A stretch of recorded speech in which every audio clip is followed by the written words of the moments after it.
to be as clever about this as possible. And Your Honor remembers the testimony of Mr. Doherty about the consternation at the ACLU when they realized that USA Today and everybody All right, else can you guys hear me? knew darn well that this was about Mr. Depp.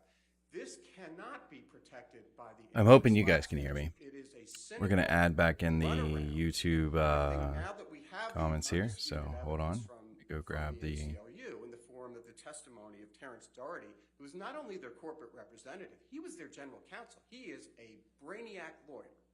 They knew exactly what they were doing, Your Honor. And he referred to testimony of a woman at the ACLU who said she had nightmares. No, I have not slept yet. Ms. Heard, and he expressed no concern about that. Now, that was either because they knew about, that was either a reference to this game they were playing with the op-ed, or the conspiracy they had to cover up her failure to make the donations.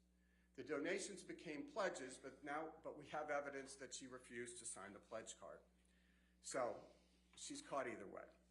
Simply stated, Your Honor, Mr. Depp is not suing Ms. Heard for making statements about society in general. I think that's very clear from the record evidence.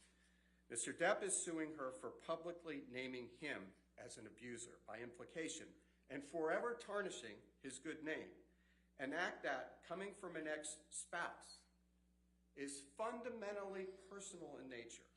For that reason as well, Your Honor, Virginia's anti-SLAPP statute is not applicable. And based on the foregoing, Your Honor, Mr. Depp respectfully submits that the court should grant plaintiff's motion to strike the counterclaims. All right, so they're basically saying that the law that they're trying to... Thank you very much. They're trying to get her to take away the anti-SLAPP statute ruling and overcome that. As Your Honor knows, the trial court is required to accept as true all the evidence favorable to Amber at this point, as well as any reasonable inference a jury might draw therefrom which would sustain the counterclaim. That's the correct standard here. I'll address the actual malice argument first, the agency argument. Your Honor, there's plenty of evidence in the record from which the jury could determine that Mr. Waldman was Mr. Depp's agent. He made those statements. The statements referred to him as Mr. Depp's attorney. As Your Honor ruled on Friday with respect to the jury instruction conference, an attorney is an agent of his client. Mr. Waldman testified that he's been Mr. Depp's attorney since 2016. He freely admitted speaking to the press on Mr. Depp's behalf, and he refused to answer question after question about that agency, so we can't use that as a sword now. Mr. Chu puts a lot of emphasis on the fact that Mr. Depp allegedly didn't see... Yes, Kate Moss is going to give evidence this week. ...subject of the counterclaim, but as Your Honor well knows, whether he saw them or not is not the I same. appreciate it, Constantino. It was a lot of work. There's also evidence that Mr. Depp met with the Daily Mail, with Mr. Waldman, prior to the defamatory statements being made and released. I believe that was in February of 2020, just 2 months prior. Mr. Waldman also concocted a story that Amber was being investigated for perjury by filing a perjury complaint against her with the LAPD. He disregarded any evidence that he didn't believe would fit in his narrative, that would fit in this story that he was speaking about on behalf of Mr. Depp. And after Mr. Depp lost the UK proceeding, after Mr. Depp was ruled to be a wife beater by the court in the United Oh shit, that was a deep blow right there. Fucking called him a wife beater. He wasn't ruled to be a wife beater. That's not the ruling that came down. I'm surprised the judge didn't call him down. It was improper and unprofessional. Found a media outlet that doesn't follow the two-source rule, and then he had let the world believe that the LAPD was investigating. Oh, we're stuck with you today. Hey, I'm not complaining. I gotta go and help interview sitters apparently in order to satisfy people. So it is what it is. And that continued in the three statements in the counterclaim. Your Honor has heard evidence. I won't go through all the evidence, but Your Honor's heard evidence from Ron Schnell, who's traced the negative hashtags toward Amber Heard online associated with those defamatory statements, and noted the staggeringly high number of them that were associated with Mr. Waldman. Under the principles of the agent-principal relationship in Virginia, Your Honor, when Mr. Waldman made those statements, he was standing in the shoes of Mr. Depp. They are one and the same for the purposes of those statements. As Your Honor discussed at length on Friday, Mr. Waldman made these statements with actual malice. There's plenty of evidence from which the We jury might could put it up infer here in that. the top And his corner. own, both from the actual malice from Mr. Depp and Mr. Waldman's own reckless disregard of facts that didn't support Mr. Depp, and his attempts to manufacture false evidence that did. As Your Honor found in the hearing, I believe it was on March 24th, after Your Honor denied Mr. Depp's motion for summary judgment, Your Honor said, as to malice, a fact finder could reasonably conclude that Mr. Waldman made the statements with malice because Mr. Waldman has no personal knowledge of the party's marriage and still made the statements at issue. Nothing in this case has changed that. If anything, the evidence has only made it more clear that that is an inference that the jury can and we believe absolutely will find.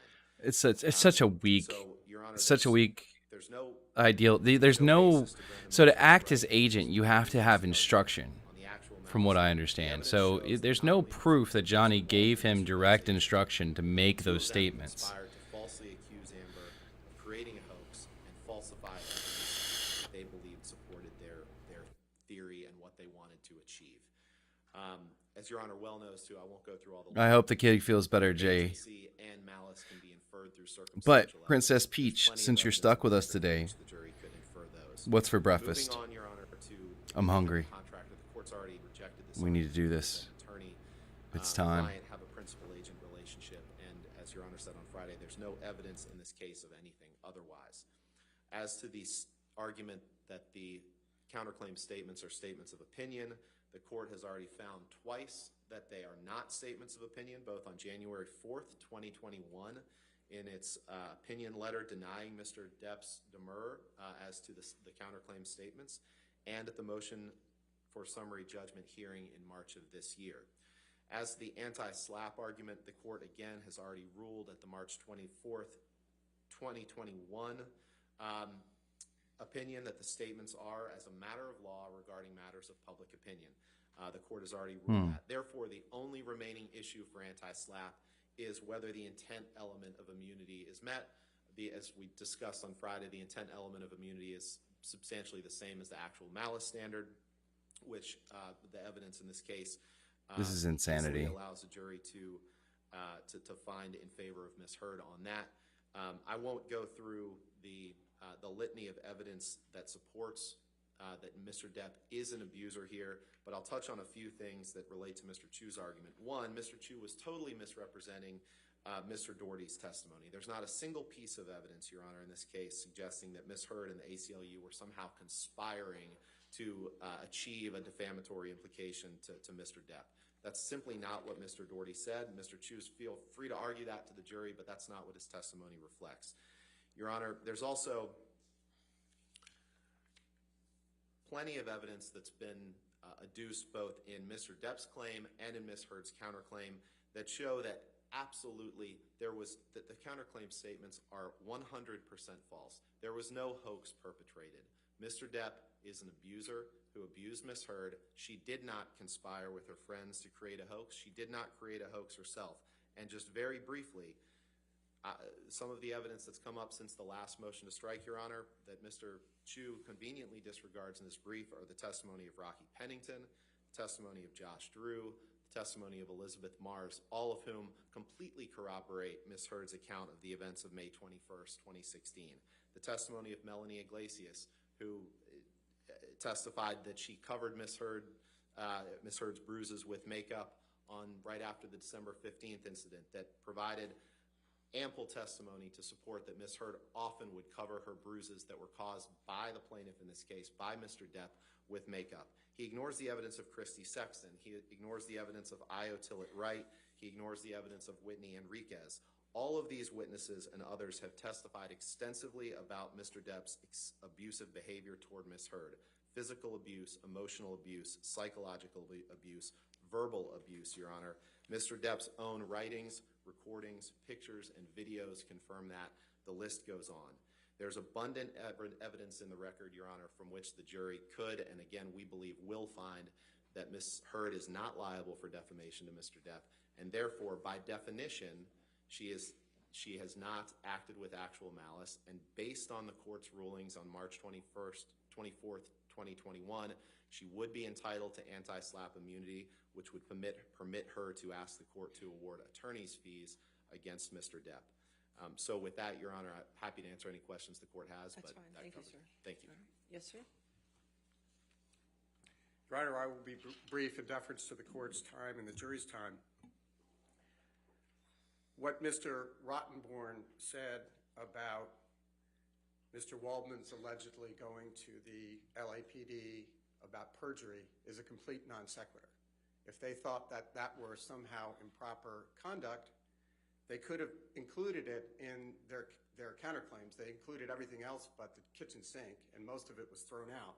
There was nothing in there about Mr. Waldman going to the LAPD. So that is a very clear non sequitur, red herring distraction.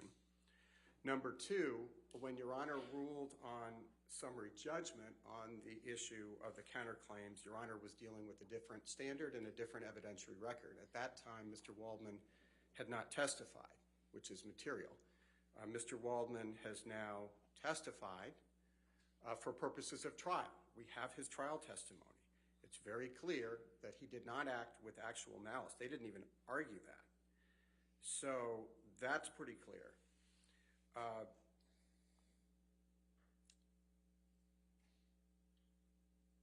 And again,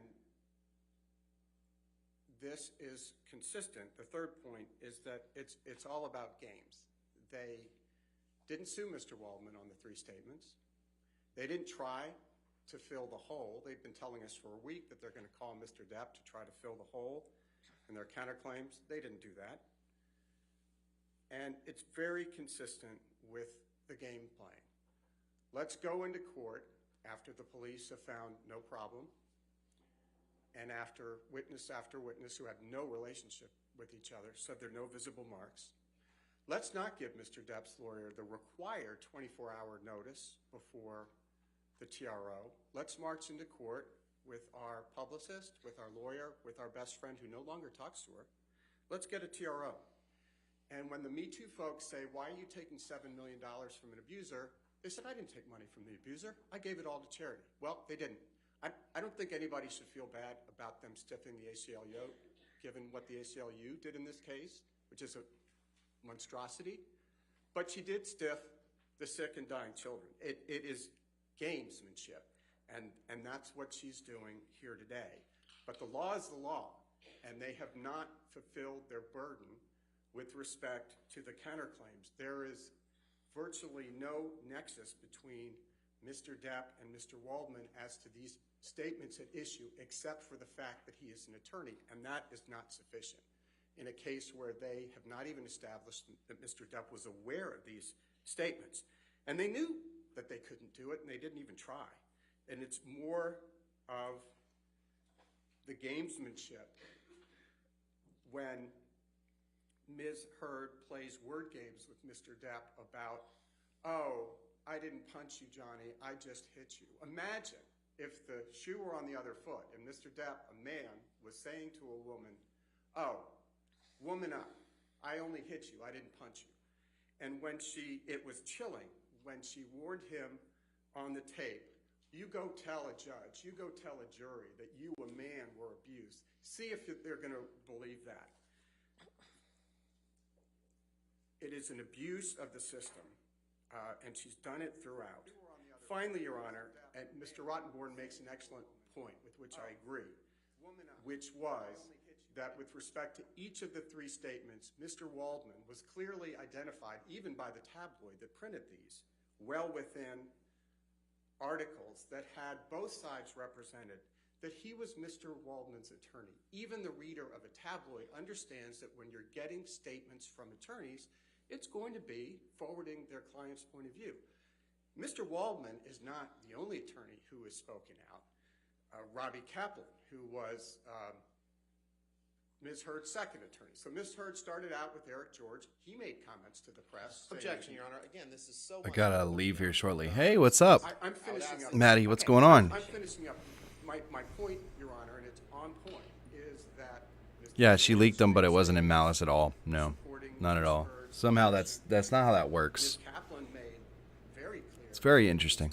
Supporting her client's position on the merits, and so did Mr. Waldman. But everybody knows when reading those that those are statements by partisans. So for the reasons that we've stated and the reasons set forth in the brief, we respectfully submit that the court should grant the motion to strike, or in light of the fact that Mr. Depp may reappear, at the very least, take these motions under advisement until the close of all evidence. Thank you, Your Honor. All right, thank you, sir.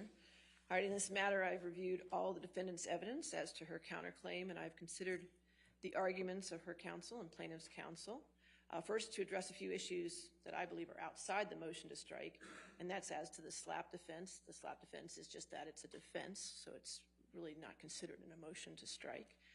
Having said that, we went down that legal road on Friday as far as the slap defense goes, as far as the jury instructions. In this particular case, if the plaintiff prevails, it must be with actual malice. Therefore, if it's with actual malice, immunity does not apply under that statute. So we will deal with that with jury instructions, and we have. As to independent contractor, again, I think it's outside the motion to strike. However, Mr. Waldman was plaintiff's attorney since 2016.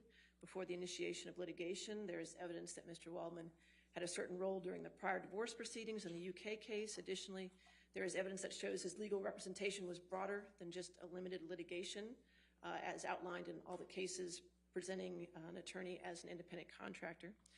So the only evidence in this case to this point is that Mr. Waldman was an agent to Mr. Depp, and that is the basis to weigh the motion to strike. As far as the opinions argument, again, I think that is outside the motion to strike. The opinions argument, the court has already ruled on this matter as to the three statements that are at issue in the counterclaim, ruled that they were not opinion at the demur and at summary judgment. So that argument will not be part of the motion to strike. Ooh, that's not. That doesn't bode well. They're basically setting up Johnny can't win with that. Any inference from the evidence favorable to the non-moving party unless it would defy logic and common sense. So basically what she just said is that she made a finding that those statements were made on his behalf as an agent, and that the jury has to determine whether they were truthful or not, and whether they were malicefully untruthful. Was liable for the tortious acts of his agent if the agent was performing his principal's business and acting within the scope of his agency. That opens him up to a lot of possibility. From their agency relationship Getting fucked up. is enacted in part to service the principal can be held liable for the tort. Here, the alleged tort is defamation. Besides demonstrating the agency relationship, the defendant must prove Mr. Waldman published an actionable statement, meaning a statement that is both false and defamatory, with the requisite intent. Says the person As who to was literally agency, vaping Mr. the other Waldman day. was plaintiff's attorney at the time of the alleged defamatory statements were made. Mr. Waldman does not deny this, and neither does the plaintiff. Moreover, Mr. Waldman made the allegedly defamatory statements about the defendant during the proceedings of this action and interacted with the defendant once the statements were made while still representing the plaintiff. Taking the surrounding circumstances as a whole, an agency relationship can be inferred, and thus a scintilla of evidence regarding agency must be turned over to the jury.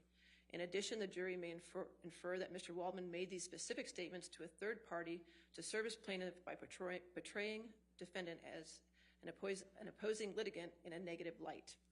It is not disputed that Mr. Waldman published statements and that there is a question as to whether statements are false, and both parties disagree and have presented conflicting evidence. 48 minutes. As to actual malice, Mr. Waldman made the counterclaim statements Let's after see. he met with his client. In addition, there is evidence the plaintiff was with Mr. Waldman at a meeting in All February right. 2020 with the Daily Mail online.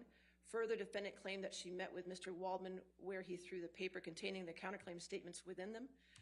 Consequently, there is more than a Bitch. scintilla of evidence that a reasonable Who are jury you may calling infer old? Mr. Waldman made the counterclaim statements while realizing they were false or with a reckless disregard for their truth. It is not my role to measure the veracity or weight of the evidence. The Fourth Circuit and the Virginia Supreme Court have made it crystal clear that actual malice is a question for the fact finder. So therefore, the plaintiff's motion to strike is denied. Okay? Thank you. Is there any other preliminary matters before the jury? Yes, Your Honor. Okay.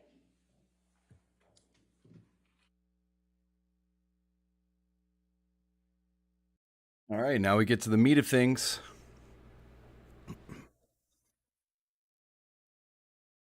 Oh yeah, no, she's lost in the court of public opinion no matter what. This is a win for him. I think personally, even if he loses the case, I think this is a win. So this is where we get into talking about when I talk with my lawyer friends and when we're out, the wins are defined differently, right? So let's say you have a client who is on video putting two people on their knees and then shooting them in the back of the head on video, right? That's pretty tough to overcome. So if that person gets murdered too, that's usually considered a win because, yeah, we're just going to leave it at that. It's insane, man.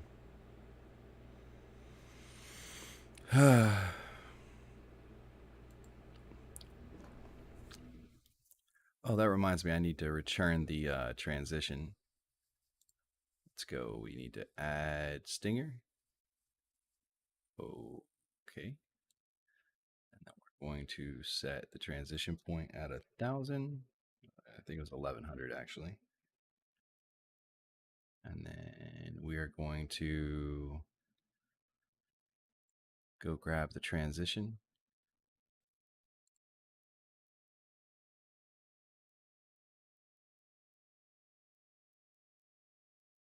Go open. All right, we're going to go back. We're going to transition to our, we're going to go to the big camera for a minute while they do all this.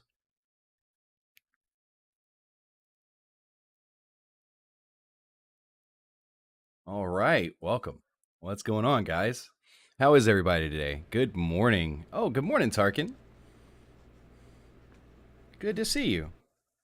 We got Peach here. We got Elle here. We got Constantino here. We got Maddie here. Hell yeah, guys. Make sure you guys hit that like button. And, you know, it really helps if you hit that share button. If you hit that share button, share it on your Facebook, Twitter.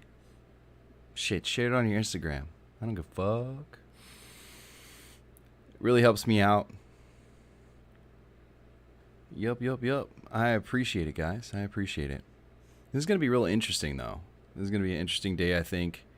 Oh, there goes DUI guy sitting in the back, doing his thing. I have one other scene to get ready, which will be the one where we're doing this, except it's bigger, a little bit bigger. And also there's another one where basically it's me except without the chat, and you'll have where my guest will sit also, which is awesome. Good stuff. Yeah, good morning, everybody. All right. It looks like they're just having a big old conference up in front of the judge. They're discussing witnesses that are going to be called, dealing with any objections beforehand, before they call the jury in, trying to be fastidious with their time. So, yep.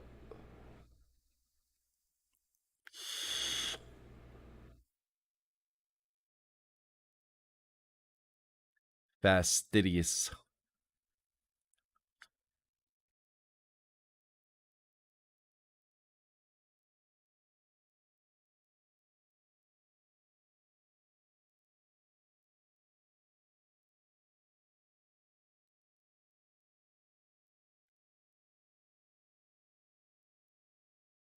Good night. Listen, woman. Stop confusing everybody. You're hurting me. You're killing me here. You're killing me.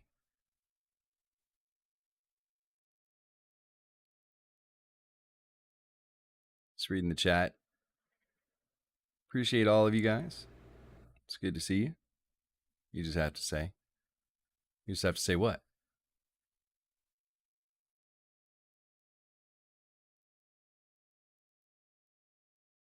That design is actually super cool. I appreciate it. Thank you. I didn't create the background. I actually stole it from someone. But the rest of it's pretty original.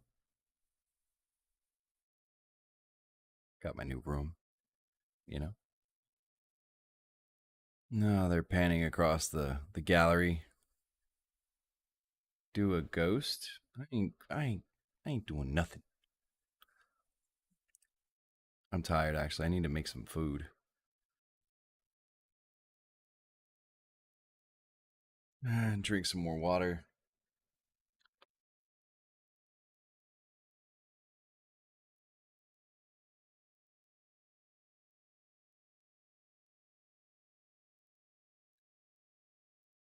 Why are the lawyers sitting in the galley? That's weird.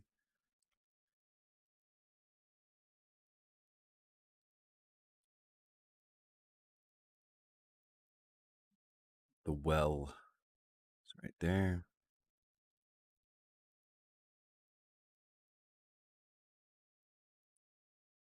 My background keeps changing.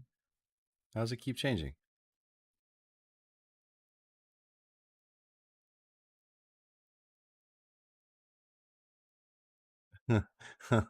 Yeah, it's nice. It's nice. Man, they are still having long ass conversations at the moment up there at the up there in the well. So guys, up in front of the judge, right here, up in front of the judge, where they are is called the well, right? And you'll see the court reporter is usually there. It is very, very rude to enter the well without the permission of the judge or another court officer, such as the bailiff or the I've never seen it happen, but you can get permission from the court reporter if she needs to ask you a question.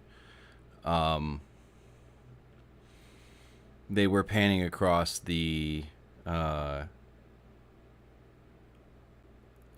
gallery, and there you can see what is actually what we refer to in the Roe versus Wade thing as the bar, and that's that gate. And it's called the bar because you don't get to pass in front of that unless you pass the bar. So, another little thing for the record.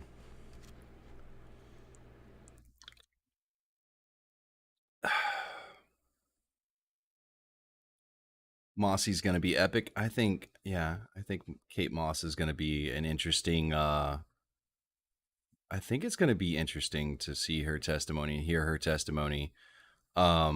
And, you know, Amber's stupid for opening that door. She should have just not said shit about Kate Moss. But she tried to make an inference that wasn't there.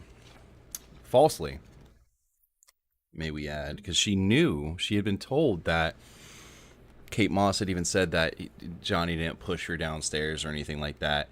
And that was false. And she still got up on the stand and made it. So I don't know how they don't find that maliceful.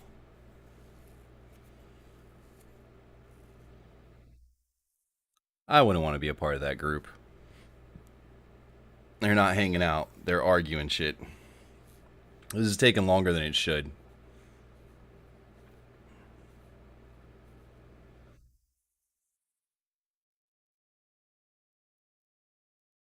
I'd really like to have audio for this. You know, we're just going to go back. Yeah, I'd really like to have audio for this. But it is what it is.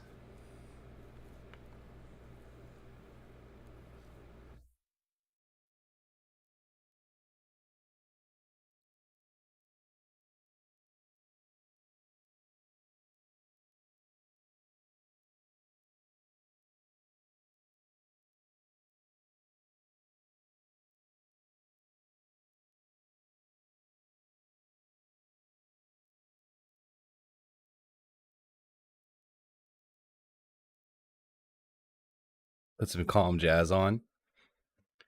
Let's do it. We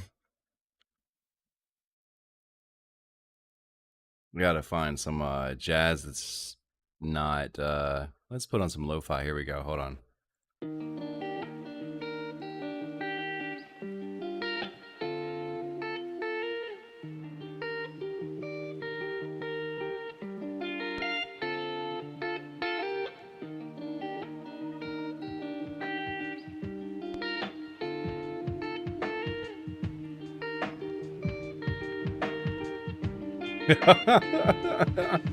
No, I've been up all night getting all this done. You see all this progress? All this progress?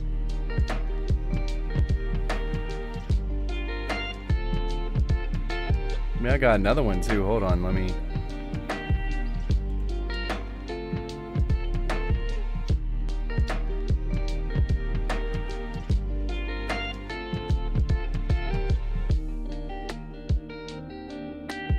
Let me get it done. Hold on.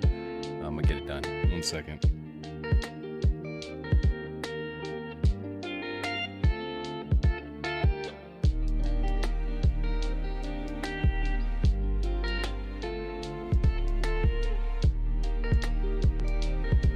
Oh, whoa. LJ is messaging in, Am I on Twitch? Oh, wait, it works for... My chat icon works for... Oh, dude, guys. Hold on, let me fix this real quick. And check this out. Hold on.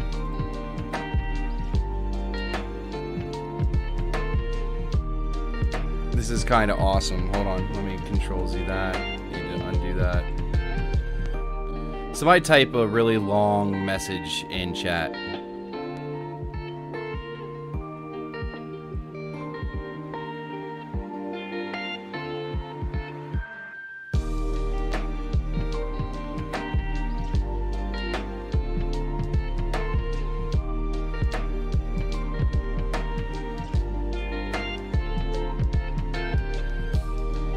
Or don't.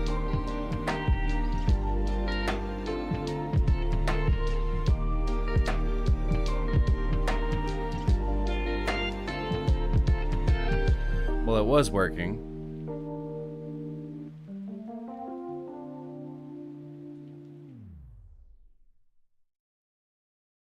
No, I saw the chat coming through in. So is it streaming in both places? I don't think it is.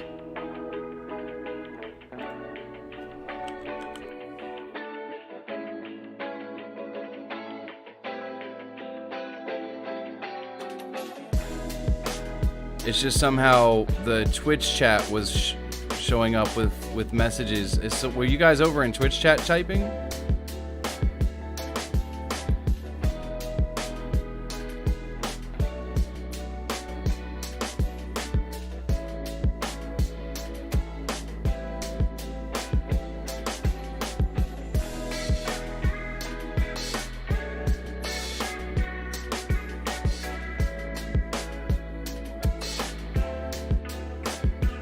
Like, I don't know how the Twitch chat showed up with messages from YouTube.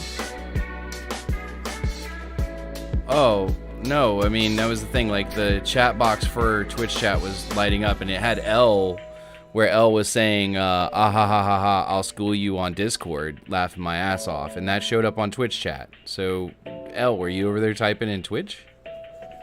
Or was it just a random bug that happened? I was so excited when that happened.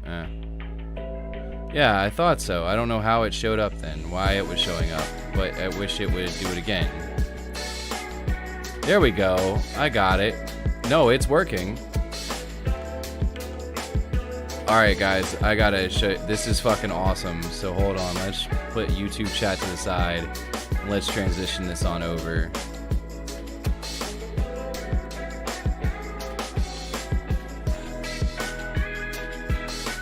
The custom chat is working.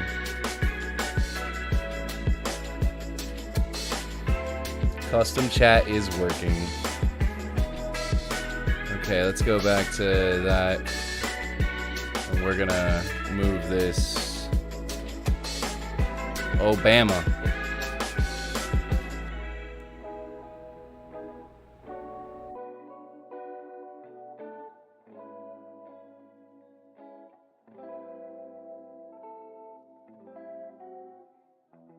So basically, we can have our cake and eat it too, which is awesome. Yeah, it's you, Constantino. It's you.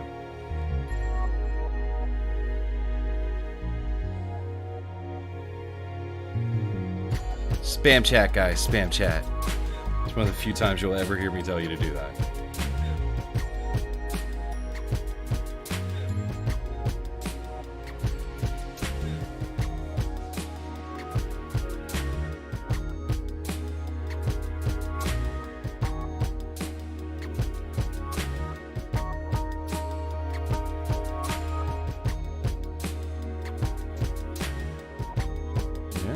I tried my best, man. I tried my best.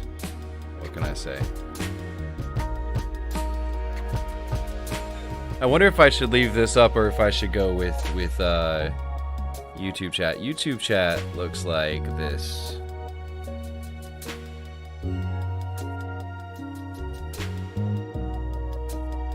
I gotcha. I'm an all-star. I appreciate it. You guys are awesome. I appreciate all of you.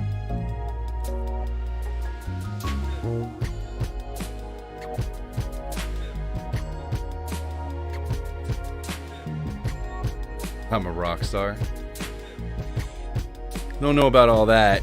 Now y'all just doing your thing. So I promised you guys big changes. I made big changes. Make sure if you haven't hit that subscribe button, you hit that subscribe button. Go check me out on Twitch. If you have Amazon Prime, you get a free Prime subscription to my Twitch channel, and you get a special awesome role over in Discord if you're not already special rolled over there. Yeah, this is what dreams are made of, getting to be the streamer, man. We're gonna get off of this though, because it's kind of boring. Alright, so with that being said, let's go over here and we're gonna go and we're going to select this, and we're gonna show Twitch chat and hide YouTube chat. There we go. Now, when you guys type, it'll show up shortly, and then do the damn thing. So here we go. That should work. Gotta leave in 30 minutes. They ain't even started yet, man. You're a special kid. You are a special kid.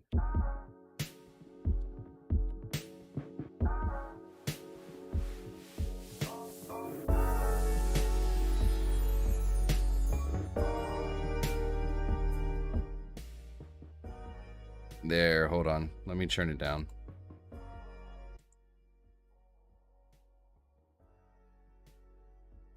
Done. Fixed.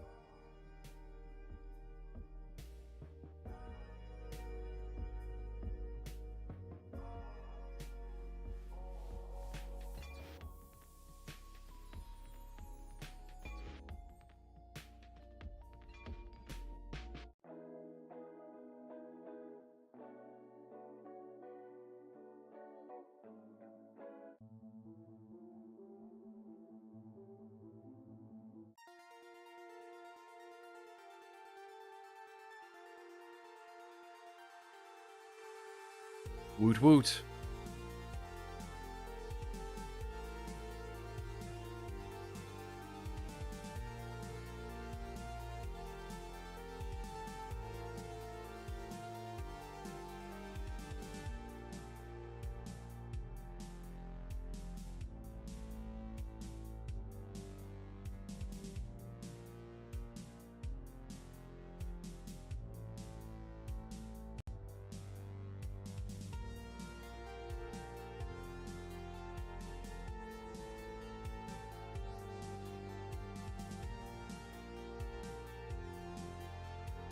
So add browser source.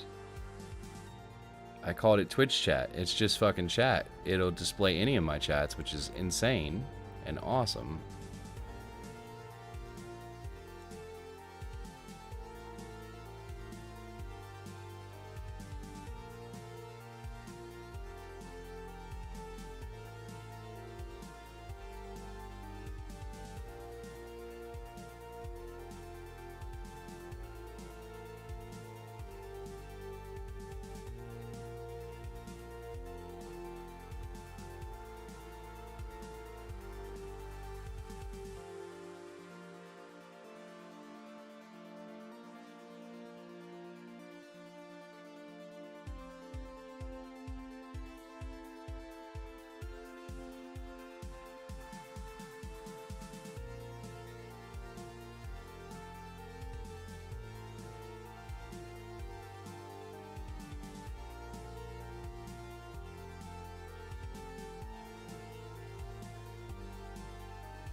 It's very pretty. I appreciate it. John O. Don't give no fucks. Cool. I need to add a little bit of like a background to this. That way you can at least see it. But if I do that, it's going to make everything appear jacked up. Let me pull this down below the low chrome. And then filters. Effect filter.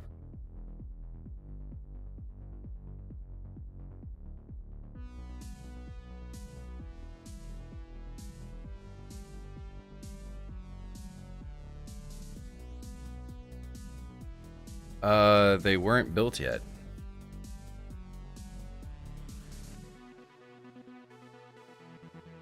I have a secret. You guys will know it, but nobody moving forward will know it. You guys want to see the secret? I'll show you the secret. Hold on. I'll show you the secret.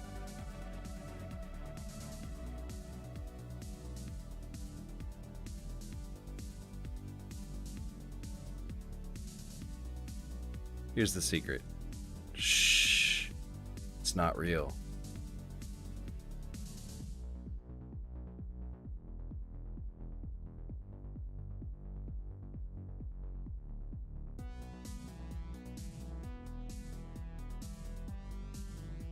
I did. I spilled the secret. You want to see it again?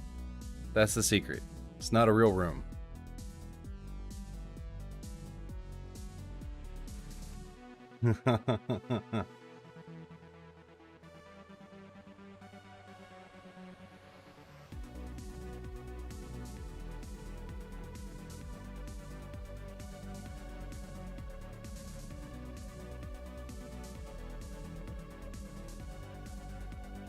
All it is a picture of my old game room blurred a little bit. Yes, magic green sheet. What's up, Stand By Ukraine? Welcome back, man. Oh, looks like we might be getting ready to go. They need to hurry up. I got 24 minutes and I gotta go interview people, but I will be back, people. It's not easy being green. You're damn right.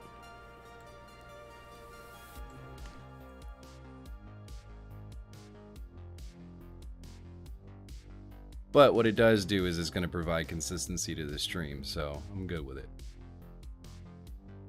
It's a good background. I got the depth just right because it's literally a picture from my old computer setup, so it works. Hold on, excuse me. Need to take this phone call.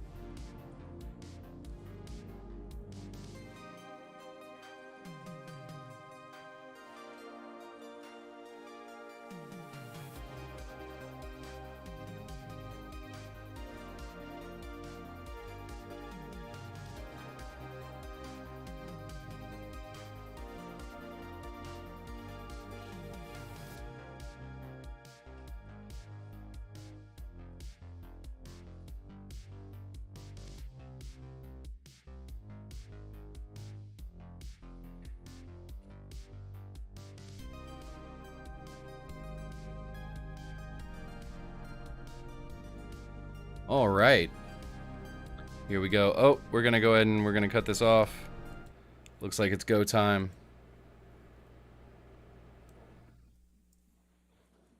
Is it go time? I have to leave in like 4 minutes, so it is go time. Good morning, ladies and gentlemen. I apologize. We had a few housekeeping matters to take care of, but thank you. You have your seat. All right, your next witness. Your Honor, on behalf of defendant and counterclaimant Amber Heard, we rest. All right, thank you. All right, rebuttal evidence? Yes, Your Honor, Mr. Depp calls Walter Hamada of Warner Brothers. All right. Just says that I'm tired of your crap look. Yeah, absolutely. Let me transition this real quick because you guys aren't seeing what I'm seeing. Yep. There we go. Oh, okay, well, okay. I apologize, I should have provided notice. That's all right. Thank you, Your Honor. If we could get yeah. I have to leave in 2 minutes. Fuck. So angry about this.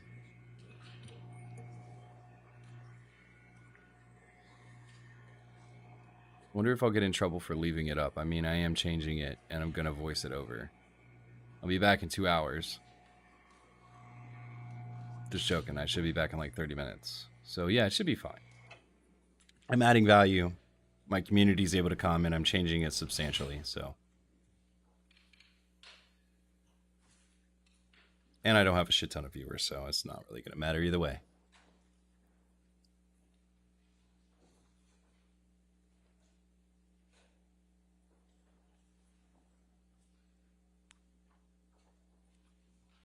Put it into 1080p. Sorry, guys, it was low on the resolution. What do you work for? Keep it Warner up. Brothers Entertainment Mhm. Inc. Yes, I do. In Going to. what capacity? My title is President of DC-based Film Productions for Warner Brothers. What, if anything, you did to prepare to testify for Warner Brothers as to topics 2 through 18? I did not do anything to prepare for this, other than the meeting that I had with the attorneys. Did Warner Brothers have a contract with Amber Heard to perform in Aquaman 2? Yes, there was we had an option agreement for her for Aquaman 2. Do you know what it Mhm. is? It's a deposition. It looks like a standard contract between an actor and the studio. And which actor was involved in this? Which actor was a party to this contract? Amber Heard. It's a contract for Amber Heard for the role of Mara in Aquaman and its sequels. Which studio contracted with Amber Heard? Warner Brothers. When did you come to be the president of DC? At the beginning of 2018. Mr. Hamada, was Ms. Heard ever released by Warner Brothers from the Aquaman 2 contract, or what you call the option agreement? No. Was she released from her Aquaman 2 contract on or about February 22, 2021? Mm-hmm. No. Was Ms. Heard ever rehired for Aquaman 2 by Warner Brothers? No.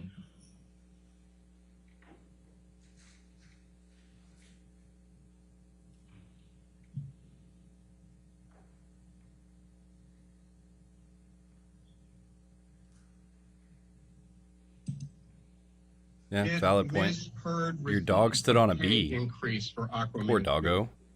No. All right, guys, I gotta go. I'll be back shortly. As a rule, Have fun. Love, as a peace, company, and hair we grease. go through a lot of trouble when we make our deals with our actors. We get options on them for subsequent movies, and I think traditionally, prior to me joining the company, every option was renegotiated. And one of the things that we were trying to put a rein in on was not renegotiating every deal, with the understanding that people come in and make these deals, and they have an understanding that there will be options and that there is a deal in place. And it was a big part of our philosophy that we were going to hold people to their options moving forward. But did Warner Brothers at any point in time reduce Ms. Heard's role in Aquaman 2? The role in the film the size of the role in the film that she has was determined in the early development of the script, which would have happened in 2018, I would say. Well, So, and from there, beyond normal development, the role sort of, the character's involvement in the story was sort of what it was from the beginning. was her role ever reduced for any reason? No, I mean, again, from the early stages of the development of the script, the movie was built around the character of Arthur and the character of Orm, Arthur being Jason Momoa and Orm being Patrick Wilson. So they were always the two co-leads of the movie. Did Warner Brothers ever plan to portray Ms. Heard as the co-lead in Aquaman 2? No, it was the movie was always pitched as a buddy comedy between Jason Momoa and Patrick Wilson. Was Ms. Heard cast in Aquaman? Yes, she was. Was Ms. Heard cast in Aquaman 2? Yes, she was. Was Ms. Heard paid for her services in Aquaman 1? Yes. Was Ms. Heard paid for her services in Aquaman 2? Yes. Was her compensation for Aquaman 2 affected in any way by anything said by Johnny Depp? No. Was her compensation for Aquaman 2 affected by anything said by Adam Waldman? No. Was her compensation for Aquaman 2 affected by anything said by anybody representing Johnny Depp? No.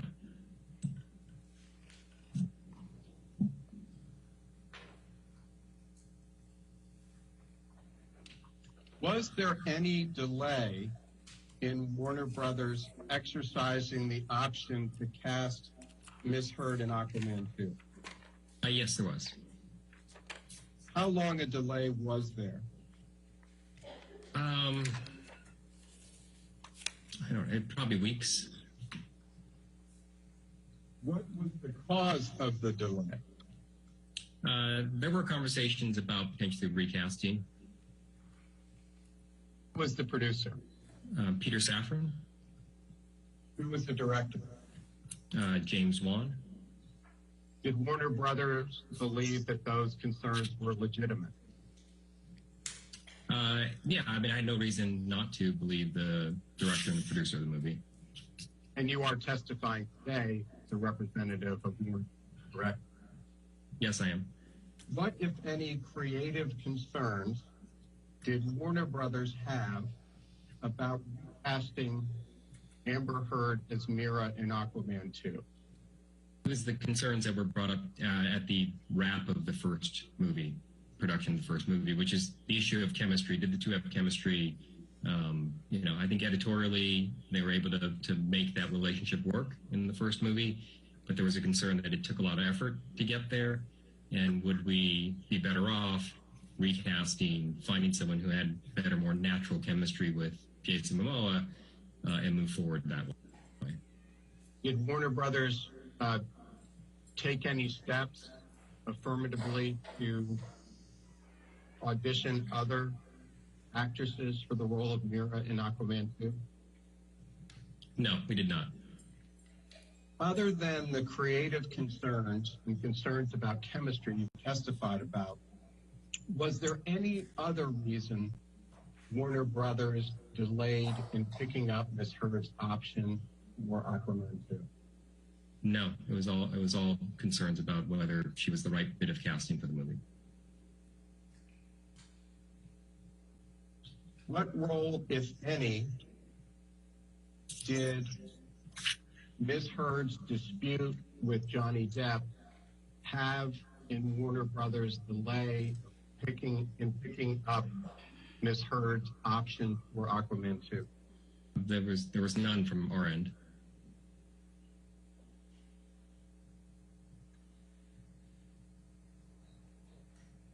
At any point in time, was Warner Brothers considering paying Ms. Heard more money for Aquaman 2 than is set forth in the option contract you previously identified?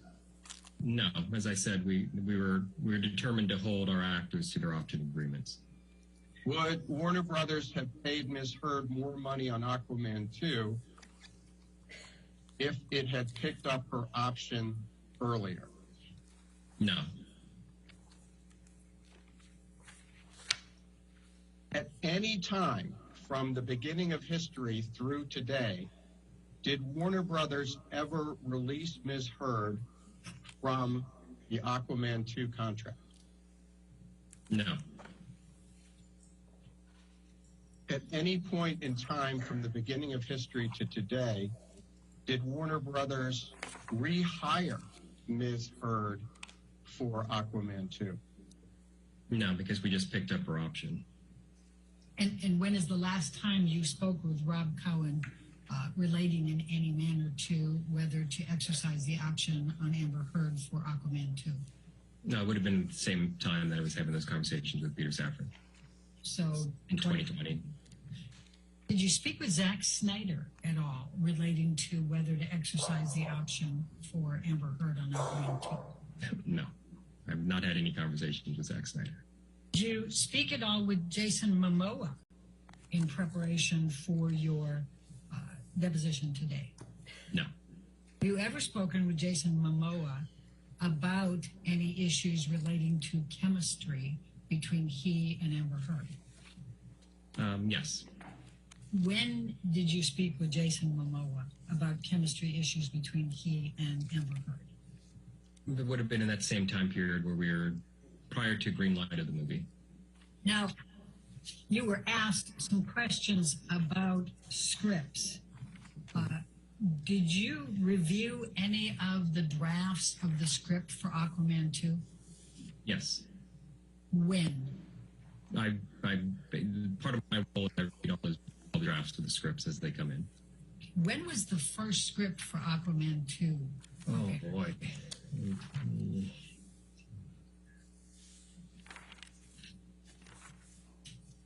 I cannot tell you. Probably in 2018, the latter part of 2018 would be my guess. And how many versions of the script had been written by the beginning of 2021 for Aquaman 2? Oh, there were probably half dozen drafts of the script. Brought up. All right, what, if anything, did Rob Cowan say to you about chemistry? What specifically about the chemistry between Amber Heard and Jason Momoa? Just the fact that they didn't really have a lot of chemistry together. The reality is it's not uncommon on movies for two leads to not have chemistry, and that it's sort of movie magic and editorial, the ability to sort of put performances together, and with the magic of, a great score and how you put the pieces together, you can fabricate sort of that chemistry. And so I think at the end of the day, I think if you watch the movie, they look like they had great chemistry. But I just know that through the course of the post-production that it took a lot of effort to get there. Sometimes you don't. Sometimes it's very easy. You just put the characters on the screen together and they work. And sometimes it's harder. And so... Can you give me anything more specific about what it was with Amber Heard and Jason Momoa that was difficult for the chemistry? No, because it's like what makes a movie star a movie star. Like you know it when you see it, and the chemistry wasn't there. Now, you've used the term fabricated a number of times. What did you do to fabricate the chemistry between Amber Heard and Jason Momoa? Well, those are just, it's editorial. A good editor and a good filmmaker can pick the right takes, can pick the right moments, and put scenes together.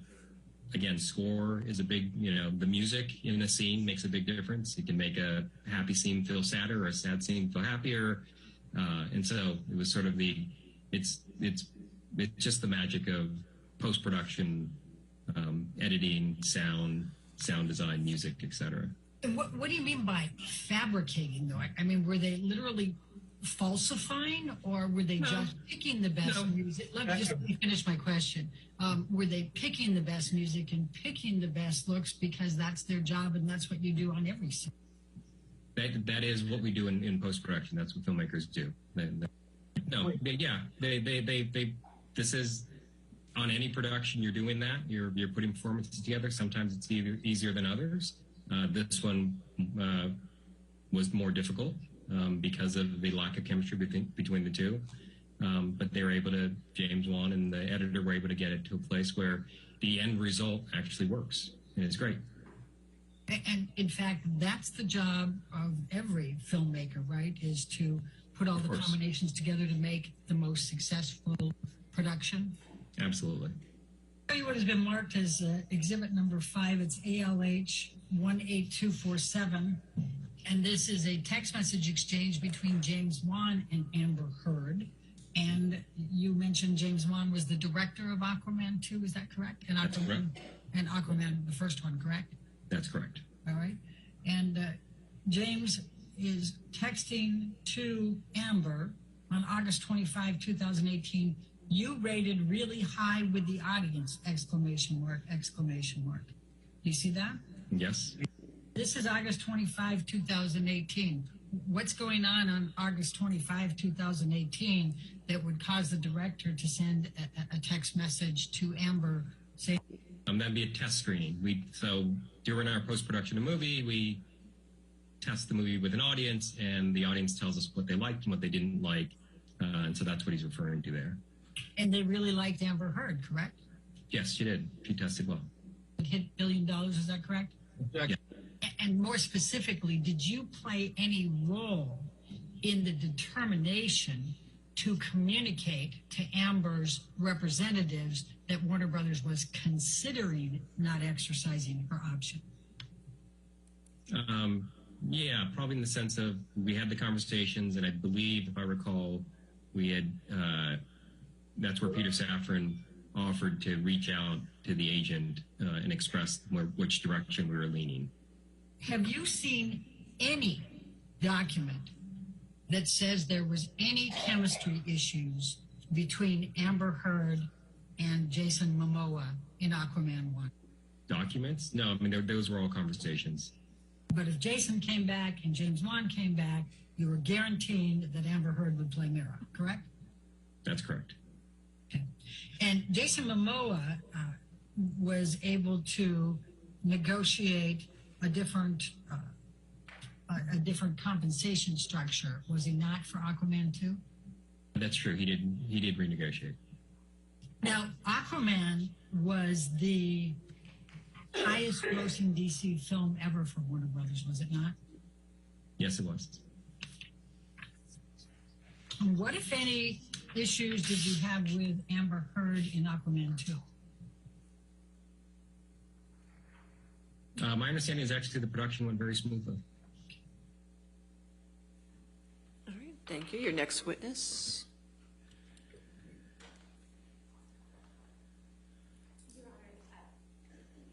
Your Honor, we call Dr. Colburn next, but I know we have a preliminary matter that we need to deal with briefly, if we may approach. Sure.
All right, ladies and gentlemen, I apologize again. We have a few things to take care of. We're just going to go ahead and take our morning recess now for 15 minutes. Do not discuss the case and do not talk to anybody, okay? Do not do any outside research. Sorry, that was the same thing.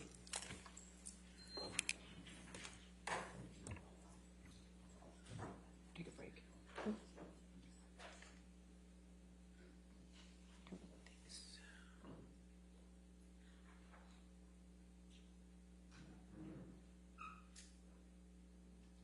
All right, and if the doctor testifies, then is that WebEx? Okay, so I'll get that set up too while we take the break as well. All right, we'll go ahead and take a break. Let's make it 10:50 to give them time to look at everything, okay? Thank you. All right.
Yes, sir?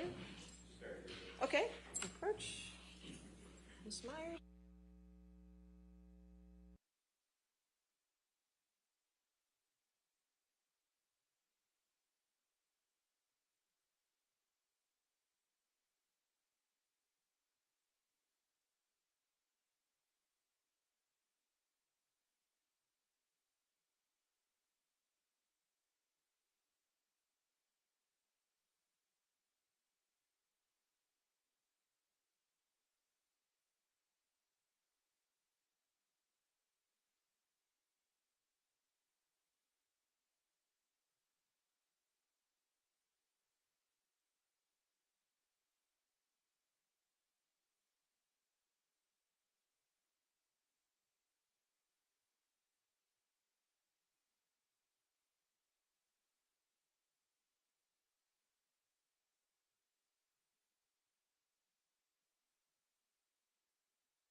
All right, yes. We ready for the jury? Yes. Okay.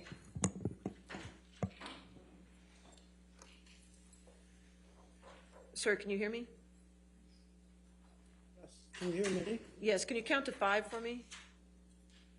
1, 2, 3, 4, 5. All right. I'm just trying to get you on the big screen. We're waiting for the jury. Just give us a minute, okay, sir? Thank you.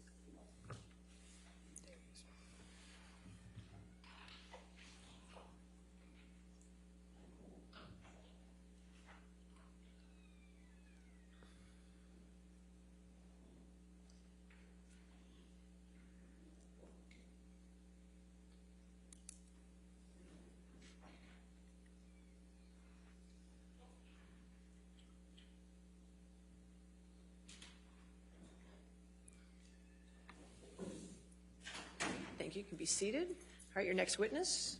We called Dr. Kolber. All right, sir, if you could raise your right hand.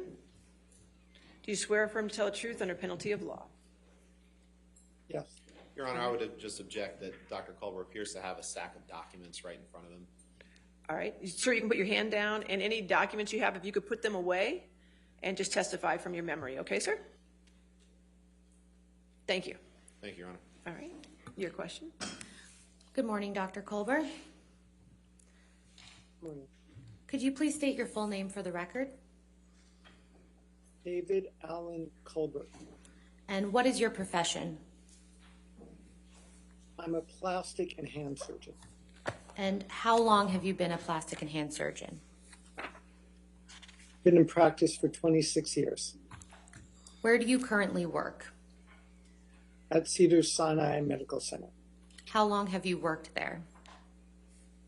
for the past 26 years. Do you know the plaintiff in this action, Johnny Depp? I do. And how do you know Mr. Depp? I had taken care of him when he had injured his hand. When did Mr. Depp become your patient? Sometime in March of 2015. And what type of treatment did you provide to Mr. Depp?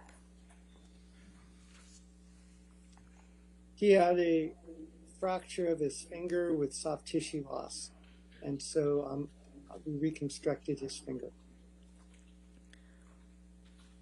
When did you perform the first surgery on Mr. Depp's finger? I believe it was around March 20th of 2015. And what was involved in that surgery, just briefly? Debriding the devitalized tissue, putting a hypothermic skin graft, restore some of the soft tissue loss that he had, and then also putting a pin in because he had a displaced distal phalanx fracture. What was the state of Mr. Depp's hand immediately after that surgery?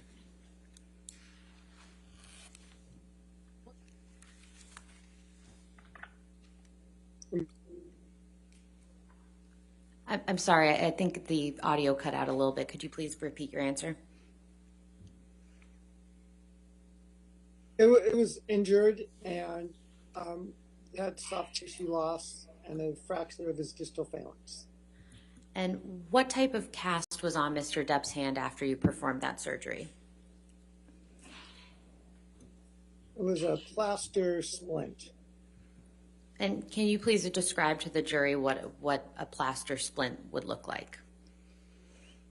So it's like a cast, but you don't want to put everything circumferential on it because of swelling after surgery. So I believe in Mr. Depp's case, it was like the two fingers. I think the third finger was the one that was operated on. So these two fingers, the third and fourth finger, are together. And it's a splint with plaster on the top and on the bottom that goes around the hand to protect it. How mobile was Mr. Depp's hand when it was in that cast?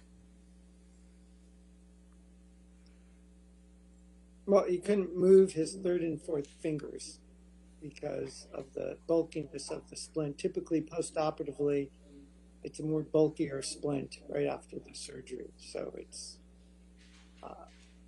not very, it gets in the way. Could Mr. Depp grab someone with that cast on his hand? He could attempt to grab someone. I don't know how successful he would be. He had his index finger free and his thumb free, but the other fingers were probably not being able to move.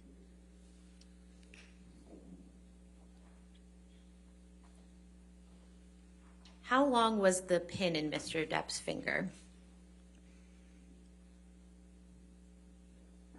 About 11 or 12 days. And how was the pin removed? It was removed under local anesthesia in my office. How long did you ultimately treat Mr. Depp for his hand injury? For several months. And why was that? It was a bad injury. It required a few more little office procedures to clean up the tissue. He had an infection as a result of the injury, so we had to be on antibiotics for some time until it finally completely healed. Do you recall when the infection developed? It was a few weeks after the surgery, and that's when I took out the pin. When was the last time that you saw Mr. Depp? Sometime in 2015. I don't recall when. And when was the last time that you spoke to Mr. Depp? The same. Around 2015. All right. Thank you, Dr. Colbert. All right, cross-examination.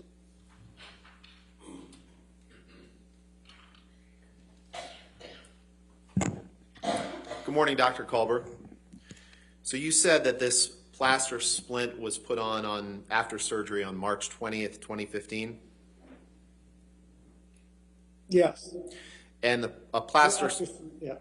a plaster splint, is that sometimes called half a cast? Sometimes it's called half a cast or a soft cast, something like that, yeah. And it's made of plaster of Paris, right?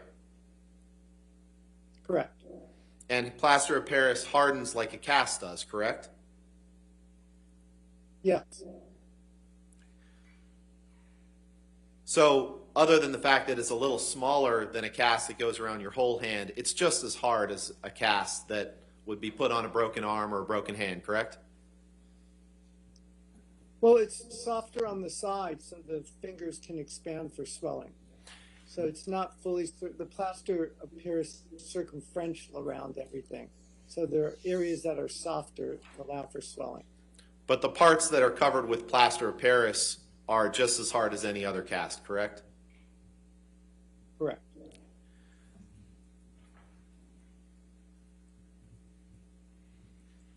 And regardless of whether Mr. Depp could have grabbed someone with the hand with the cast on, he could have grabbed someone with the hand without the cast on, correct? Correct. Michelle, can you pull up Exhibit 400, please? This has been admitted, Your Honor. All right.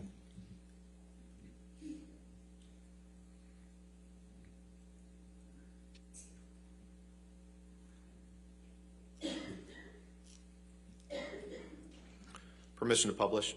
Yes, yes, sir. Dr. Culber, I'm just going to ask Michelle here to just scroll through these pictures, and I'd ask you to take a look at them. Your Honor, I'm going to object for lack of foundation for these photographs. They're already in evidence. With respect to the questions to the witness. They're in evidence. Thank you. Michelle, if you could go back up to that, stop right there.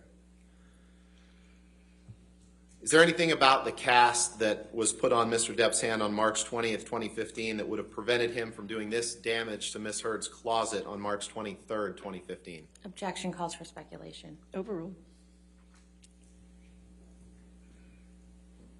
I mean, he had his other hand available. So. No further questions. Thank you. All right, redirect.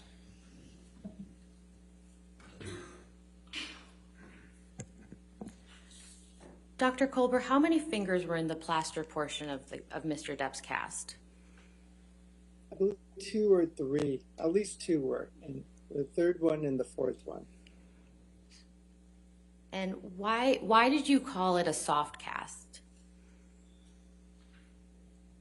Because it's not fully, plaster doesn't go around the entire hand because you allow for swelling. So there's plaster to protect the fracture. So there's a little plaster on it, but it's on the top and the bottom, but it's not completely circumferential. So there's soft spots to it. And where are those soft spots located again? Usually we'd put a piece of plaster underneath the fingers and on top, and then the sides of the fingers, it's soft so that the fingers can swell after the surgery. Could Mr. Depp have hit someone with the hand that had the cast on it? He could have hit someone with it. It probably would have damaged the cast. Did you ever notice any damage to Mr. Depp's cast when you treated him after the surgery? I don't recall. But nothing that comes to mind. Could Mr. Depp form a fist with the cast on? No. No further questions. Thank you, Dr. Colbert. All right, thank you, sir. That concludes your testimony. Thank you. All right, your next witness.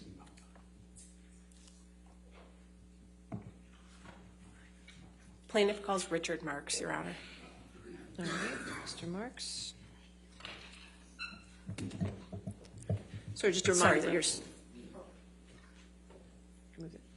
Hold on, we'll move it. Just give us a second. No, sir, you've already... Just a reminder that you're still under oath, okay, sir?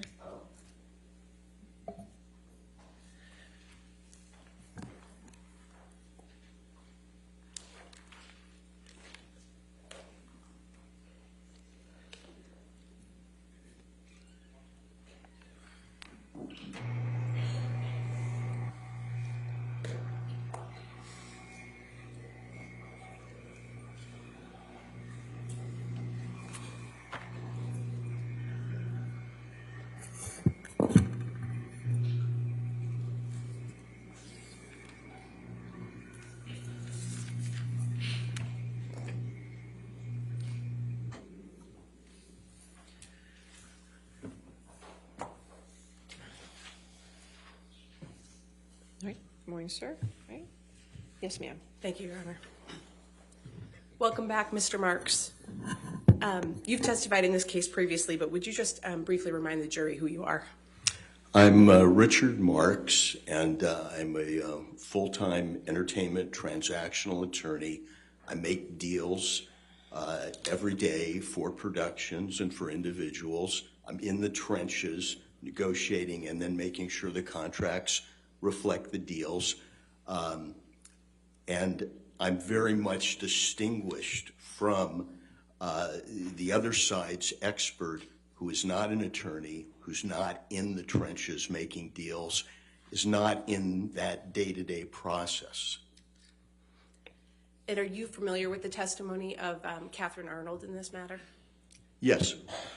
Have you been asked to analyze that testimony and provide opinions in response? Yes. And generally, what are those opinions?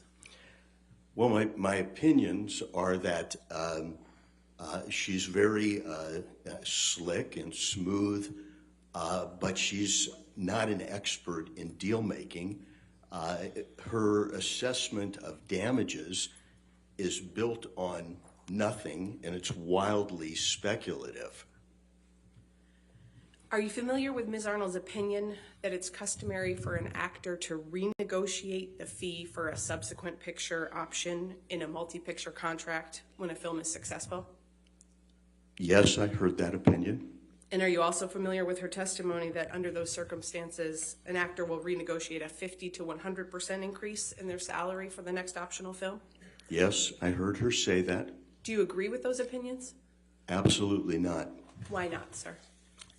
Well, what we're dealing with in this case is a test option agreement. And that's an agreement, it's a multi-picture agreement, and it's the nightmare for people like me. The test is going to take place, let's say, for 10 actors the next morning at 9, and you have to fully negotiate a contract that might cover 4 movies and have it signed before they're allowed to test, so that if they're chosen for the part, we have the full contract. There's no renegotiation. So you've got a contract for a multi-picture deal. It's usually a franchise, and you negotiate the first movie. And normally, if they get the part, they're the chosen one, they're the Stars Born moment, if you will, they get the part. Normally their salary is inflated from their normal salary, because now they're going to play a character that could go on for 4 movies. In this case, Ms. Heard's first salary when she got the part was $450,000. If Warner Brothers and DC Comics decided to make a next movie, they could recast her. They had no obligation. All they had was an option. But if they did cast her up front, that they had agreed to more than double her salary, like 2.25 times to get to the $1 million. These are large bumps, if you will. If an actor is on a series, say, they go, and they have 5 options. They go up in increments of 5%, 10%, 20%, not these multiples that you see in a test option agreement. And that's one of the reasons that they aren't renegotiated normally. They are in some instances, but not normally. What's the significance of the test part in a test option agreement? The test significance is that an established actor usually wouldn't test. They'd be offered the role.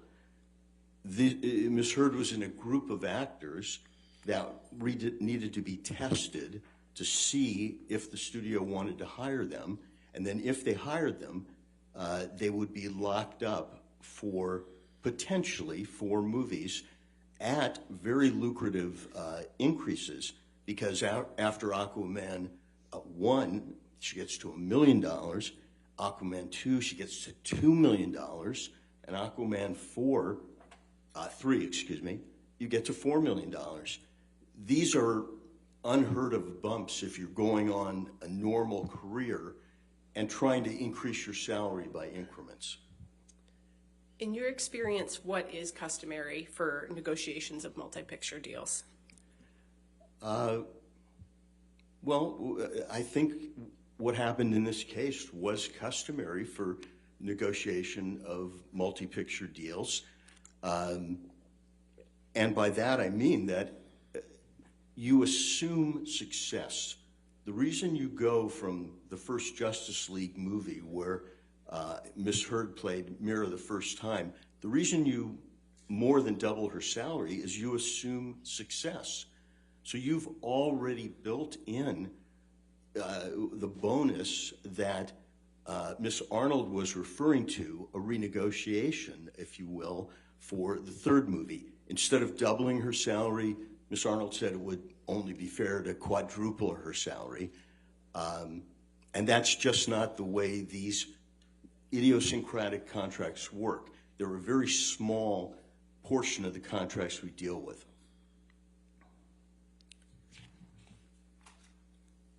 Are you familiar with Ms. Arnold's opinion that Ms. Heard's salary for Aquaman 2 could have been renegotiated to around $4 million? I am. Do you agree with that opinion? No. Why not? Well, as I've said, that would now be, after a healthy first payday, it's more than doubled, and now it would be quadrupled. That's not the way it happens. Walter Hamada, who is the president of that part of the studio, said it doesn't happen. They're not going to do it. Ms. Arnold, for some substance, says, well, Jason Momoa got to do it, but she doesn't give us any of the details. We know that Jason Momoa was in a movie before the Justice League. He played Aquaman in a movie not with Ms. Mira in that movie. So he had a history before the first movie with Amber Heard. He played Aquaman. We don't know what his contract, the state of it was when you got to Aquaman 2, and she says, unsupported, that he renegotiated. We're not sure what he renegotiated to. But I can say that at the end of the option period, when you've only got one option left, and you want that star in more movies, you may renegotiate, but it's not a gratuity. It's, we'll give you more for the last option if you'll give us 3 more options. It's a give and take. And unfortunately, Ms. Arnold didn't give us any of that background or those building blocks. And then I think yesterday she said, and the other actors renegotiated. And again, we don't know their salary history. We don't know their contracts. We don't know anything except she's asking you just to believe her as what I refer to as a professional expert. Are you aware that Ms. Arnold's opined that but for the alleged defamatory statements by Mr. Waldman, Ms. Heard would have earned $45 million in the last 18 months and then the next 3 to 5 years? Yes, I am. I'd like to address some of the components of that one by one with you, Mr. Marks. Are you familiar with her testimony that Ms. Heard would continue to make films for approximately $4 million each following Aquaman 2? Yes. Do you agree with that testimony? No. Why not? Well, again, in Aquaman 2, Amber Heard has already had this huge increase. She worked on Aquaman 2 for $2 million. What Ms. Arnold is saying is, oh, she should have worked on it for $4 million, which I disagree with, and I think there is reasons to negotiate. They weren't here in this case. So the $4 million I have a disagreement with. But even if it was at $4 million, or if it was at $2 million, the 4 or 5 movies that Ms. Heard might get might be independent movies. They might be standalone studio movies. They might be passion projects. Every actor has a quiver full of quotes, and their highest quote is for the superhero fantasy journey. Their lowest quote might be for the independent passion project, where they'll defer their salary and almost take nothing to work, just SAG minimum.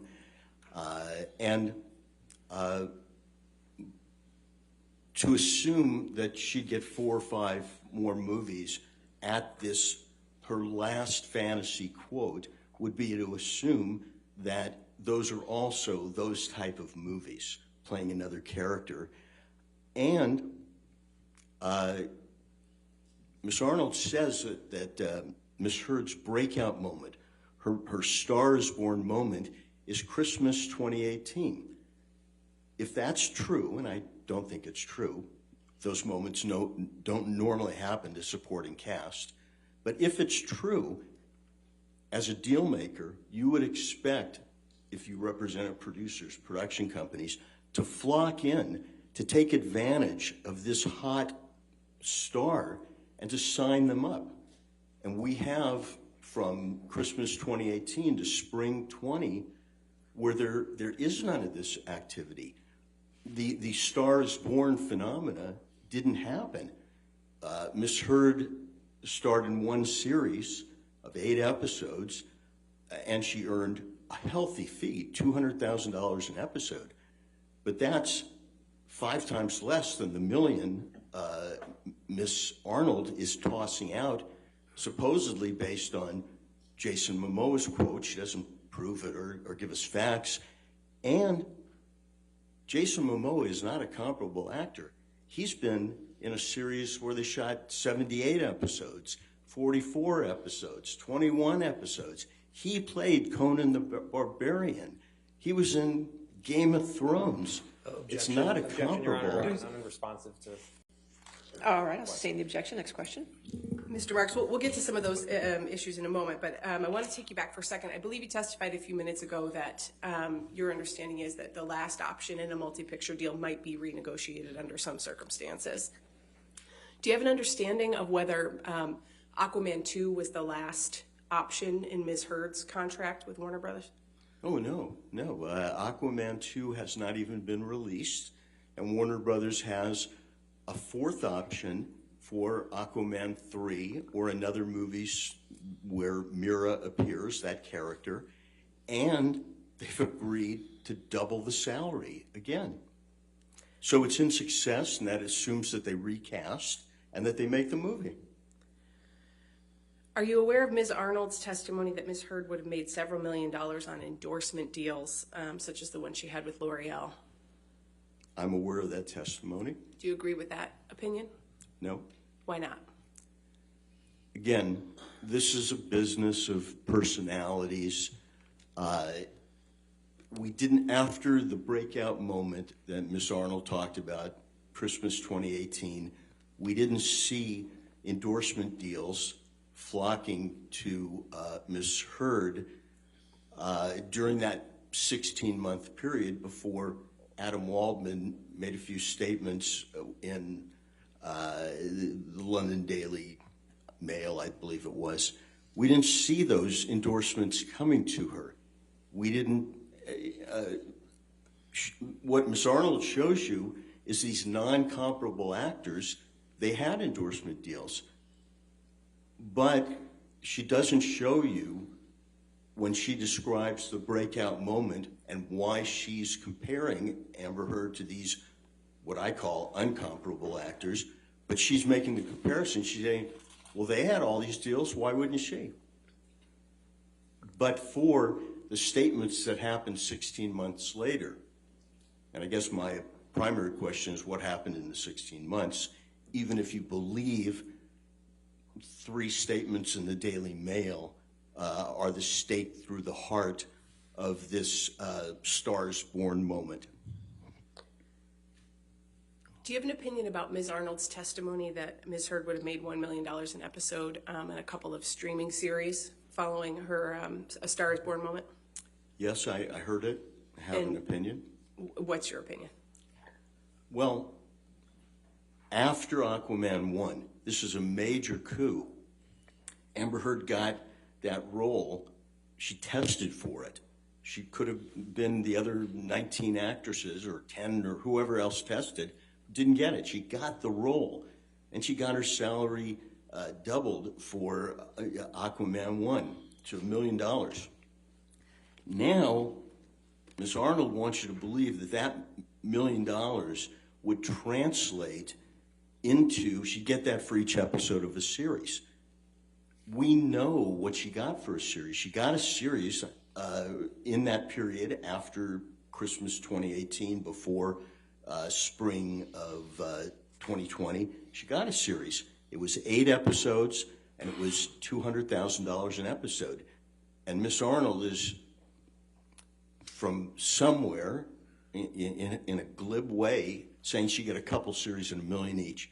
And I can tell you, as someone in the trenches, rarely does an actor get $1 million for a series episode. And again, in those 16 months, there were no offers for series at $1 million an episode. In fact, her only series is the $200,000.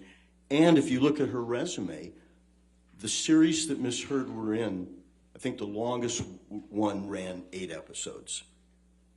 Jason Momoa, if you were to believe Miss Arnold, and somehow Jason Momoa's agent broke their confidentiality in the agreement, and he had a series at $1 million an episode, if you're to believe that, Jason Momoa has had a series with 78 episodes, with 44 episodes, with 21 episodes, with 18 episodes, with 21 episodes. He was in, again, there's not a comparableness there. We spoke a few minutes ago about the test option agreement. What's the significance of the option part of that agreement? The option part of the agreement gives the employer, the studio, the option. They don't have to do anything. They have an option to either employ you at a very healthy salary to play this role or not. They can recast the superhero role. You just have to think of how many actors have played Batman or Superman. They can do what they want. And indeed, since there's no contract, they only have a choice to exercise their option or not. They might say, we're not exercising unless you reduce your compensation. Who knows what the negotiation would be? But it's not a contract until the studio exercises the option, and they don't have to. What's the alternative to an option agreement? Well, the alternative is most agreements in Hollywood, you're hired to play the role. Or once you exercise the option, then it becomes, for that picture, an agreement like others in Hollywood. You are now hired to play that role. So most contracts are guaranteed, you're hired to play the role, In an option agreement, once they exercise the option for that movie, it becomes a guaranteed contract. Are you aware that Ms. Arnold testified that Ms. Heard was released from her Aquaman 2 contract and then subsequently rehired? I heard that testimony. Is that consistent with your experience of the film industry in connection with these multi-option contracts? No. Why not? Again, studios don't do things they don't have to do. As we heard Mr. Hamada, the president of the studio, say, you either exercise your option or you don't. They exercise their option. He denied releasing and then rehiring, and in my experience, in almost 5 decades in the business, doing this type of work, not talking about it, not consulting. I mean, I have, I heard Ms. Arnold say she'd been an expert 100 times. I'm a transactional lawyer. I do this occasionally. Basically, it's not a contract till they option it, and they pick up their option, and at that point, it's a guaranteed contract, and then different rules apply to it. In your experience in the industry, do studios typically comment on those types of actions that they're taking with respect to options? No, just like Mr. Hamada said, they don't need to comment on it. They either exercise the option or they don't. In Hollywood, silence is the default. You play no card before it's time. And the cards there were exercise the option or not. And I was surprised by Mr. Hamada under oath basically saying that there was this discussion of chemistry. That objection, Your Honor, hearsay? I think it was an in-court statement this morning, I believe, Your Honor. That's fine. It's the same hearsay that you were. It's hearsay like yesterday.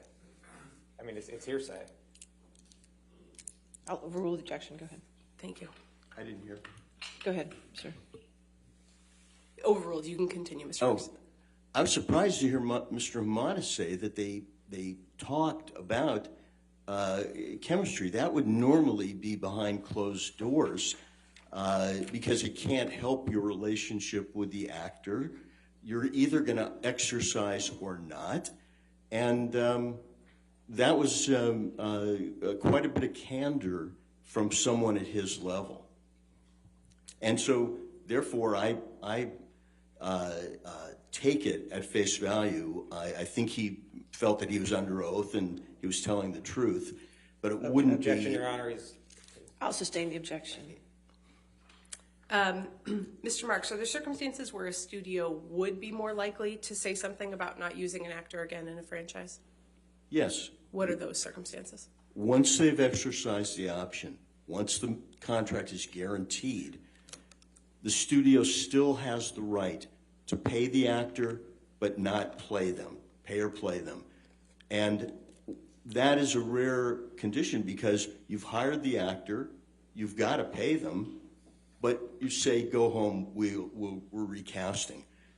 In that situation, after you've exercised the option and the contract is guaranteed, if you pay off the actor, that's normally commented on. That becomes a bit of information because it's not normal. Is that circumstance different from Ms. Heard's contract with Warner Brothers for the Aquaman movies? Oh, yeah. Ms. Heard's contract, again, it was just an option. Either we exercise it or we don't. And if we exercise it, she's in the film. If we don't, she's not. Until we exercise it, we have our right to recast or not make the movie. And even after we exercise it, we'd still have a right to recast and not make the movie. We just have to pay her salary. Do you understand that Ms. Arnold compares Ms. Heard's career trajectory with that of other actors, including Jason Momoa, Gal Gadot, Zendaya, Ana de Armas, and Chris Pine? I heard that. And what's your opinion of those actors as comparables for Ms. Heard? Even Ms. Heard's agent, Jessica Kay, said that 4 of those actors weren't Objection, Your comparable. Honor, hearsay. I believe same response, Your Honor, that it was in testimony that was played in court earlier this week. I mean, that's not what she testified to. I mean, he's characterizing testimony that was from days ago, and I don't even think she testified to that, Your Honor. You can cross-examine, overrule. Overruled. You may continue, Mr. Rose. Again, they are not comparable. Jason Momoa was Aquaman. Chris Pine was Captain Kirk. Gal Gadot was Wonder Woman. Zendaya has been working on Disney Channel since she was 13. She's in all the Spider-Man movies. She goes by one name.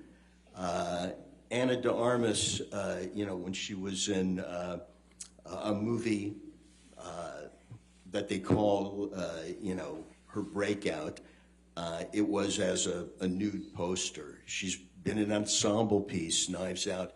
These are not comparables. Now, Ms. Arnold stuck to Jason Momoa, who's the most non-comparable because of his history and his career, but she didn't give us the advantage of telling us what his contracts were, what he renegotiated to, what he earned. She didn't give us any of those building blocks. She just she set him up as a comparable and then said what Ms. Heard should earn, but she never gave us the salary of Jason Momoa or the other comparables. And she built like this house of cards on nothing.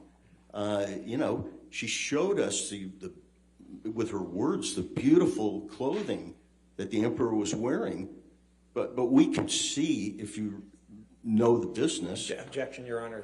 that he wasn't. Beyond the scope of the question. All right, I'll sustain the objection. Next question. Okay. You were just speaking about Mr. Momoa as a comparable. Are you aware that Ms. Arnold compares Ms. Heard to Mr. Momoa as an actor with equivalent franchise experience who was able to renegotiate his salary for significant increases in bonus? Yes. What's your response to that opinion? Again, he didn't have comparable franchise experience to Ms. Heard. He was Conan the Barbarian. He played Aquaman in a movie that Amber Heard was not in. He played Aquaman, not a supporting character like Mira. It's just not comparable. And you can say the words, but I saw nothing from Miss Arnold to back it up, something to build on, which if she was a negotiator in the trench, the studio negotiator would say, okay, so show us, where's the comps? Let's talk numbers, because ultimately that's where we have to get to, not just because you say it so. We just don't believe you. You've got to show us. In your experience in the industry, what factors influence the negotiation of the terms of a film agreement with an actor?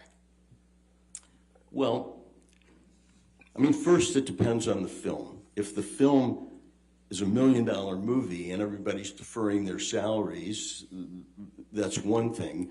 If it's a superhero movie, that's another. But for deal makers and negotiators, the best predictor of what the deal should be is past earnings, precedent, comps. You also look at the budget of the movie, what it can bear, because if Jason Momoa's comp is $10 million, but the budget's $10 million, obviously he has another price for that movie. But the best predictor of future earnings is past earnings. And I didn't see any, Ms. Arnold talk about past earnings at all, except the earnings in this rarefied superhero 4-picture deal where instead of incremental increases, which you normally see, it was multiples increases. And then when you get on a series, the big renegotiation was when the network has no more options. Until then, the actors on the series get 5, 10, 15, small percentage raises.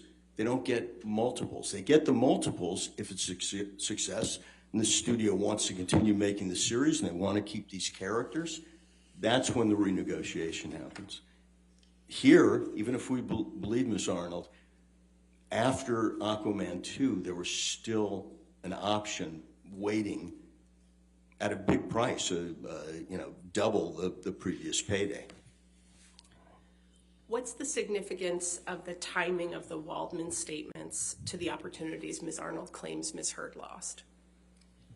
Well, the argument, as I understand it, is that Ms. Arnold says that Ms. Heard lost all these opportunities because of those losses were caused by Adam Waldman's statements 16 months later. So I think the timing. Sure.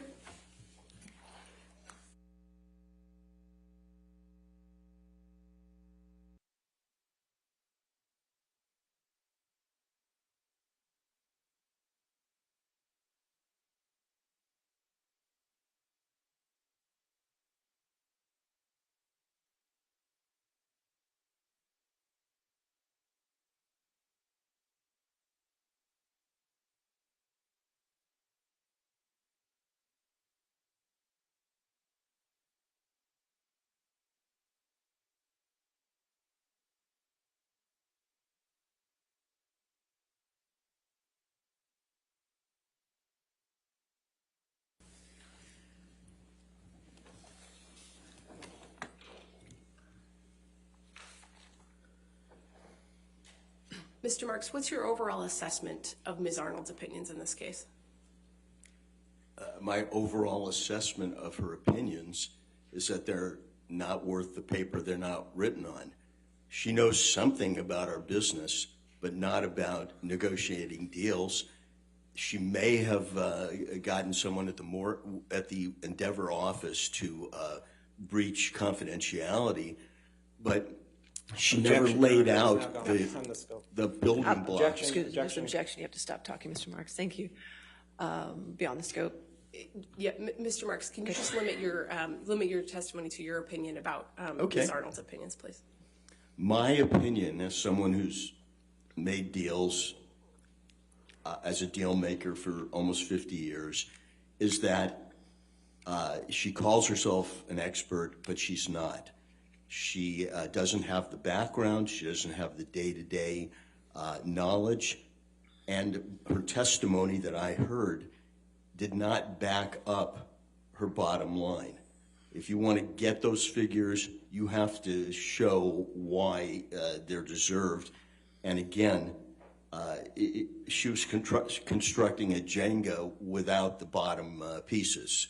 It does not hold up under scrutiny by someone who makes deals. No further questions. All right, cross-examination.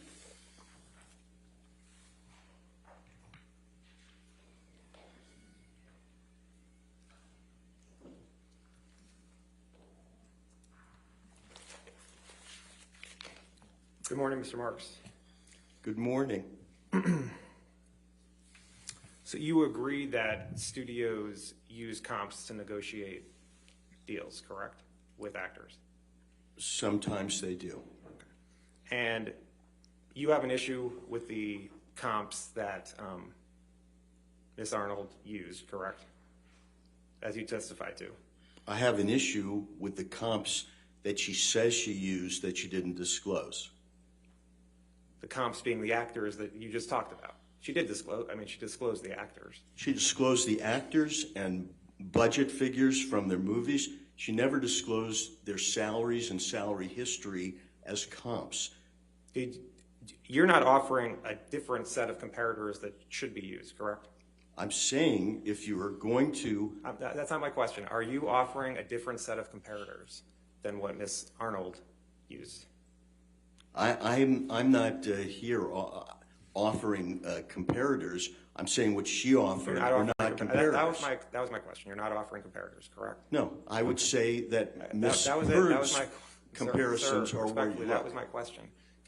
motion to strike after the All no. right, we'll strike after that. Just answer the questions, Mr. Marks. Thank you. Now, you're a deal maker, correct? Yes. What actors have you negotiated for in superhero movies? Well, recently I've negotiated for Chris Pratt in a superhero series for Amazon. I've negotiated a deal for Michael Douglas, not in a superhero movie, but a historical movie. I've negotiated recently a deal for Paul Rudd and Will Ferrell on an Apple series. Billy Crudup on an Apple series. Those are the recent talent deals. What actors have you negotiated for in a superhero movie? As I sit here now, I can't remember a superhero movie that I've negotiated. I've certainly negotiated over my career franchise movies and fantasy movies. Your Honor, so it's no, you haven't negotiated with for any actors for superhero movies, correct? So you would define like, I don't know, Jungle Book isn't a superhero movie. It's more of a fantasy. Okay, so no, correct. Your answer is no. All right. So as I sit here, I can't think of a Marvel type superhero movie that I've negotiated. Although I know there's one or two in there. Now, you testified and you agree that Mr. Momoa negotiated his multi-picture contract for Aquaman 2, correct? I heard Mr. Hamada say there was a renegotiation, but no facts were pro-offered, such as he didn't have an option. His options were out.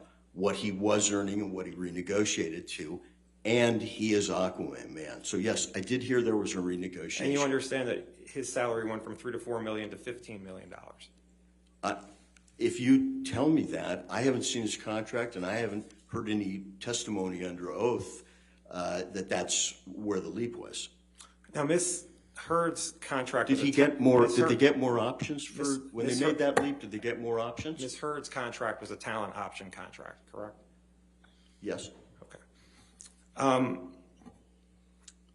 And you agree that for if there's an Aquaman 3, Ms. Heard would have an option to receive $4 million, correct, for the movie? Well, actually, you would language it. Warner Brothers would have the option to engage her. And if they engaged her, she would receive $4 million, correct? She doesn't have the option to refuse. They have the option to engage her. And she would receive $4 million, correct? Yes, $4 million. Would you agree that the money Amber was making on Aquaman 2 or 3 would be her market rate for future studio movies? I would think it would be her rate for future studio superhero movies, but not necessarily studio movies that aren't superheroes. That could be standalone. That could be other type of studio movies. But for studio superhero movies, it would be $4 million, correct? If I was Ms. Heard's agent, that's where I would start. Assuming everything was equal, the budget of the superhero movie, that she was in the ensemble. There's a lot of ifs to look at, but all things being equal. You agree that Aquaman was a breakthrough role for Ms. Heard, wasn't it? It's the first movie of that ilk that she makes, but she is not Aquaman. She is Mira. But it was a breakthrough movie for Ms. Heard, correct? For her, it's a breakthrough movie to be in that film and in the ensemble. Absolutely. And she was the female star of that movie, correct? I believe so.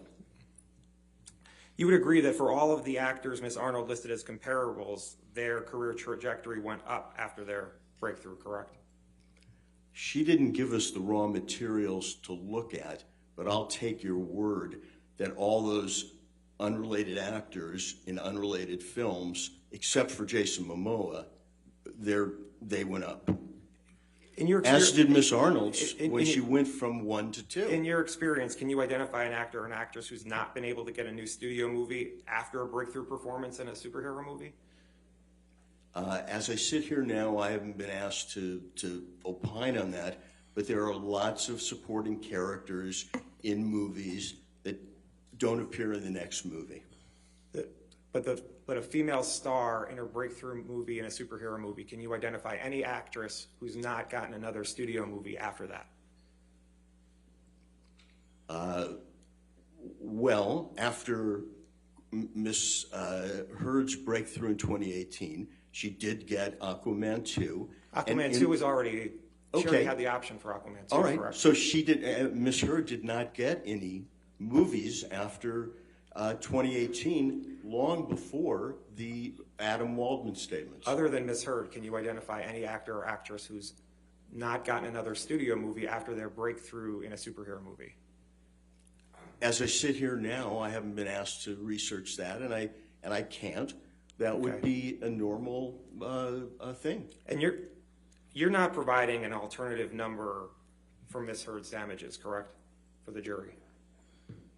Correct. I'm not providing an alternate number. I think, she's been more than adequately paid.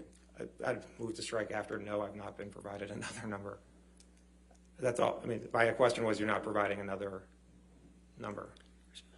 I think it's in fairness and the full answer of the question, Your Honor. It was a yes or no question. He said his answer was no. I'm not going to strike it. Okay. All right. No further questions. All right. Redirect.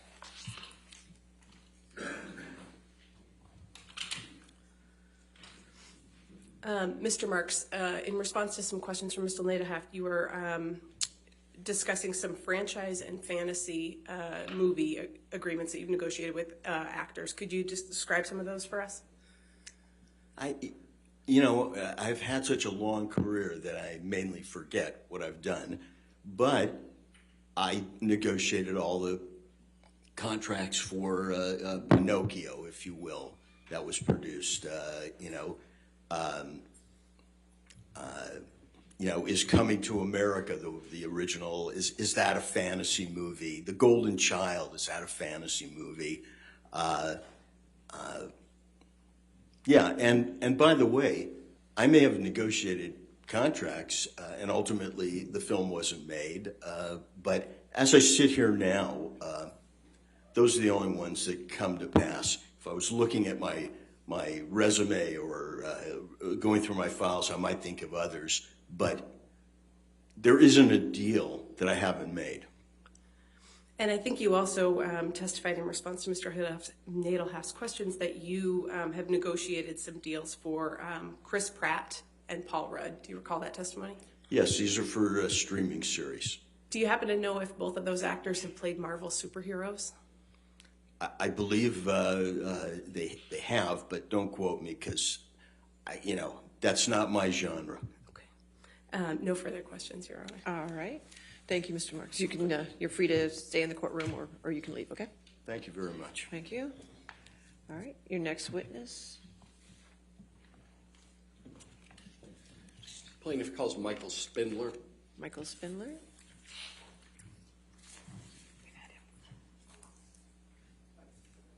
You've testified previously, correct, Mr. Spindler? All right. Just a reminder that you're still under oath, okay, sir? Yes. All right, thank you.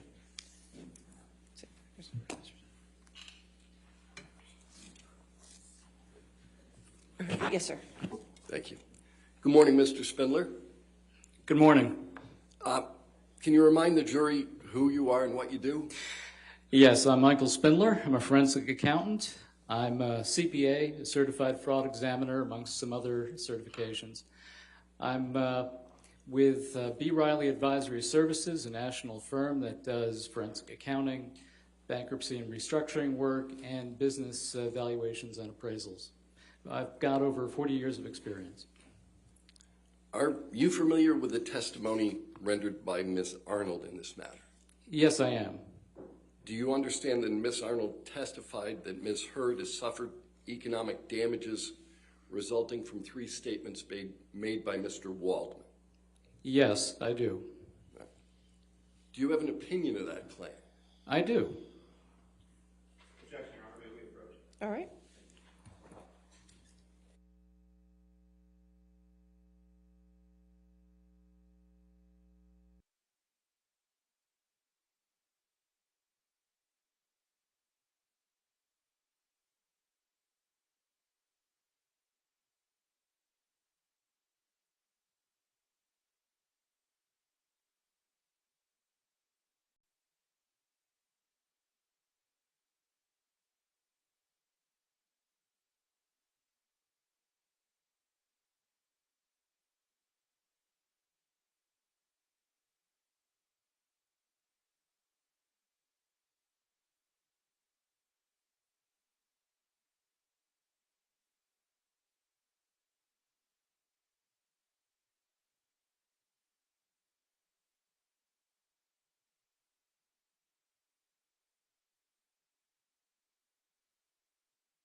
Thanks, Mr. Spindler.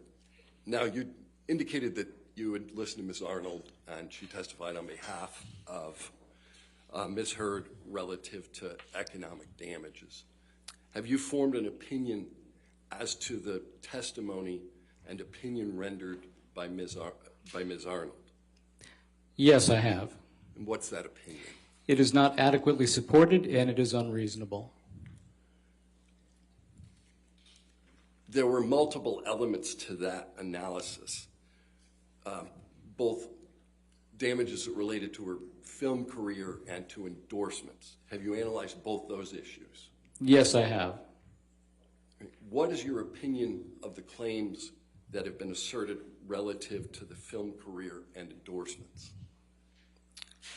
Okay, well, first of all, with respect to her damages calculation, there was no calculation per se. She initially looked at these comparable actors and seemed to use that as a basis for numbers. She didn't provide the underlying calculation. She didn't provide underlying support. And then it appeared as though in her testimony, she backed away a little bit from that, but she still suffers from the issues of not providing detailed calculations or support for where those numbers come from. And she still, to some extent, appears to be using some kind of comparable analysis. All right. What is the type of analysis that you think is appropriate here? Well, I think, and as you heard from the last witness, I think that something that is anchored in facts, taking a look at historical compensation as a basis for anticipating future compensation. Had you looked at Ms. Heard's prior compensation? Yes, I have. I've looked at tax returns that were provided for the period of 2013 through 2019. Why do you want to use historical earnings? Well, once again, you want an analysis that's anchored in fact. I don't believe that Ms. Arnold has done that in her analysis. So here we've got some actual data, we've got some historical compensation, and as the last witness mentioned, that often provides somewhat of a basis for future anticipated earnings. In addition, I believe that Ms. Arnold herself said that she had hoped to be able to look at a renegotiated salary for Aquaman 2 and then use that as a basis for future compensation, that being the new kind of base, if you will. All right. Were there any years in particular that you focused on in your analysis as to Ms. Arnold's testimony? In terms of the historical compensation? Yes. Well, for 2013 through 2019 in total, her compensation was around $10 million for all those years combined. In 2019, the last of those years, her compensation was somewhere between about $2.6 million and $3 million. Now, that's a good year. That's known as a clean year. What do you mean by a clean year? Well, for example, 2019, you had Aquaman was released in December of 2018, and that was a successful film. So in 2019, you've got the benefit of that kind of success, and you also don't have any potential impact from the alleged defamatory Waldman statements that occurred in April of 2020. So 2019 is clean of all that. What did you understand Ms. Arnold's methodology to be? Her methodology initially appeared to be based on these comparable actors that she had identified, and theoretically, the compensation that they earned, although she doesn't identify what that compensation is or provide any support for it or any calculations. What is your opinion of that methodology from an accounting perspective? That methodology was unsound. It's just unsupported. There are no numbers. There's no data that she provided and support for that. What methodology did you understand Ms. Arnold to adopt at trial? Okay, well, it looked like somewhat of a mix and match approach. She used different approaches, I believe, for different elements of the damages, although it's still a little bit unclear to me, a little bit vague. But there are 4 basic components that she was looking at, and we can go through those in any order you wish. All right. With respect to the television series portion of her analysis, what do you understand that methodology to be? Okay. Objection, Your Honor. May we approach? All right.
the earnings from television shows.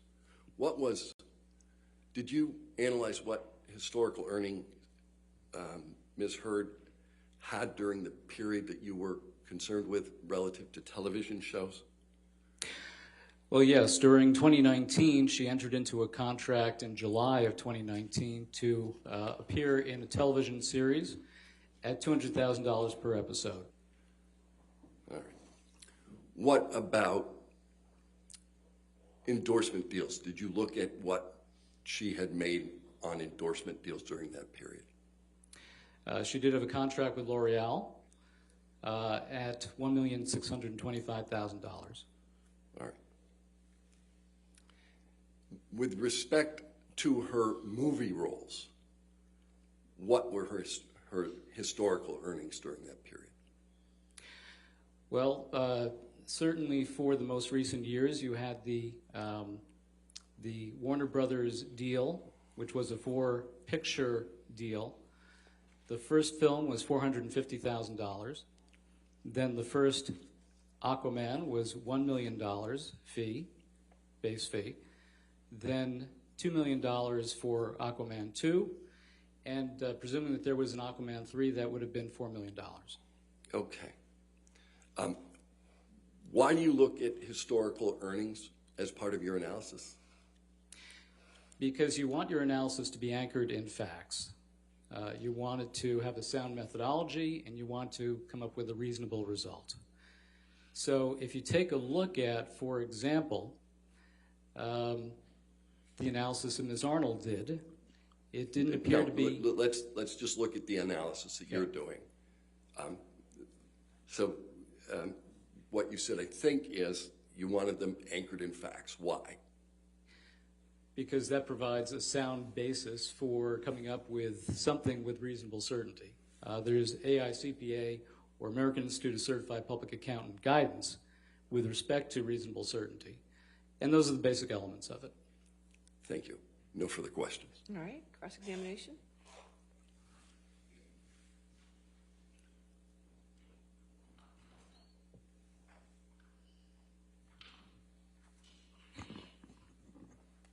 Hello again, Mr. Spindler. Good morning.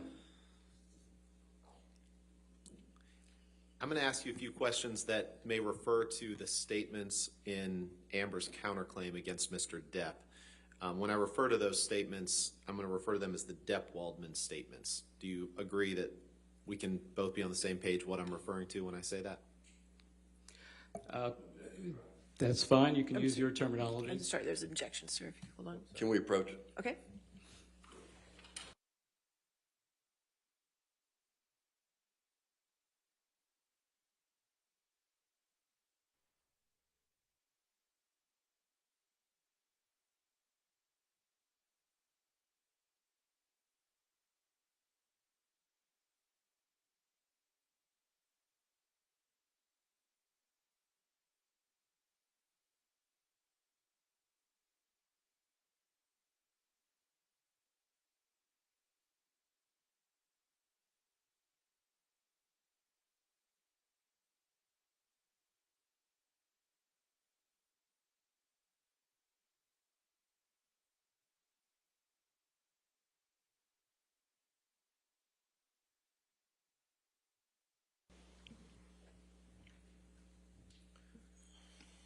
So, Mr. Spindler, when I refer to the Depp-Waldman statements, you understand me to be referring to the statements in Ms. Heard's counterclaim against Mr. Depp, correct?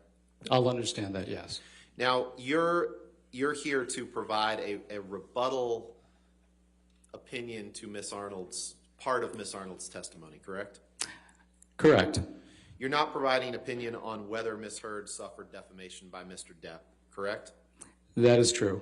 You're not offering an opinion as to what any of the underlying facts relating to whether Mr. Depp abused Amber, correct?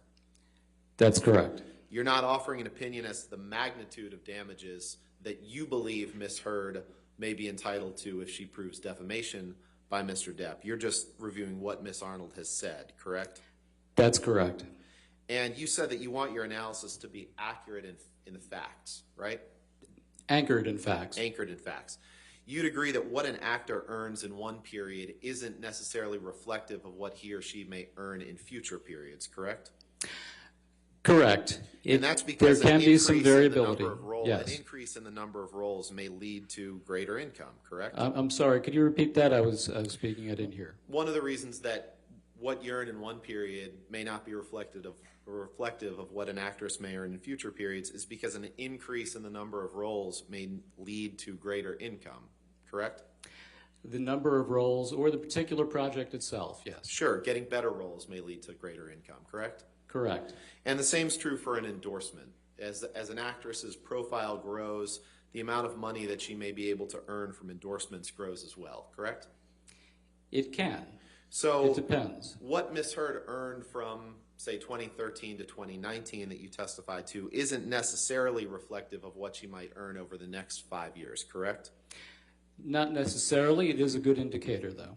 And you'd agree that from 2013 to 2019, in terms of earnings and star power, that Ms. Heard's career trajectory was on the upswing, correct? There was a slight increase during that period of time in her earnings from 2013 through 2019. And you'd agree that that was as a result of getting more lucrative roles, right? Yes. Now, you're not a causation expert, right? You're just a damages expert? That's correct. So you're not testifying as to whether the Depp-Waldman statements caused her to lose any roles, correct? That's correct. And you're not offering any opinion as to whether the Depp-Waldman statements kept her from being considered for roles that she otherwise would have been considered for, correct? That's correct. I'm not testifying on causation issues. And you can't speak to what opportunities may never have materialized for Amber as a result of the Depp-Waldman statements, correct? Yeah, I've not done those calculations. And you don't have an opinion about whether or not Ms. Heard could have renegotiated a contract for Aquaman 2, correct? That was not part of my work. And you don't have an opinion on the impact that additional exposure or press coverage or magazine covers or interviews would have had on Ms. Heard's career, correct? Correct. I'm just looking at Ms. Arnold's calculations. You've never served as an expert witness before to calculate damages based on lost roles by an actress resulting from defamation against that person, correct? I've been involved in defamation cases, but I've not done the calculations as an expert witness and testified thereto.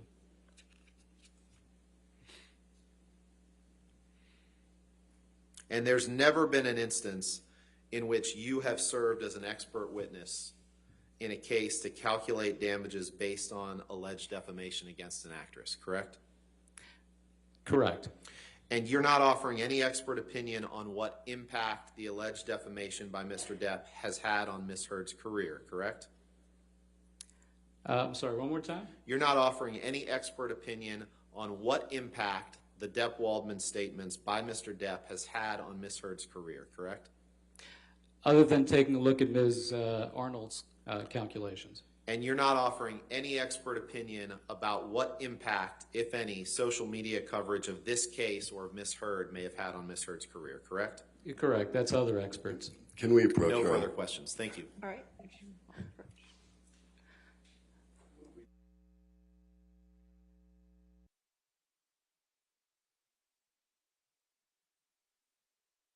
For you. Okay. All right. Thank you, Mr. Spindler. You can have a seat in the courtroom, or Thank you, you're free to everyone. go. Thank you. All right. Your next witness. Plaintiff calls Doug Banya, Your Honor. Okay. Can you spell the last name for me? B-A-N-I-A. Thank you.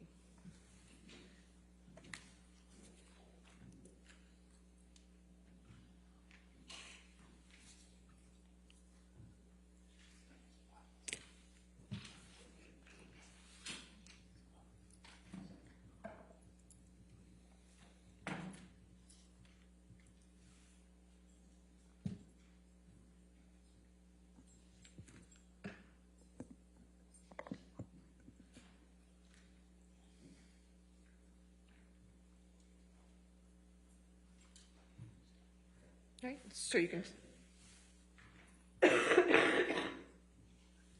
So just a reminder that you're still under oath, okay, sir?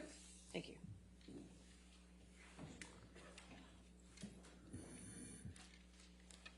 Good afternoon, Mr. Banya.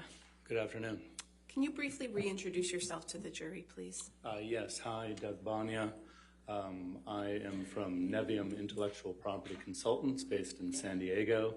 I value intellectual property. I provide litigation support in infringement and defamation cases, as I'm doing today. And I use internet and social media analytics in both of those services. Since you last testified in this case, the jury has heard testimony from Ronald Schnell and Catherine Arnold. Are you familiar with their testimony? Yes. Were you asked to analyze their testimony and provide opinions in response? Yes, I was. Have you formed opinions in response to the testimony of Mr. Schnell and Ms. Arnold? I have. Generally, what are those opinions? Generally, Mr. Schnell provided no evidence of a correlation between the Waldman statements and the hashtags and the spikes of those hashtags on Twitter. Second, based on my internet and social media analytics investigation, I've concluded that the alleged comparable actors that Ms. Arnold came up with are not comparable with Ms. Heard.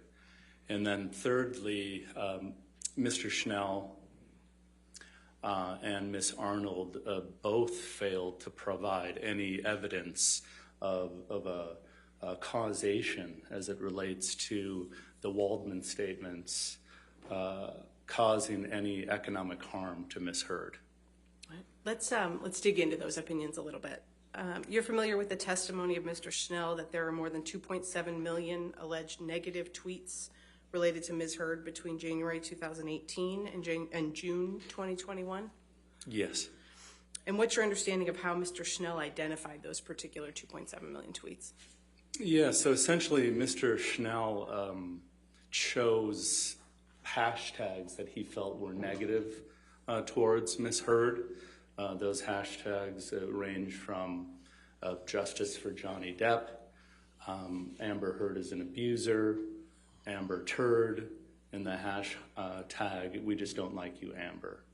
So then he used those hashtags and he searched through, using the Twitter API, searched through various tweets and then came up with any tweets that were using those hashtags. Did you conduct an analysis of those tweets? Yes, I was given that exact the data that Mr. Schnell used on a hard drive. So yes, I dug into that data as well. And what was the purpose of your analysis? So what I'm trying to do, and what's at issue of the case today at this point is, were these tweets, did they contain the Waldman statements? That's what where we're at right now, are the Waldman statements. So I wanted to analyze those tweets to determine which ones, and if any, contain the Waldman statements. And what's your understanding of what the Waldman statements are? So my understanding is there's three Waldman statements that were published in the Daily Mail. The Daily Mail is a UK tabloid, and Mr. Arnold was quoted in three of those articles, and those dates were on April 8th, 2020, April 27th, 2020, and on June 24th, 2020. And my understanding that those quotes, sorry, I think I said the wrong name, but those quotes are the only remaining in this case. Did you analyze the timing of the tweets that we were talking about as compared to the timing of the Waldman statements? And that's exactly what I did. So I wanted to look at the Waldman statements, look at the dates that they happened, and then analyze those as compared to the Twitter data that I had. Have you prepared a demonstrative that reflects that aspect of your analysis? Yes.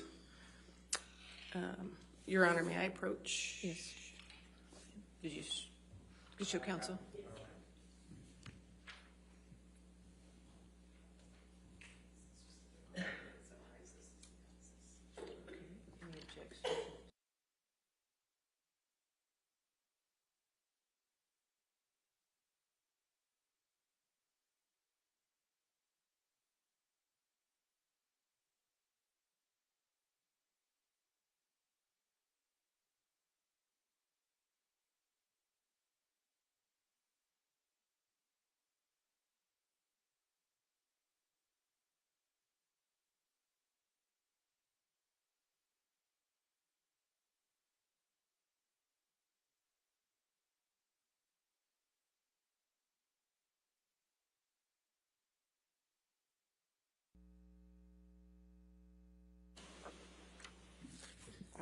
So 1293 will just be marked for identification as demonstrative and can be published to the jury.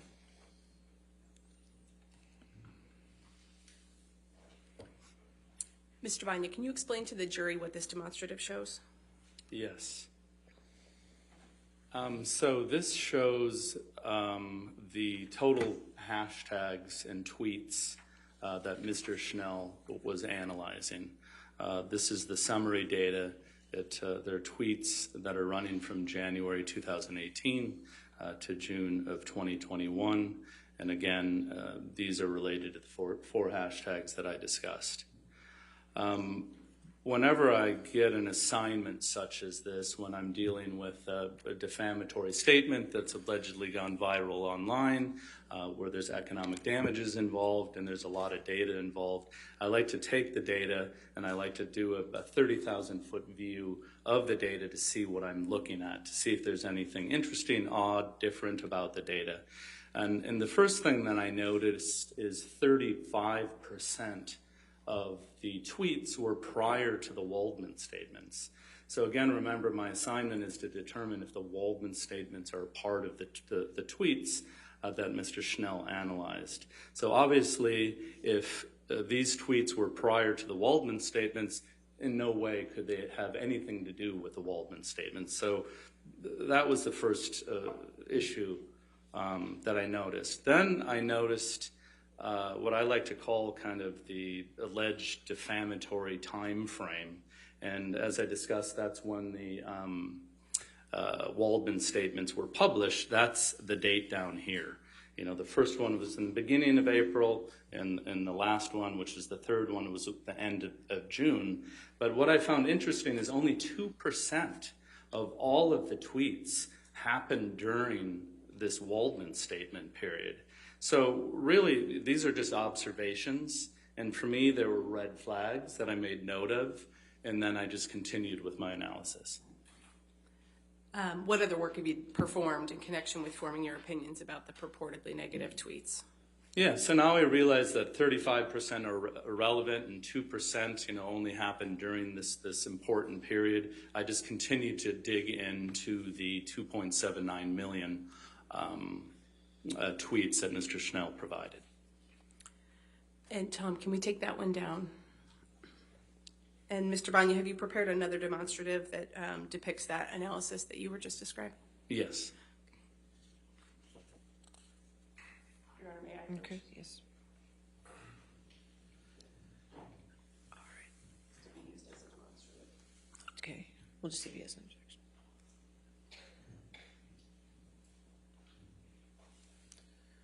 No, I'll give you time to look at it, sir.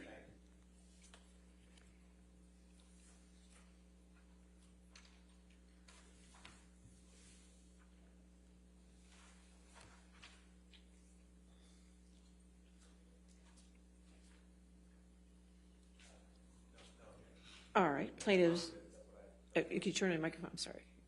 No objection as a demonstrative. Okay, all right. Plaintiffs Exhibit 1294 will be marked for identification as a demonstrative and will be published to the jury. Thank you, Your Honor. Mr. Banya, can you explain what this demonstrative shows? Yes, this is showing the various spikes as it relates to the hashtags that Mr. Schnell testified about. This is actually an exhibit or a demonstrative that he used in his testimony. What this is showing are the largest spikes related to the hashtag Justice for Johnny Depp. I don't know if you remember his testimony or any of his demonstratives.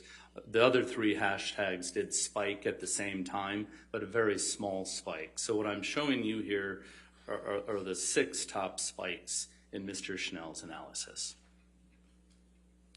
And what's important here again is the very first spike and the largest spike, again, happened before the Waldman statements. So what I'm trying to figure out is what tweets were related to the Waldman statements. So this number 1 spike, which is the biggest spike, was prior to the Waldman statements, so it's irrelevant to the case. And then the second thing I noticed that was interesting here is here are the dates in gray right here this is the time in which the Waldman statements happened. And you're going to notice, as we discussed before, only 2% of the tweets happened during that time. But I found it very interesting for such a viral event that has potentially caused such economic harm. There's no spikes in this area. And actually, you're going to see that Mr. Waldman, his statement came out here in the first April 2020 article. Then the second one came out here. And then the third one came out in June. There's actually a downward use of the spike, downward use of the hashtags. So I'm not seeing any correlation as it relates to the Waldman statements and any spikes here as it relates to the hashtags Mr. Schnell chose. Did you analyze each of the spikes that are depicted here? Yeah, so what I did is I looked at the 6 different spikes, and you're going to notice that each spike represents a month. So the second spike, is July of 2020, and so on to the 6th spike going to April 2021. And what I did is, I don't know if you remember in my last testimony when I went into Google search, and I'm able to go into Google search, I went in and I typed in Amber Heard. And then after you hit search, you can use the tool and you can go back in time. And I chose each 6 of these dates to go back in time to see what was the media talking about back then. What was the general public being fed as it relates to Amber Heard back during those spikes. And what I found is none of them, well, actually I analyzed the top 3 search results because they represent 50 to 70% of what people click on. And I realized that none of them had anything to do with the Waldman statements. Are you aware of Mr. Schnell's testimony that the tweets using the 4 hashtags he looked at were mathematically correlated? Yes. What does that mean? So what Mr. Schnell is saying, which is irrelevant to this case, is the 4 hashtags that he randomly chose, they tend to go up and down together. And that's why he had these spikes here. So the correlation there is how those 4 hashtags work or dance together going up and down. But first of all, the hashtags have nothing to do with the Waldman statements. And the fact that there's a correlation with the hashtags is irrelevant to this case because we're dealing with the Waldman statements, which none of that correlation analysis he did had to do with. How do you know that the correlation doesn't have anything to do with the Waldman statements? Can I clear this at all? No. Oh, yeah. Well, first of all, I know because that would happen right here. If when Mr. Waldman, one of his quotes was published, you would see a big spike right here. And then you would see maybe a little noise down here, and then the third time you might see second time a big spike, and the third time a big spike. That's not here. So that's telling me there's no correlation between the Waldman statements and this hashtag use. And then I've actually provided evidence that there's no correlation because I analyze each of these spikes and none of them had to do with the Waldman statements. Is mathematical correlation the same as causation? No. Why not? I mean, correlation is simply a relationship between 2 or more variables or 2 or more things. In this case, the correlation question is, when the Waldman statements were published, at the same time, did you see a correlation with spikes in these hashtags? And again, can we clear this? You see none of that right here. It's actually a downward trend. There's no spikes. There's no correlation. So, again, Mr. Schnell provided no evidence of any correlation. What correlation opinion did he provide during his testimony? Well, he provided the correlation that the 4 hashtags, spike together. But again, the hashtags have nothing to do with the Waldman statements, and the facts that they're correlating or moving together is irrelevant to the case because the case is about the Waldman statements. So what is causation then? So causation is where one thing causes a change in the other. So as it relates to this case, did the Waldman statements cause Ms. Heard to have economic harm? In other words, did the Waldman statements cause Ms. Heard not to make as much money in her career? And again, Mr. Schnell provided no evidence of this. Ms. Arnold provided no evidence of this. And as a matter of fact, during Ms. Arnold's testimony yesterday, she didn't even know what causation was. You know, she was asked, do you know the difference between causation and correlation? And she said that she's not a semantics expert. We're not talking about the words. You know, when it comes to damages, you have to prove causation prior to calculating damages. You know, so there is no causation that's proven here. Therefore, a damages analysis is not appropriate. Did you hear Mr. Schnell testify that he agreed with your opinion in this case? Yes. And what's your understanding of the opinion that he agreed with? Well, he agreed that he failed to link the spikes in the hashtags on Twitter to the Waldman statements. Did he try to do that? He tried to do that.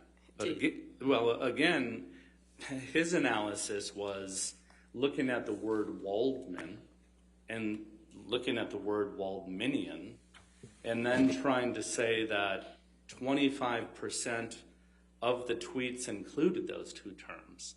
But first of all, Waldman isn't the issue here. It's the Waldman statements. And Waldmanian, I don't even know what that is, but it's not relevant to this case. We can, I think, take that one down, please, Tom. Mr. Banya, what other work have you done in connection with forming your opinions about Mr. Schnell's testimony? Again, the assignment was to determine if the Waldman statements were part of the tweet. So I continued to dig in, to the data.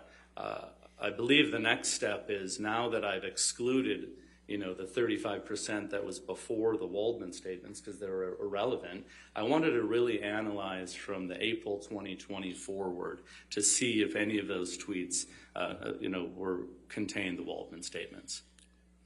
Did you prepare a demonstrative that reflects that analysis that you did? Yes, I did. Your Honor, may I approach again? All right. Yes, ma'am.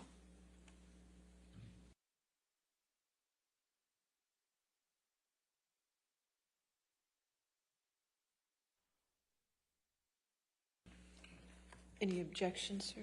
No objection as a demonstrative. All right. We'll mark it for identification as plaintiffs 1295 as demonstrative and published to the jury. So, Mr. Banya, did you consider the content of the statements made by Waldman as part of the work that you did? Yes. Yeah, so here I reviewed the Waldman statements again. And what I wanted to do is I wanted to determine what, if any, tweets included the Waldman statements. So what I went back to the Waldman statements, and I came up with key terms and key themes for those Waldman statements, which are listed here. The Waldman statements were about abuse hoax, sexual violence hoax, and fake sexual violence. So what I did is we're now dealing with a 1.2 million tweets because we're starting in April 2020 because that's when the Waldman statements started. And what I did is I searched the 1.2 million tweets, for these three phrases. And I determined that there were 751 tweets that included those key terms, which is 0.06% of the 1.2 million. And then as I was sifting and sorting and analyzing this data, I realized that a lot of these tweets had the exact same language. It was interesting to see it was the exact same tweet because I'm analyzing the language to see if it matches one of these three. I realized that a lot of these tweets were retweets, likes, or shares. So therefore, I eliminated any of those, and it came down with 95 unique tweets. And then what I did from there is I analyzed those to determine if any of these terms were in there, and I identified 5 tweets that were related to the Waldman statements. Do any of the hashtags Mr. Schnell analyzed include the words from the Waldman statements? No, they don't. And, because I am rebutting Ms. Arnold, her testimony yesterday, she was saying that the Waldman statements caused these hashtags. Then throughout her testimony, she walked that back and admitted, no, none of these tweets have anything to do with the Waldman statements. They don't include the Waldman statements. These hashtags are only hashtags that Schnell, in his opinion, felt that they were negative towards Ms. Heard. Based on your expertise, what are your overall opinions about Mr. Schnell's testimony and the Twitter hashtag data? Mr. Schnell provided no evidence that any of the tweets were related to the Waldman statements. Mr. Schnell, there's no correlation there. He also provided no evidence that there's any causation that, the Waldman statements caused any economic harm towards Ms. Heard.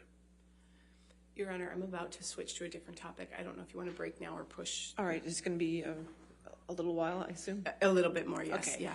Let's go ahead and break for lunch, ladies and gentlemen, okay? Do not discuss the case and do not do any outside research, okay?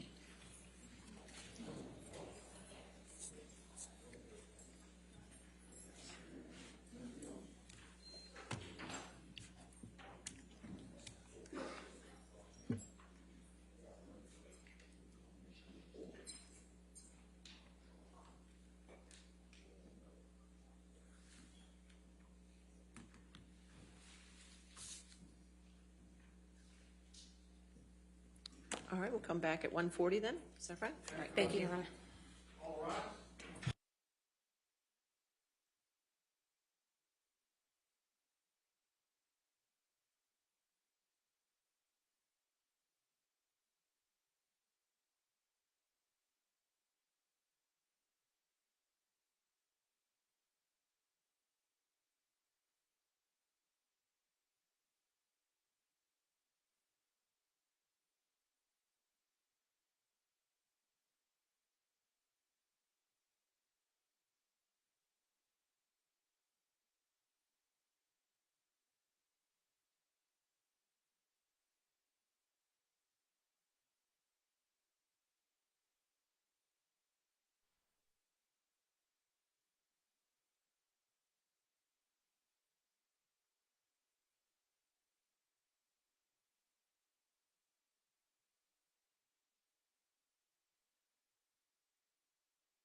Thank you, sir.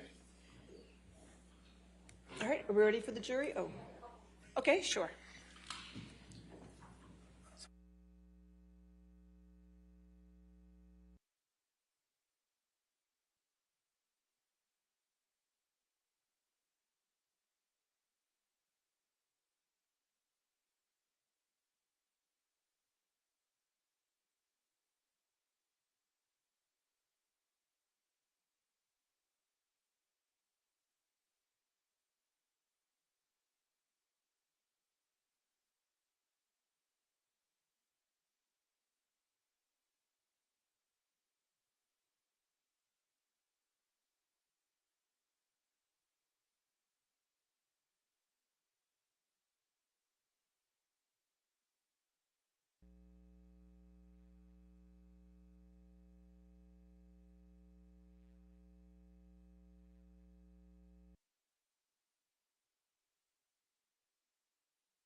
All right, so we ready for the jury then?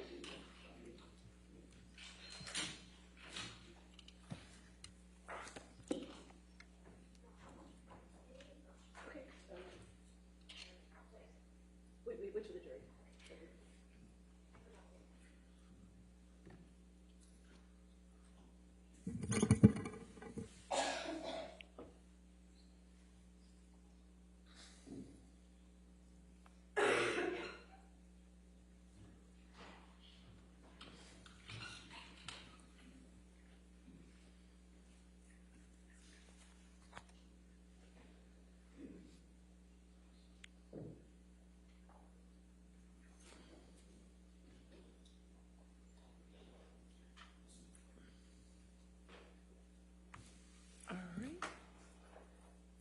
All right, you may be seated. All right. Do you need to approach for a moment? Okay.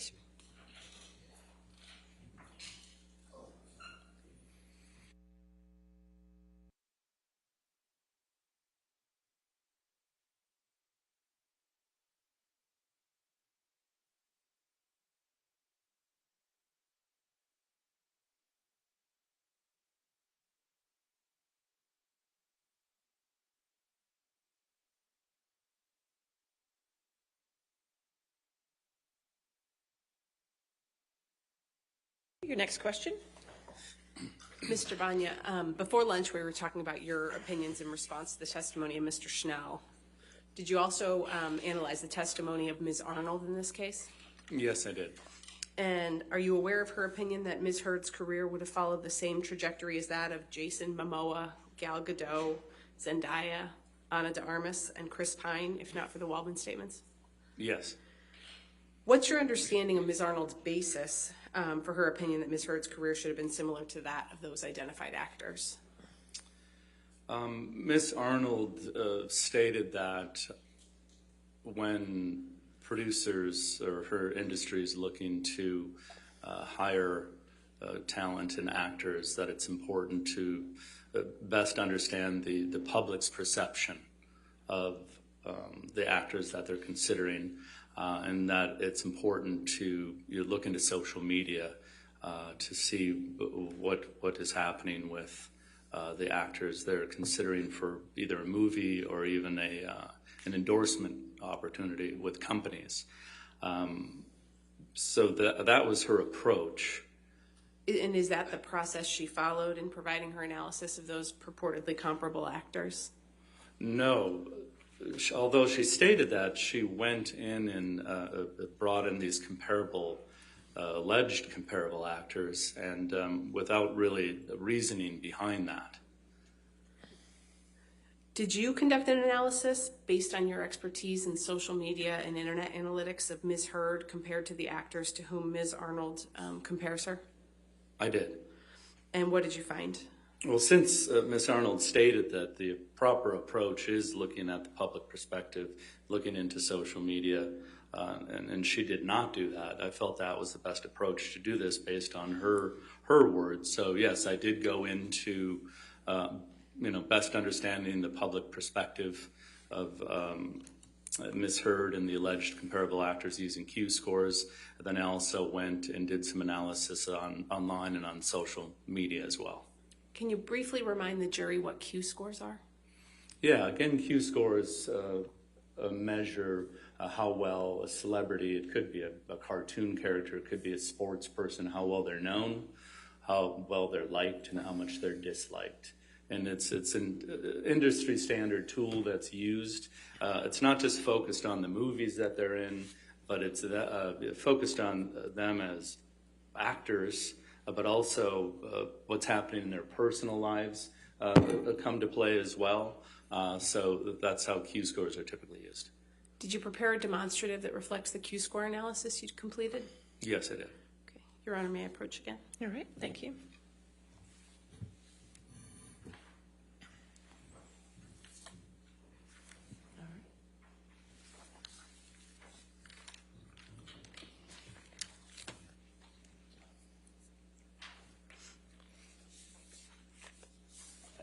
No objection to the demonstrative. All right, we'll identify plaintiffs 1296 for identification and publish to the jury. Mr. Vanya, what point in time do these Q scores represent that are reflected on your demonstrative? So these are the winter 2019 Q scores that are reflected here. And what was important for me is I wanted to find Q scores that represented Ms. Heard after Aquaman. And remember, Aquaman is December of 2018. These Q scores were gathered January and February of 19, but before the Waldman statements. And what did you find based on the Q scores that you looked at? So as you see here on the left are positive Q scores, and the higher the number, the better. As you can see, Ms. Godot has the highest Q score out of the group of actors here at a 28. But you're going to notice Ms. Heard has the lowest positive Q score. She has a 9. So I find that very interesting that she doesn't appear to fit in as a comparable with these alleged comparable actors. I think what's also interesting is the average Q score for all actors being scored at that time, which include all the alleged comparable actors here, score at an average of 17. And you can see, again, she is 9, well below that. And then on the right side, you're going to see the negative Q scores. So this is how much people dislike you. So the lower the score is better. You can see Mr. Momoa is over here with the lowest at an 8. But you can see Ms. Heard is over here at a 28, which was quite a difference. A 20-point difference from Mr. Momoa, and also a 10-point difference, from the average of all actors. So she is very, very much little. Her positive score is very low, and her negative score is very high, which tells me that she does not fit in as a comparable as it relates to these alleged comparable actors. What opinions did you form based on that Q-score analysis? My opinions as it relates to these Q-scores is, Ms. Arnold used these actors as allegedly comparable actors.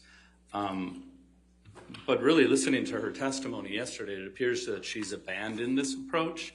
I don't think she's using these comparable actors or these alleged comparable actors anymore. She's more relying on her experience, and I agree with that. Did Ms. Arnold offer a criticism of your use of the Q-scores here? She did, yes. And what's your understanding what that criticism is? Well, what I believe she was saying is that I should have ran Q-scores for these allegedly comparable actors after each of their breakout films, which I disagree. First of all, Q-scores doesn't work like that. Q-scores are available twice a year, so it's not that I could pick a month or a different month for each of the Q-score actors. So I feel that, what was important for me, and this doesn't always happen when I'm using Q-scores, you can get this perfect moment in time. As Ms. Heard said, as Ms. Arnold said, that, Aquaman was Ms. Heard's breakout moment. So these scores reflect that breakout moment, and they're terrible Q-scores. How would your analysis change if you had used Ms. Arnold's logic with respect to the timing of the Q-scores that you looked at? I mean, if you really think about what Ms. Arnold was saying, is she's saying that she thinks Q-scores are the highest for each actor right after their breakout moment. So I would think, if anything, these Q-scores could have been a bit lower because it's not right after their breakout moment. But what's important for me is the fact that these scores reflect, who Amber Heard was at the time before the Waldman statements, but after the Aquaman release. We can take that one down, Tom. Thank you. What other work have you done in connection with forming your opinions in this case? Again, taking the advice from Ms. Arnold, it's important. She says the industry looks into social media, what their followings are like, with the numbers as it relates to their followers. Again, what is the public perception of them? So I analyzed their social media accounts, but prior to the Waldman statement. So. And how did you do that? Yeah, so what I did, I don't know if you're all familiar with the archive.org. They have a tool called the Wayback Machine. What archive.org does is it archives the internet. So you can go back in time to see what websites and web pages used to look like in the past. Not all the time can you actually get a celebrity's social media accounts to have been archived, but we were fortunate that each of the alleged comparable actors' social media accounts were in archive.org. So I was able to go back in time prior to the Waldman statements to see what the following activity was for each of the alleged comparable actors. Mr. Banya, did you prepare a demonstrative that reflects your social media analysis? Yes. Your Honor, may I approach? Yes, ma'am.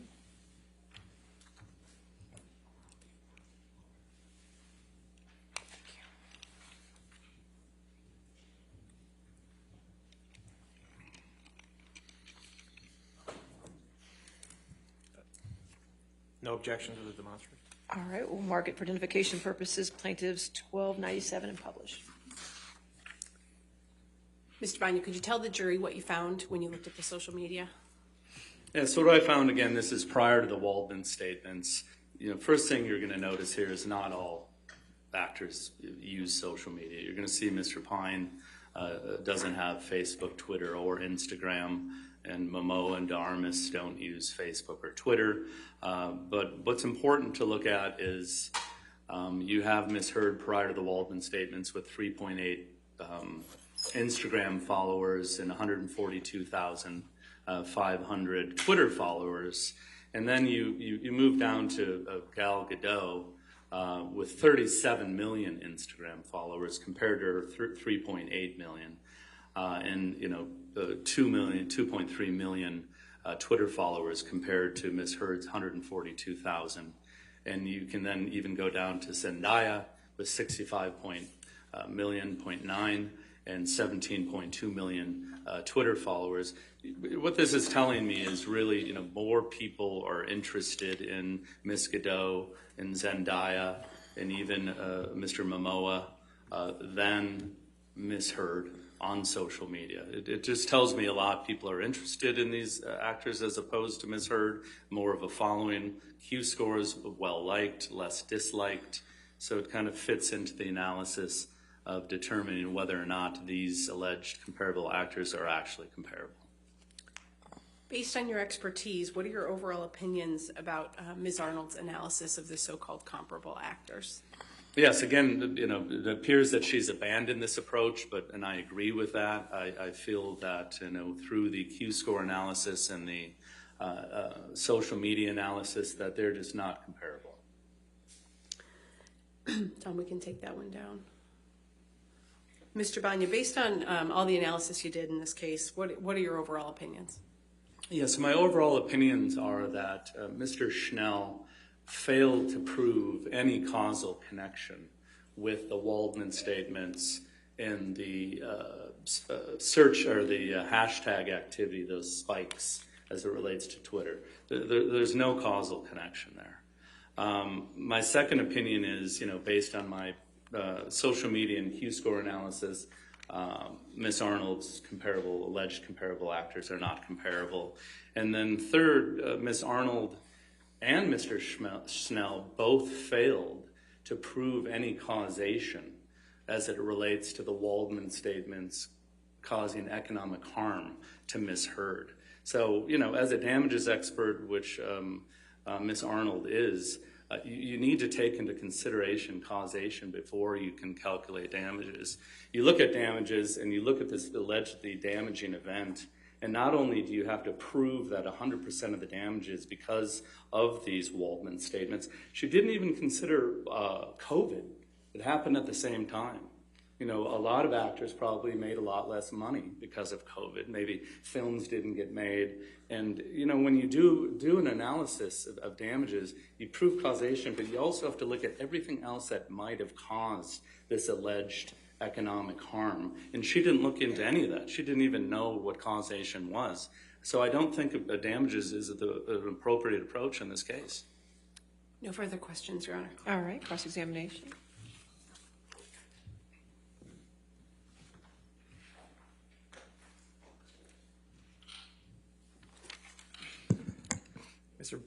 Good afternoon, Mr. Banya. Hi. You're not a damages expert, correct? I am a damages expert, but not providing any quantitative damages opinions in this case. In this case, okay. And is it your testimony that only if a person repeats the Waldman-Depp statements could they be related to the defamation? Say that one more time. Are you saying that a person literally has to repeat the Waldman-Depp statements in a tweet for them to be related to the defamation? No, if you looked at my analysis, I did pick the 3 themes as it relates to the tweets, and I analyzed those themes, and I came up with 5 examples of when those themes were used. And you ran searches for, quote, abuse hoax, sexual violence hoax, and fake sexual violence, and you ran all those in quotes, correct? I did. So only if a person used a tweet with those words in that order and with that spacing would they hit on your searches, correct? Objection, compound. Overruled. Yeah, so I used them in quotes because, hoax could be used in many other contexts. So I wanted to make sure I was fitting my search with the theme of the Waldman statements. So if someone tweeted misheard faked sexual violence, that wouldn't appear in your searches, correct? Faked with an ED. It would not. Okay. And if they use 2 spaces between abuse and hoax, that wouldn't fit in your search. That's correct. Okay. Did you? And a tweet can only be 280 characters, correct? That's correct. All right. So certain of the Waldman-Depp statements, a person could not tweet the whole thing in one tweet, correct? The whole statement in one tweet. The Waldman statements? Correct. No, you could not tweet those entire quotes. Did you make any determination if there was an online bullying campaign against Mr. Depp after Ms. Heard's op-ed?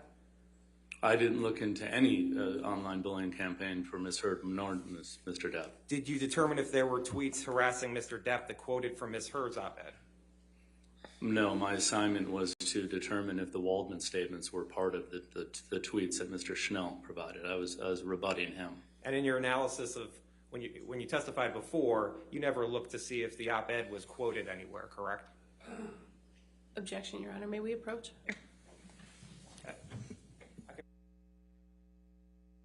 All right, questions withdrawn. Next question. Now, you have no objection to Ms. Arnold's use of comparables, correct? Just the use of comparables in general. I listened to her testimony, and my understanding that she abandoned that approach. But as it relates to my testimony today, my opinion was related to those specific alleged comparable actors, that they were not comparable. You're not offering an opinion as to who the appropriate comparables should be to Ms. Heard, correct? Correct. Okay. And you testified just before about the Q scores of Ms. Heard and the comparables. That was Plaintiff's Exhibit 1296, correct? I don't know what 1296 means. Okay. The demonstrative in front of you. Mine? Yes, that's correct. And you said that those were all for the winter of 2019? I said Ms. Heard's were from the winter of 2019. Because isn't it true that none of the rest of these people were from the winter of 2019, correct? That's correct. Okay. In fact, Mr. Momoa's was from the summer of 2020? Of 2020? That's correct. Not all alleged comparable actors had Q scores for that date. What was important for me is to get Ms. Heard's Q scores right after Aquaman, but before the Waldman statements. So you weren't comparing apples to apples, correct? I wouldn't say that. I'm saying that it's not the exact same years. Well, so in the winter of 2019, that Q score comes out. That the field work dates for that is from January 22nd, 2019 to February 7th, 2019, correct? That is correct. So that would be so the field work would be starting almost immediately after Aquaman just came out, correct? Yeah, in her Star is Born moment, yes. You'd agree that for the winter of 2020, where you took Jason Momoa's Q score, would have more time to account for the rise in popularity of the film Aquaman, correct? Well, actually, if I use Ms. Arnold's suggestion, these celebrities tend to have, the celebrity moment right after they have their breakout film. So I disagree with that. I think maybe his Q scores could be lower as it relates to when I use them. You'd agree that for the winter of 2020, Mr. Momoa's Q score would have more time to account for the rise in popularity of the film Aquaman? I don't know if it accounts for the rise of popularity. Again, using Ms. Arnold's words, usually a Q score will be the highest right after the film, like I did measure Ms. Heard.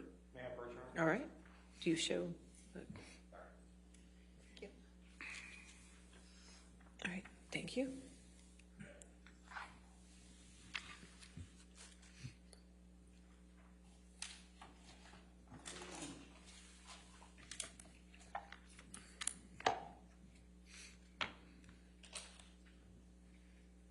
If you look on page 177 of your deposition transcript, you see that? I don't see a page. Is that what you handed me?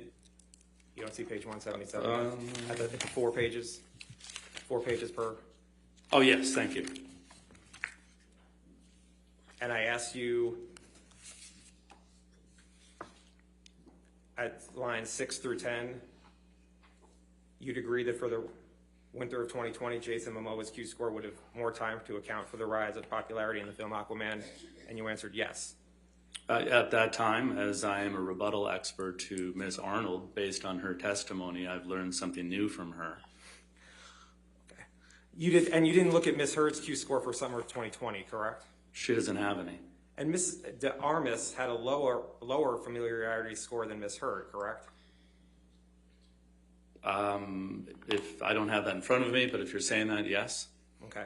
And Ms. de Armas's career trajectory has gone up since the summer of 2020, correct? I don't know. I didn't analyze her career trajectory. Okay. Could you put up plaintiff's trial exhibit 1297? That was the demonstrative.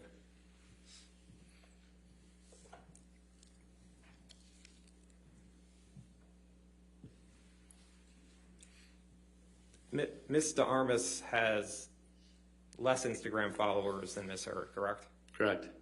And Ms. Heard has more than double the Instagram followers of Ms. de Armas, correct? Yes. Okay. And isn't it true that you get more social media followers the longer you're on social media? Not necessarily. It doesn't work that way. It depends on many other factors. So Ms. de Armas had a lower familiarity score and less Instagram followers, yet your testimony is that she would not be a proper comparable to Ms. Heard? That's correct. Okay. And you're not offering a different set of people who should be comparables, correct? That's correct. Okay, thank you. You can take that down. Now, you understand that Mr. Waldman has been banned from Twitter for life for harassing Amber Heard, correct? I don't know that, but if that's the case. And you understand that Mr. Waldman appealed the decision to Twitter and they have confirmed his ban for life? Objection, Your Honor. May we approach on this one? Okay, sure.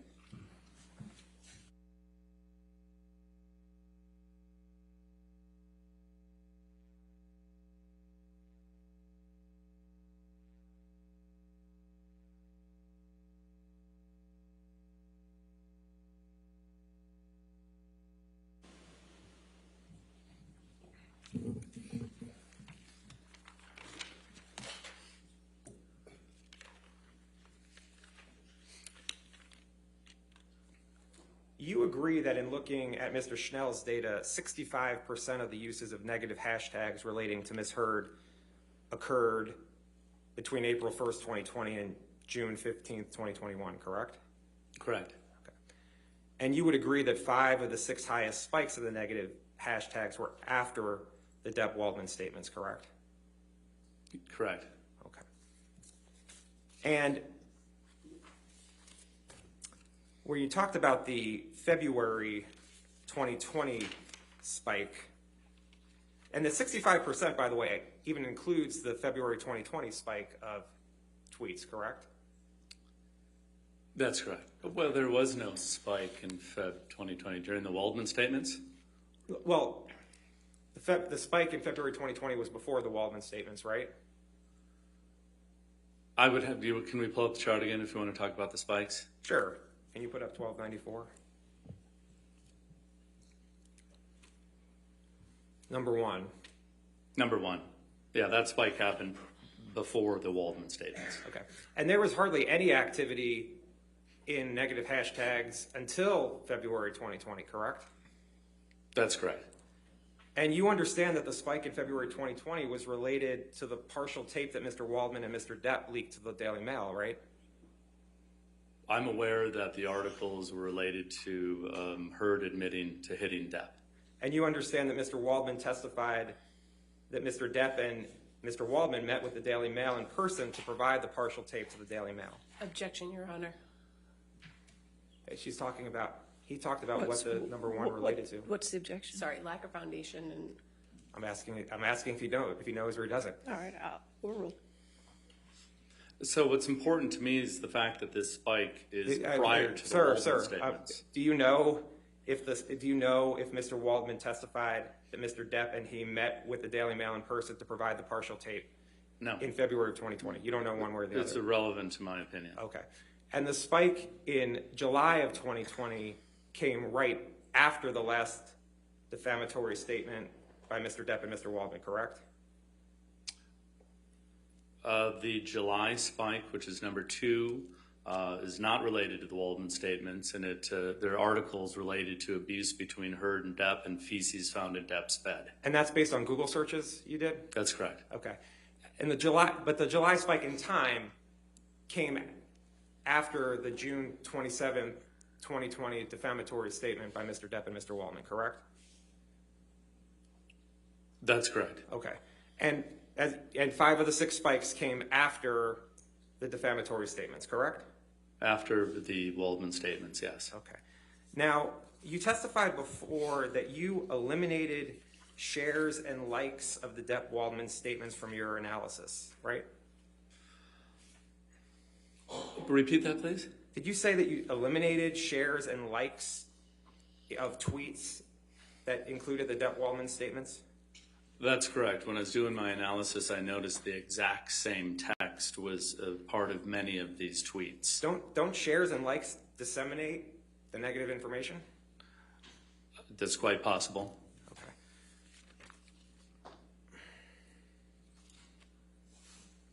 And you agree, right, that use of the term Waldman or Waldmanian occurred over 25% of the time in the negative tweets toward Ms. Heard from April 2020 through January 2021, correct? Although it's irrelevant to this case, it has nothing to do with the Waldman statements. That's what Mr. Schnell says.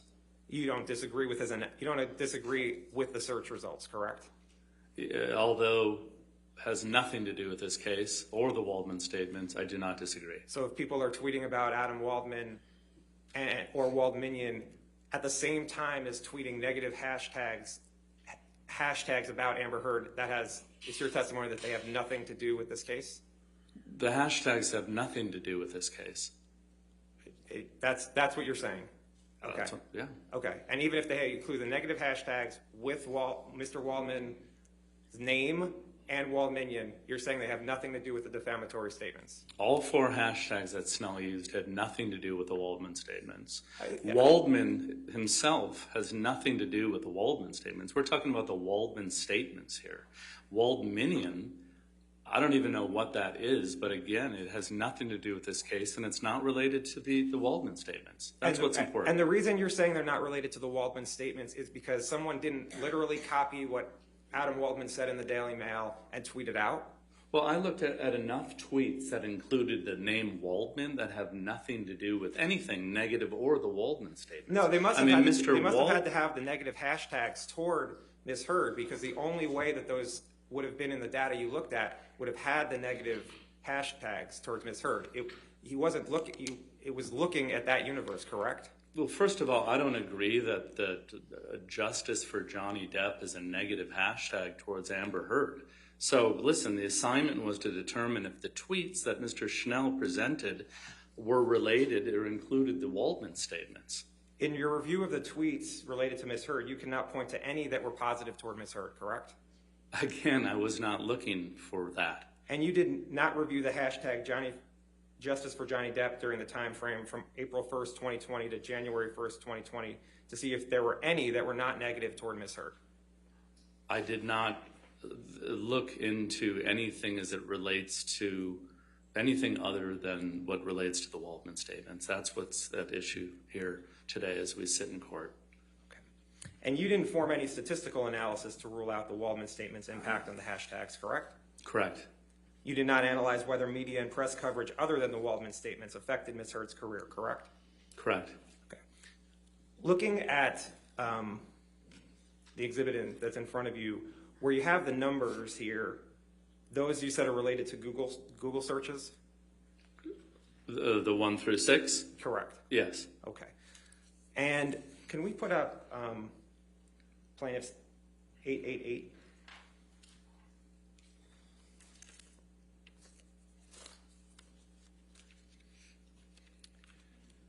And we could just start at 1. Do you understand that your... Okay. Oh, thanks. And 888, it's page 76. These are the documents you relied upon for your opinion today? Yes. And are these the search, where it has the different letters, these are the searches that you ran for the various time frames and the articles that came up for numbers 1 through 6, correct? No, I mean, obviously document 1A is the Heard supplemental expert witness disclosure. These are documents that I used throughout the time I've been working on this project. So these aren't related to those 1 through 6 numbers. Okay, these are documents you relied upon for your opinion today? These are documents that I relied upon when I presented my designation. For your opinion today, that you're offering today? Yeah, these are the documents that, yes, I've relied on throughout this case. Okay. And actually, Michelle, could you turn in this designation to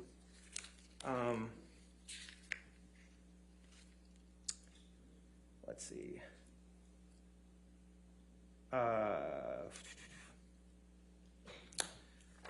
Hold on one second. Can you just scroll down? Yeah, keep scrolling. Just keep going.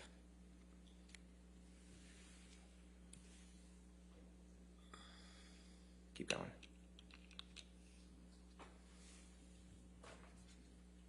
Okay, stop. This was the chart you provided with your designation for your opinions in this case, correct? Yes. Okay. And it's similar to the chart that we had before with the 1 through 6, correct? That's correct. And where it has the various boxes, it's talking about documents 6E through 6H, for instance, related to Depp wanting to have Heard replaced on Aquaman. Yes. And you prepared this chart, correct? Yeah, this was part of my designation. I'd like to have this page as a demonstrative. Your Honor, I do have an objection, if I might be heard. All right, if you want to come forward, page 99.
Mr. Banya.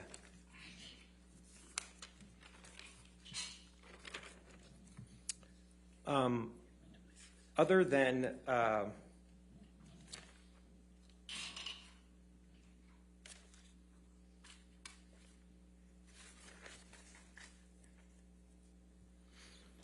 so as I understand it, the way you determined that the tweets were not related to the Waldman statements was that you looked at time and then you ran certain Google searches, correct? Correct. And then the top 3 hits came up. Correct. And then you looked through the article to see if the Waldman statements were there?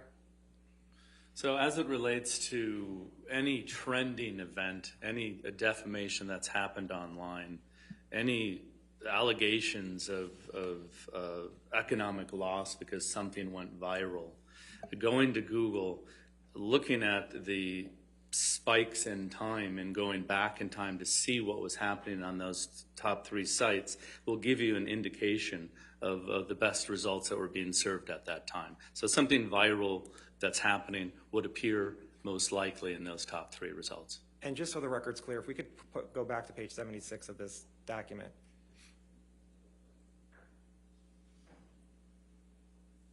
Numbers 6A through 6N, going to the next page, those are the headlines of the searches that you found?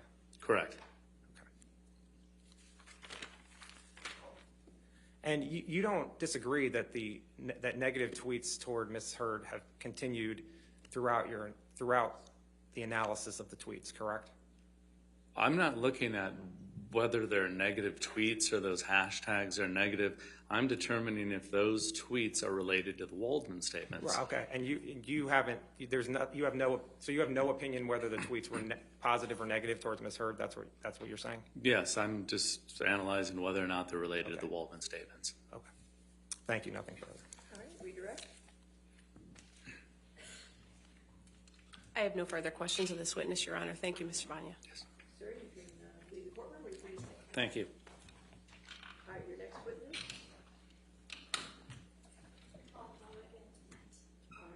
Ladies and gentlemen, we're going to take a brief recess for you at this point.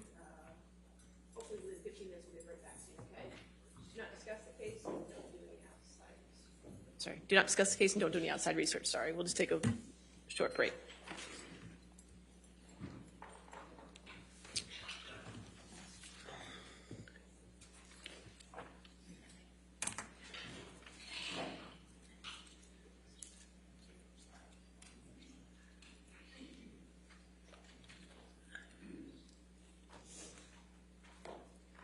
All right, so just so that we're on the same page, you can have a seat.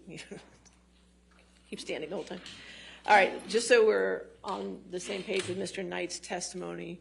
Actually, could Mr. Knight go back out, please?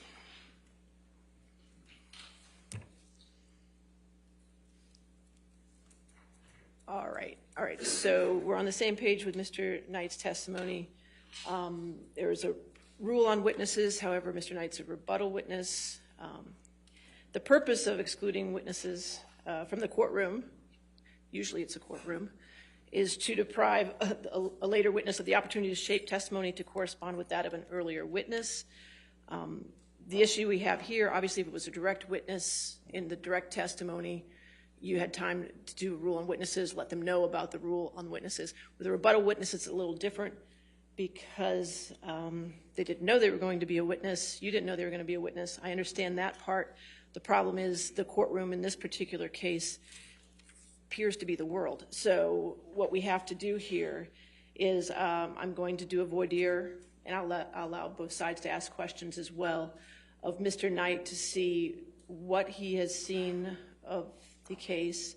And I'm just going to use the factors that the case law in Virginia uses, which the factors to consider, because the court does have broad discretion to permit or prohibit a witness to testify in this particular circumstance. So the factors I'm going to consider is if the impropriety was intentional, which we'll find out, the prejudice attached to it, also if the excluded witness learned about substantive aspects of the case from an earlier testifying witness and whether that knowledge had any effect on his or her testimony. So those are the three factors I'm going to look at in weighing this decision.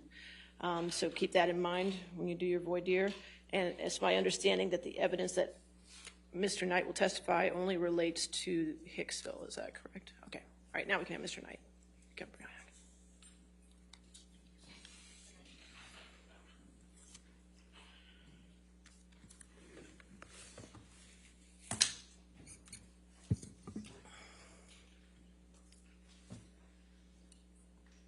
All right, sir. Mr. Knight, if you could come forward to be sworn. Do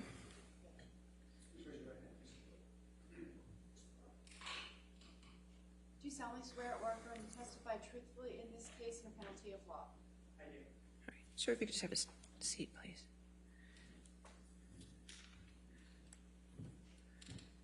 Sir, what we're doing is I'm just going to ask you a few questions outside the presence of the jury, and then the attorneys are going to ask you a few questions, okay? Sure. Then I'm going to have you step back outside after that, okay? No problem. All right, what's your full name, sir? Morgan Higby Knight. Okay, you don't have to be that close. All right. All right, how do you spell your last name? N-I-G-H-T. Okay. All right, and sir, before I can allow you to testify, I just want to ask you a few questions. Have you seen any of the trial that's been going on for the past 6 weeks? Approximately 5 weeks ago, a friend of mine texted me that Hicksville was mentioned, and I watched a little clip where it was mentioned. Which clip did you watch? I believe it was somebody testifying about, I think it was the security guard testifying maybe about Hicksville, or I forget exactly who was testifying. But it was something where Hicksville was mentioned, and it was about something about a wrist or something like that. All right, and what did you do after that? At some point, did you get in contact with attorneys? So I didn't reach out to them. I didn't really care. The innkeepers that worked at Hicksville before reached out to them and said, we saw some stuff that wasn't true, and then they asked, is it okay if I give the attorneys your phone number? So the attorneys reached out to me. Okay, and when did the attorneys reach out to you? May 3rd. May 3rd. And you talked to the attorneys at that time? Yeah. Okay. Not Camille, but Geraldine.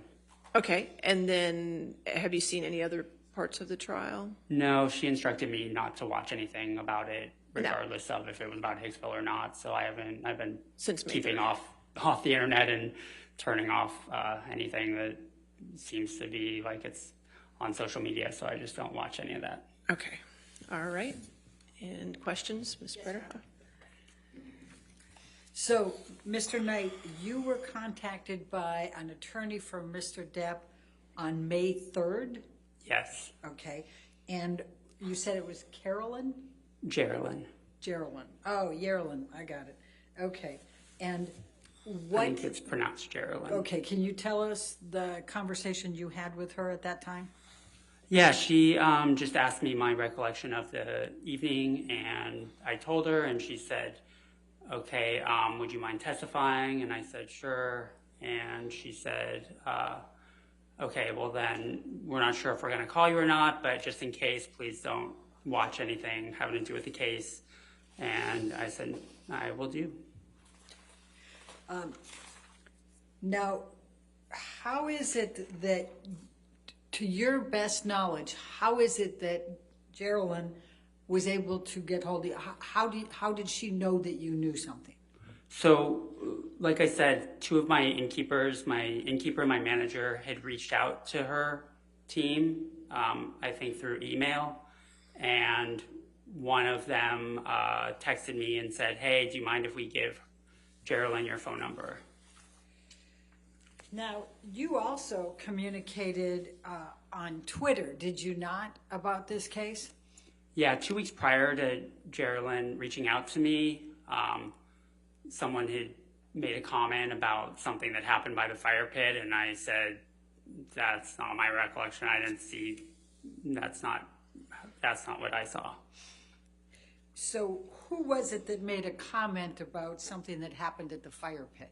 So once I was told about the fact that Hicksville was mentioned, I went and did a Twitter search of Hicksville trailer. So it was, I don't know who it was, but I was just like, what are they saying about Hicksville? And so that was why I did a search, just to see, because it was weird and fascinating, because the night to me wasn't that remarkable in the context of all the different experiences I've had at the Trailer Palace.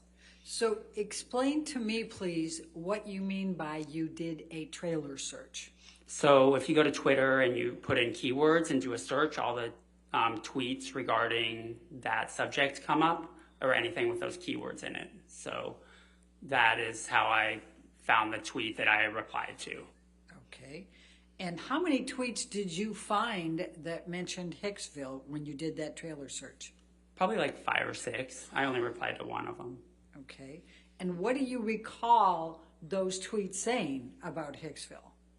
The one that I replied to said that there was some incident by the fire pit, and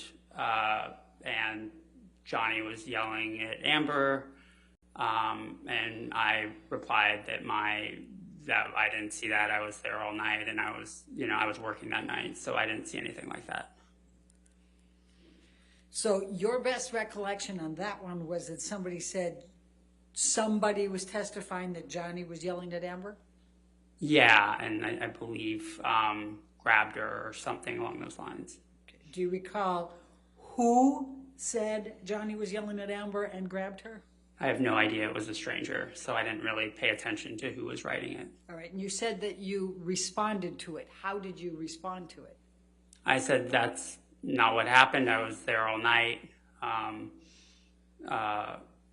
Yeah, basically. I'm paraphrasing. It was a Did few you months say ago. anything about what you thought happened? I just said that didn't happen. I didn't say what. I believe I said maybe something along the lines of, from what I saw, Amber was the one acting jealous, not Johnny. And you said this to one of the tweets. Yes. Do you recall whether that was the Umbrella Man? I don't recall. That's a ridiculous name, though. Okay. So tell me about the other 5 tweets that you recall seeing when you ran your trailer search. I think they were similar in nature, but I don't specifically remember the details of them. That was pretty much the only one I remembered, and that's the only one I replied to. Do you remember anything about the other 5 and what was said? No. Okay. When you said that somebody told you about a security guard, what was your understanding of what the security guard said? I got a text that somebody in the trial had said that they were talking about the Trailer Palace during the trial. And so that's what led me to go on Twitter and do a search. And did you have any communications with the 2 innkeepers about what you knew or what you thought? No, I hadn't talked to them in years, and still haven't regarding the case. So how is it that the innkeepers then contacted you and said, do you mind if we give you the telephone number to the attorneys? Because they still have me in their phone, and Christy, who was the manager at the time, is the one that texted me and said, hey, do you mind if we pass this along? Mr. Depp's attorneys want to talk to you. Do you mind if we pass what along? Your phone number. Right, but how is it that, what is the communication you had with the innkeepers that even led them to understand that you believed you had knowledge about the Hicksville incident? There was no conversation. They knew because they were both working that same night. Jenna was the innkeeper, and she was there along with me that night. Christy was the one who texted me, and she had come in the following morning for her shift. And I slept over. I was live-in innkeeper that night. So I'm trying to understand. So just based on the fact that 7 years ago, they happened to know that you were working that night. 9 years ago, and it's because I was there with them. My math, well, it's 2022 right now, and that was what year? Oh, that was 2013. You're right. Okay. So how is it that out of the blue they remembered 9 years ago that that you worked there that night and that you might have some knowledge? I mean, to be honest, like, we do get celebrities sometimes, but it was, you know, it's not that unmemorable. It's not like it's any other night of the week. So I'm sure they remembered the specifics of that night. Had Mr. Depp's attorneys ever attempted to contact you before? No. Had you ever attempted to contact Mr. Depp's attorneys before? No, I had no interest. All right. Have you had any conversations with Mr. Depp's attorneys other than the one you described with Geraldine? Since? Yes. Well, I met with Camille last night. All right. And what was that conversation? Please describe. I just went through, you know, the story again that I had told Geraldine. And let's hear what that story was. You want me to go through? Yes. The whole story? Your Honor, we would object to attorney work product. There's no attorney work product. No, I'll overrule that All right. objection. That's fine. That's okay. Go ahead. Go ahead, sir. Yeah, Please sure. continue. That I described, like, them getting to the trailer palace,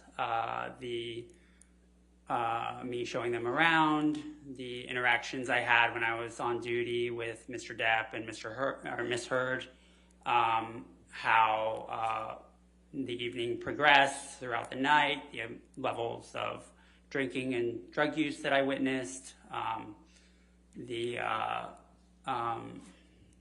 what the state of the damaged trailer the next morning, and basically just, yeah, the details that I had only, you know, spent total 45 minutes to an hour with Mr. Depp and Miss Heard throughout the entire course of the night. So it was my recollection of those events during that time.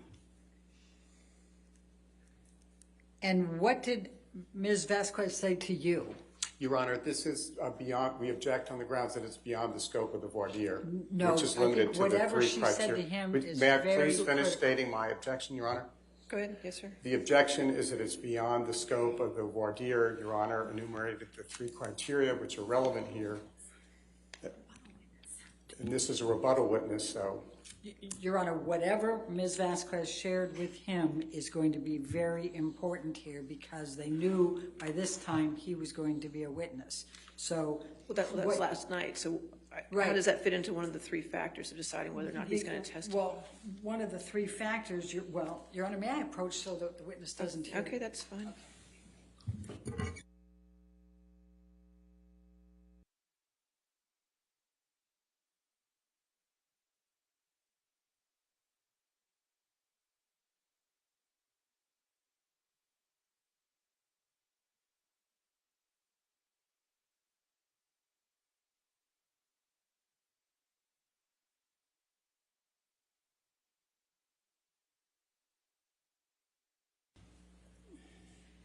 Mr. Knight, did Yes. Ms. Vasquez provide you with any information that anyone had testified to or said at any point? No, she didn't talk about anything except for asking me my experience and just getting a clear understanding of what my experience was. She didn't mention anything outside of the scope of what I saw and just asked me for the facts and told me just tell the truth and let me know, you know. Do you know what any of the witnesses said in this trial? About, I mean, outside of what I described earlier with the, a friend of mine texting that someone was talking about Trailer Palace, I do not. Do you know whether any of the witnesses testified about any jealousy? Other than the tweet that I replied to, no. All right. Thank you. Your Honor, may we approach? All right. Well, do you have any questions? All right. Sir, if you could have a seat back outside the courtroom. Sure. Thank you. Can I leave my water? Yes, you can leave your water.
All right. So based on weighing the factors, I'm going to allow Mr. Knight to testify. If we could get Mr. Knight back in. Now, if I knew you were going to do a sidebar, I wouldn't have made him leave. I never know.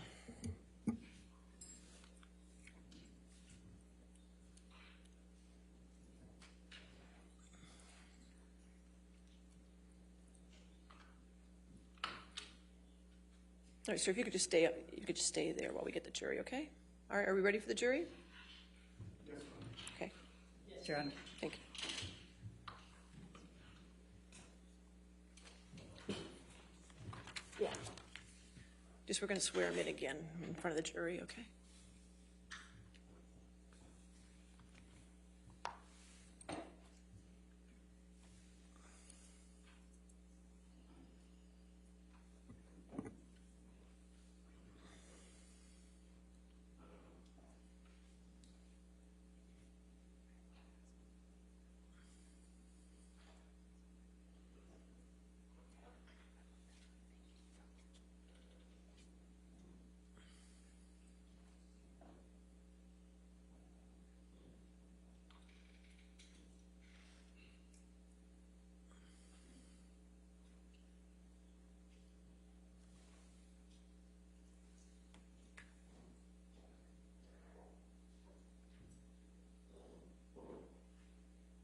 All right, you be seated. All right, thank you, ladies and gentlemen. I apologize for the interruption. You're going to notice as we get closer to the end of the testimony, you're probably going to have some more interruptions, and I apologize for that, but there's just some matters we have to take up outside your presence, okay? All right, thank you. All right, your next witness. All right, Mr. Knight, if you could come forward to be sworn. Do you solemnly swear or affirm to testify truthfully in this case under penalty of law? I do. Sir, if you could have a seat.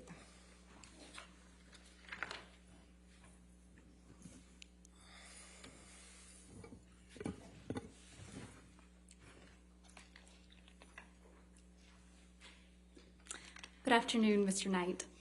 Good afternoon, Camille. Would you please state your full name for the record? Morgan Higby Knight. Mr. Knight, where are you from? I live in Los Angeles, California. And what do you do for a living? So I currently own and run Hicksville Pines Bud and Breakfast in Idlewild, California. And I created and ran Hicksville Trailer Palace in Joshua Tree, California, starting in 2009. And how is Hicksville Pines Bud and Breakfast different from Hicksville Trailer Palace? So Hicksville Pines Bud and Breakfast is up in the mountains of Idlewild, which is a beautiful snow town above Palm Springs. And all the units are A-frames instead of trailers, which we have. It's obviously a very different climate than Joshua Tree, which is a desert area. The rooms, which are themed at both places, are trailers, vintage trailers from the 50s through the 70s at Hicksville Trailer Palace. So there's also different kind of amenities. There's a pool in Joshua Tree. There's a rec room up at Hicksville Pines. When did you first become the owner of the Trailer Palace? Trailer Palace, I started building it in 2009. It took about a year with my collaborator, Stephen Butcher, and on the trailers. And we got done and opened in 2010. Did there come a time that you sold the Hicksville Trailer Palace? Yeah, I did at the beginning of 2020. I had some health issues and it was too much to run both at the same time. So I chose Idlewild because it was newer and shinier. And just for my sake, how long did you own the Trailer Palace? So 10 years of us being open, 11 years total. And what was the Hicksville Trailer Palace? So it started out as a artist retreat. I was a filmmaker at the time and wanted a place to get away and work on film projects outside of Los Angeles. I also put in a recording studio so musicians could record records there. I had lived in New Orleans for 5 years, and there's an amazing recording studio there called Kingsway, where all the musicians would come and they'd live in this big mansion and record their records. And I just thought that was a really neat thing for artists to be able to get away and create create whatever they were working on. Over the course of the build out of all the trailers, themed trailers, which I'm a huge fan of this hotel called Madonna Inn. And so I wanted to do really detailed themed trailers. It became too expensive to just make a living off of an artist retreat. So I decided before I was done to make it a hotel as well. And what were your job responsibilities, generally speaking, when you owned the Hicksville Trailer Palace? So I would be live-in manager some nights, a couple nights a week. I would also drive out from Los Angeles twice a week and bring supplies that you can't get out in the Yucca Valley area and Joshua Tree. There's just a lot of things like, Smart and Finals, Costco's and stuff. So I would drive that stuff out. There's also no USPS, so sometimes I'd have to get things shipped to my house and drive them out as well. I would also just do constantly building and creating new stuff at Trailer Palace, whether it's new trailers or amenities. So I would be working on that stuff as well. I'm a big fan of the fact that Disneyland is always making it better and better. And when you were the live-in manager, does that mean that you spent the night at the Hicksville Trailer Palace? Yeah, we have a house on site where the recording studio was, and there's a bedroom in there. So whoever is live-in manager those nights stays in the house and basically lives there. There's a kitchen and everything. Have you ever met the plaintiff in this case, Mr. Depp? I had met him really briefly at the Viper Room in the late 90s.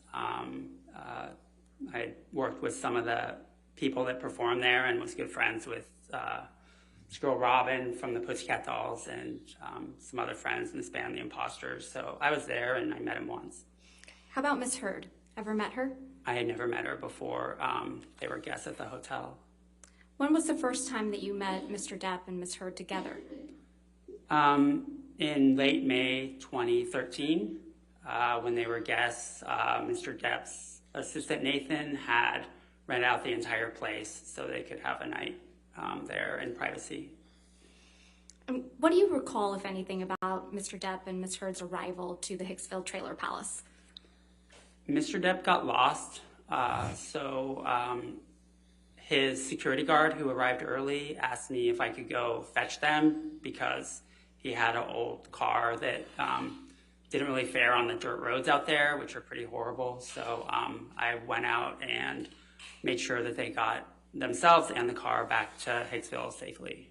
Do you remember approximately at what time that was? It was 3 to 4 in the afternoon. What was Mr. Depp's demeanor when they first arrived? At Trailer Palace, he was super excited about the place, really complimentary, just had a lot of questions and just seemed like he was in a really great mood. And how about Miss Heard's demeanor? Anything stick out? She was pretty quiet. She just kind of didn't say that much when I was giving them the tour of the grounds and the trailer. And was anyone else with Mr. Depp and Miss Heard when they first arrived? There was people that were arriving throughout the afternoon. So there was, I think 10 to 12 people total ended up staying.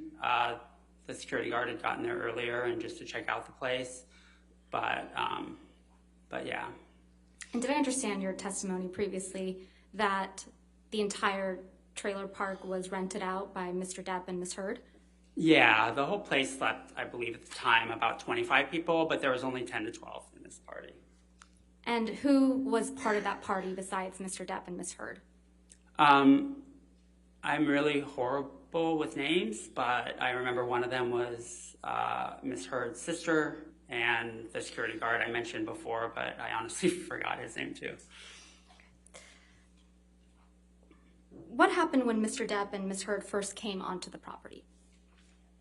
So I gave them a tour of, we give all guests a tour of their specific trailer and the grounds and show them around the, when someone rents the whole place, they get a another trailer called the bar trailer, which is basically a place to set up their alcohol and stuff. And some people in the group were just putting their beverages in that area.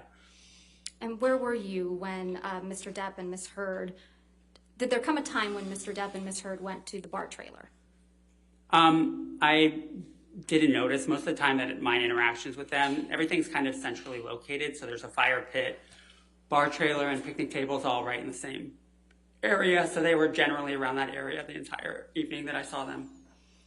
And what did you observe of Mr. Depp and Ms. Heard as the evening progressed? So Mr. Depp was just super curious and really nice. He was also really interested in my innkeeper because she was a musician, so they would talk about music a lot. At one point, the innkeeper who lived at the next door property went home and grabbed her guitar, and they had sung a song or two around the campfire in the early evening. There was another instance where Mr. Depp, the innkeeper, her name is Jenna, and myself were talking about books and music, and Ms. Heard came over and kind of interjected. She seemed a little annoyed that Mr. Depp wasn't spending time with her. What about Ms. Heard's demeanor made you think that she was annoyed? I think just generally she, it's hard. Like I think, I don't know. It was just like a gut reaction. Like I can't describe it, but you know. How long were you with Mr. Depp and Ms. Heard that evening, generally? So throughout the course of the evening, I was probably mostly with Mr. Depp, but 45 minutes to an hour total. So it was, that's over the whole course until the end of the night after the check-in. Okay. And did you have an opportunity to observe Mr. Depp interact with other people, guests on the property that evening? Yes, I saw him hanging out with his security guard at one point, and outside of the time that him and Jenna were singing around the campfire, he was off by himself a lot of the time, and Ms. Heard was over at the campfire with her friends and seemed to have a good time. And if you haven't already, can you generally describe for the jury your observations of Ms. Heard that evening? Yeah, she seemed to be having a really nice time with her friends around the campfire. And yeah, everyone was in a pretty good mood. Did there come a time in the evening that you observed Mr. Depp and Ms. Heard have a disagreement or an argument? Yes.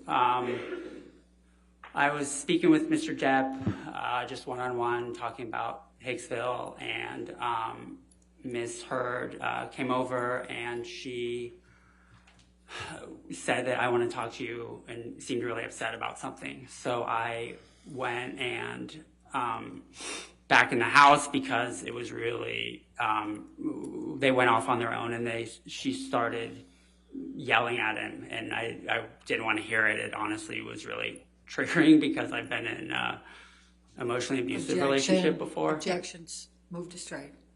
What's the objection? You're up. May we approach? Okay, sure.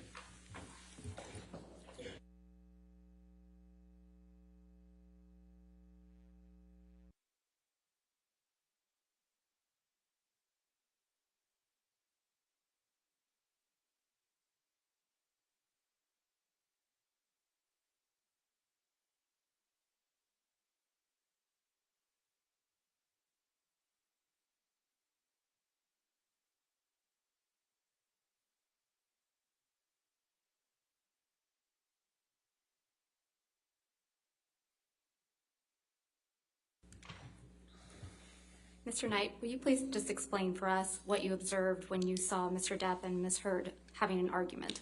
Yes. So Ms. Heard asked him to go talk off to the side, and she was upset at him, and she was yelling at him. And I personally had been. Objection. All right, I'll sustain the objection. Okay. If you could just explain to the jury what you observed when you saw Mr. Depp and Ms. Heard having an argument. Okay. He was kind of cowering and seemed almost afraid, and it was really like odd to see because he was older than her, obviously. So, but I just went back in the house because I didn't want to. Objection. You went to what he did. All right, I'll sustain as to. Understood. So after you observed the argument, fair to say you went back to your house on site? Yes, I did, yeah. Okay. What happened after that? So when I saw Mr. Depp on my next rounds, he apologized profusely and said, "I'm really sorry about that." She was upset. Objection, Your Honor. Hearsay. Sustain. Next question. What, if any, type of reaction did Mr. Depp have? He was just really... Objection, Your Honor. Hearsay. He's going to say it again. It's the reaction. It's not the statement. All right, if you could make that clear, that's fine. Just what type of physical reaction did Mr. Depp have after the argument between Mr. Depp and Ms. Heard? He honestly, throughout the rest of the night, became a lot more quiet and was just very more petulant. In the beginning of the night, he was a lot more outgoing and extroverted, and throughout, as the course of the night went on, he was less and less so and more quiet. Did you observe any of the guests consuming alcohol while on the property? I assume they were. I mean, people had cups and there was alcohol set up in the bar trailer, but I didn't physically see them pour alcohol into their cup and cup go into the mouth per se. Did you witness Mr. Depp drink any alcohol that evening? I couldn't say. Anything about Mr. Depp's demeanor that made you think he was perhaps intoxicated? Yes, as the night went on, I am a former bar owner, so even though I wasn't drinking that night, I'm very familiar with the signs. So just as the night went on, like I said, he became more and more quiet, but he also, as we would have conversations, his head would kind of sway a little bit back and forth, which was a little, he was much less sharp than he was earlier in the night. Did Ms. Heard appear intoxicated to you? She did. She seemed, I think when she was angry at him, it seemed like she was intoxicated, but that's just based on my experience and my own personal trauma dealing with abuse. Objection, Your Honor. Move to strike. All right, I'll sustain the objection. We'll strike it from the record. Please disregard that testimony. Did you observe anyone do or take drugs? I did not. Did you witness Mr. Depp and Ms. Heard interact other than the argument that you previously described for the jury? At the end of the night, I heard a commotion. I was inside the house and came out. I couldn't tell what was going on. And Mr. Depp and Ms. Heard were having a discussion about I'm not sure what, but then they went to their trailer. At that point, a lot of people had already gone to bed. So it just kind of petered out. Everyone went to bed, including myself, and I didn't hear anything else the rest of the night. What time did the evening come to an end? I'd say it was almost around 3 a.m. Did you ever see Mr. Depp grab anyone? Objection, leading. Sustained. Did you ever see Mr. Depp become physical with anyone? Objection, leading. Sustained. Next question. Did you ever witness Mr. Depp get angry that evening? Objection, leading. Sustained.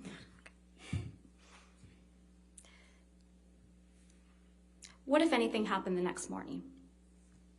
The next morning, we have checkout at noon at the time, before COVID. And so around 11 o'clock, one of my innkeepers let me know that there was some damage. Objection, hearsay.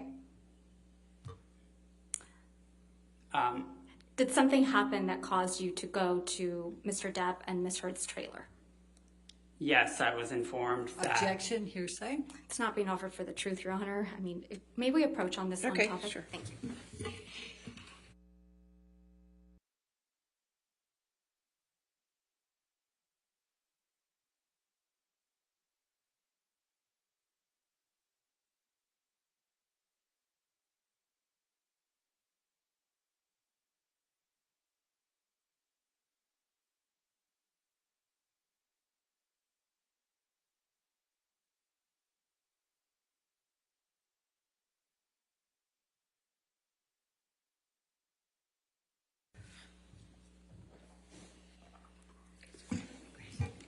What, if anything, happened the next morning, Mr. Knight?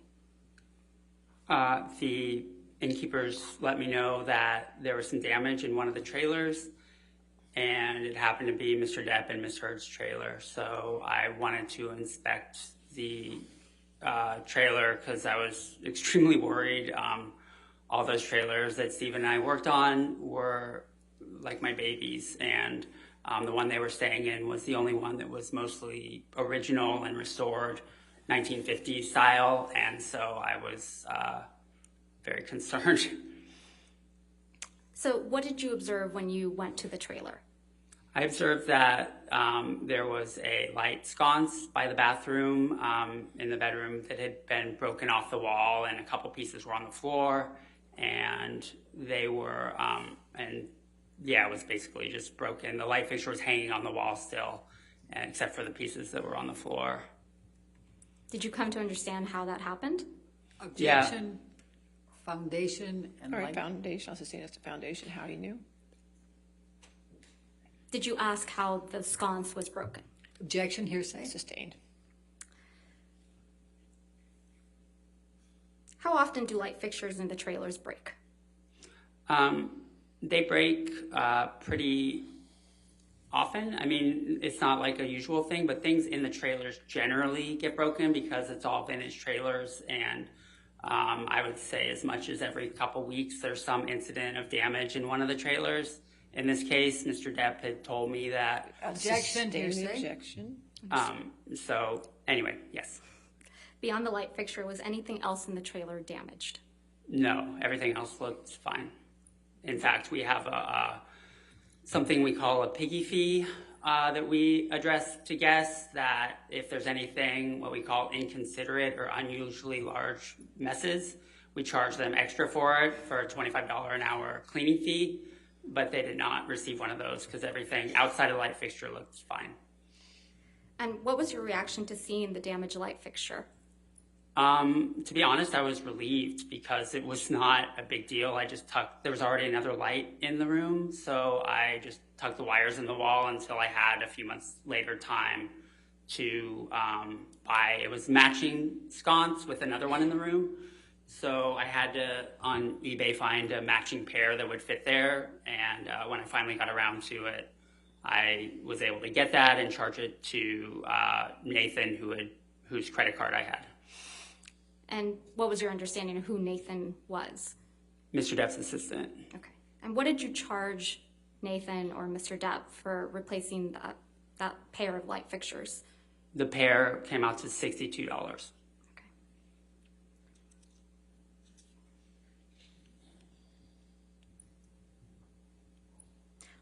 While you were on site, Mr. Knight, did you ever wear a mesh shirt?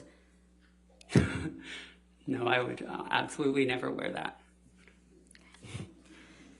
At any time during Mr. Depp and Ms. Heard's stay on the property, did you see Mr. Depp become physical with anyone? Objection, leading. Overruled. I'm sorry, that answer was? I never saw Mr. Depp get physical with anyone when I saw him. Thank you, Your Honor. Cross-examination. Thank you, Your Honor. Mr. Knight, you are a pretty big fan of Johnny Depp, aren't you? I am not. To be honest, throughout the evening, Sorry, I just asked you one question. Oh, I didn't apologize. ask you the rest of that. I You apologize. wanted to participate in this trial, didn't you?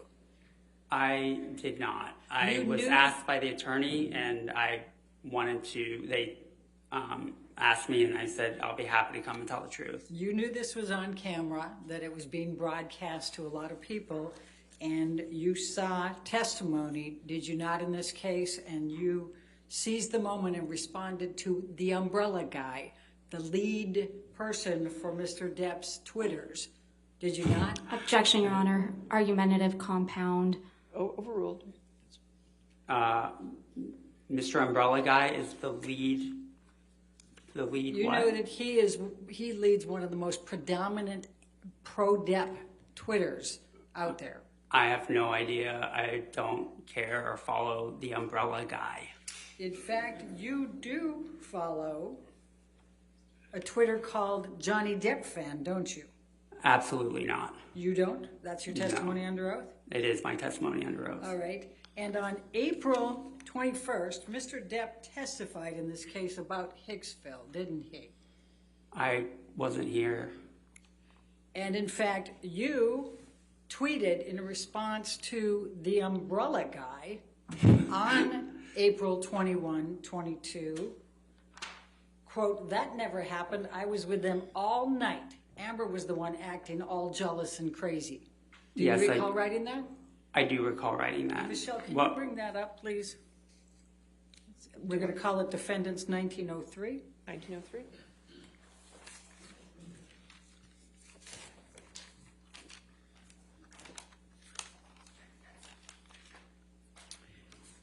And I'm going to go ahead and ask you to redact, leave in the umbrella guy and the date and the bringing in the Hicksville. Your Honor, I'm sorry.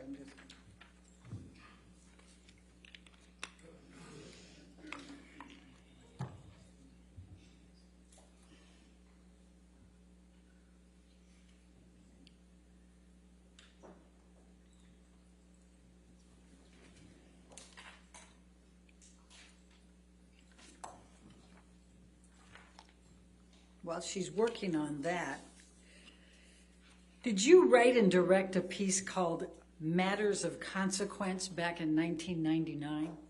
I did. And didn't Mr. Depp's first wife, Lorianne Allison, work as a makeup artist on that? She absolutely did. And while we're looking at that, 4 days after you tweeted to Umbrella Man, I was Umbrella Guy. The Umbrella Guy. Okay. Well, all right, now we have this up. I'm going to ask you to take a look. What is Defendant's Exhibit 1903? Do you see that? I do. Okay, and that's from that Umbrella Guy on 4/21/22, correct? Correct. And it says bringing in the Hicksville incident accusations. Do you see that? I do. And there's clearly Mr. Depp testifying there, likely a video, right? Okay. And you respond, "That never happened. I was with them all night. Amber was the one acting all jealous and crazy." Do you see that? I do. Your Honor, I'm going to move the admission of Defendants 1903. Any objection? Yeah, Your Honor, we believe the first part of the that Umbrella Guy's tweet should be unredacted for context. Oh, well. I have no idea what I was replying to. It's hearsay. It's rank hearsay, and context Your Honor, is not necessary. Your own approach. Of course. Take a look.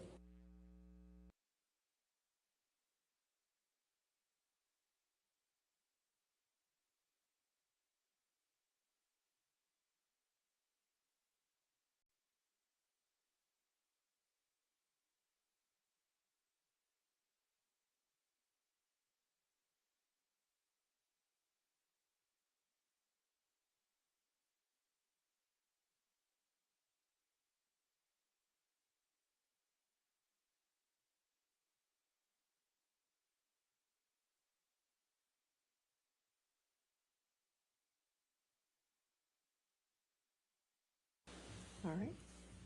Can make that redaction. With that redaction, any objection? No, Your Honor, thank you. Okay, 1903 will be in evidence with as redacted.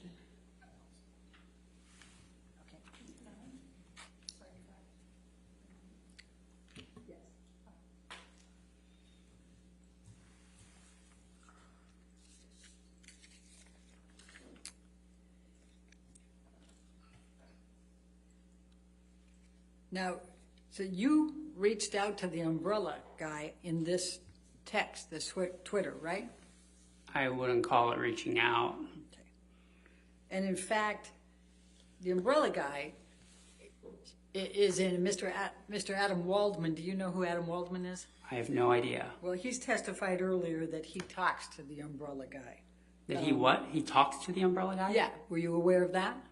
I honestly, this sounds like schizophrenia. Okay. Now, 4 days after this event where you texted, Your Honor, yeah, it's in, okay, good. 4 days after that, you tweeted something pretty nasty about Elon Musk, didn't you? I did. Okay, thank you. So you don't like Elon Musk, right? Objection, relevance. Oh, I don't know Elon Musk. overruled. Thank you. So that was the context of that is that he had... I didn't ask you for the context. I apologize. Okay. But you texted something that had swear words in it. Would you agree about Elon Musk? Yes. Okay. Now, let's talk about your recollections here. 45 minutes to an hour. Your recollection is that Mr. Depp actually drove there? Yes. What type of car was he driving? An old one that was a convertible. An old convertible? I'm not a car guy, so I couldn't express the model. All right, and your recollection was this was May of 2013? Yes. Okay, do you recall when in May? Late May. Okay. Now, you said that you spent a total of 45 minutes to an hour with Mr. Depp and Ms. Heard. Is that correct? Mostly Mr. Depp, but that's after the tour and after they were checked in throughout the course of the night. Okay. And you don't recall any of the people that were there other than Ms. Heard's sister and the security guard, correct? I don't recall any of their names. Do you remember how many of them were female? I believe it was predominantly female. Do you remember how many males were there? I don't, outside of the security guard. Do you remember what any of the other people looked like? They honestly just seemed like youngish hipsters, like for lack of a better term. I know that previously a couple of them had stayed at Hicksville Trailer Palace. That's how they knew about the place. Okay. So you don't recall seeing how much anybody had to drink that night, correct? I did not witness that. And do you recall the use of drugs at all?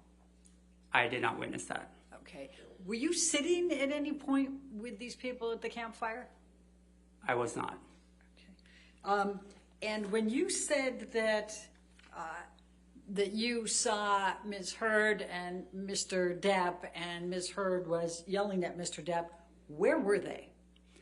She pulled him for a chat, and it was off towards their trailer, like a little bit off towards the dirt. How many feet were there between the campfire and their trailer? The campfire and their trailer? Yes. Approximately 75. Okay. So where in that 75 feet did Ms. Heard pull Mr. Depp and yell at him and he cowered? 20. Okay. 20 from the campfire. From the trailer. campfire. Yeah. So you cowered. Yes, that's what I witnessed. And then did they go back? I went inside the house. So you don't know whether they returned to the campfire or they returned to their trailer? I do not. Okay. And do you know whether there were any disagreements or physical communications, anything of that nature at the campfire? I do not. Do you know whether Mr. Depp did anything to anybody else at the campfire? I didn't see anything. Okay. Do you know whether Mr. Depp grabbed anybody's wrist and asked them if they knew how many pounds of pressure it took to break their wrist? I wasn't there the whole time. Okay. Is it your testimony that Mr. Depp and Ms. Heard went last to their trailer? Everybody else went before them?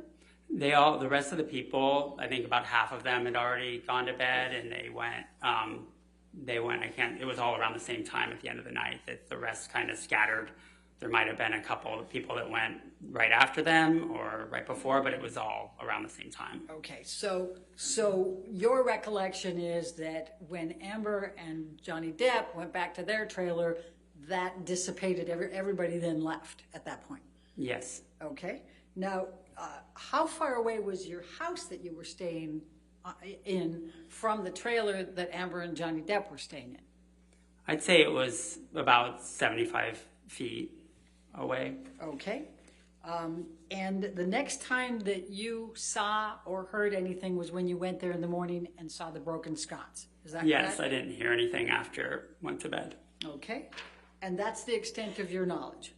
Yes. Okay, I have no further questions. All right, redirect. Mr. Knight, how did you get involved in this trial? I got a text from one of our old employees who I didn't talk to for Objection, years. hearsay? Don't tell us what the text said. Just how did you get involved? I got a text from. I got a. That's still hearsay, Your Honor. Objection. No. Overruled. Thank you. Go on, Mr. Knight. I was asked if it was. No. Objection, hearsay? Apologize. What did you? I got a text. You received a text. Okay. Yes. From whom? From a former employee. Okay. And how long had it been since you had heard from this former employee?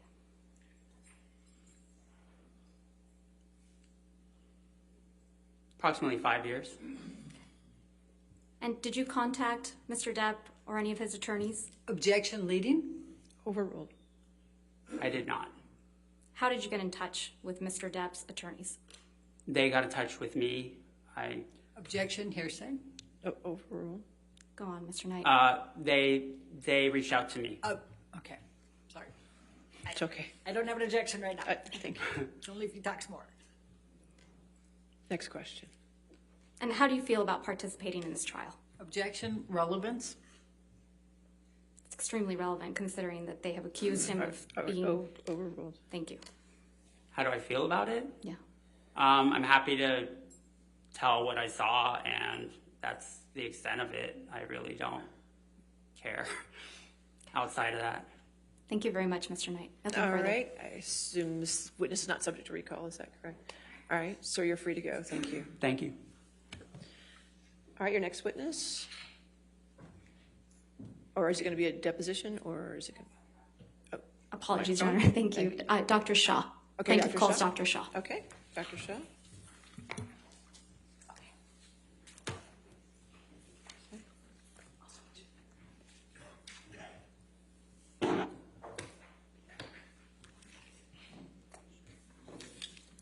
you solemnly swear or affirm to testify truthfully in this case or penalty of law?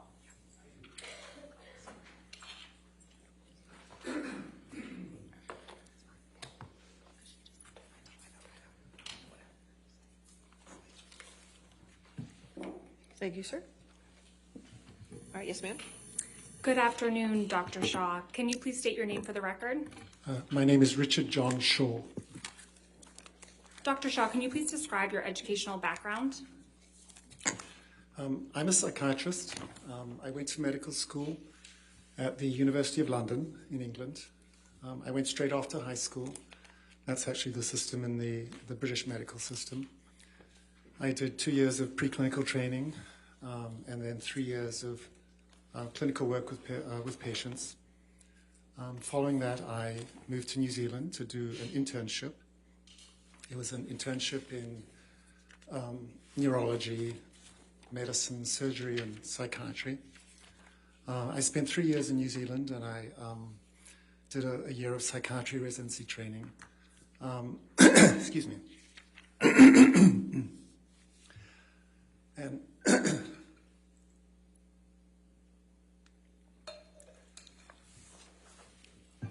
following that, excuse me.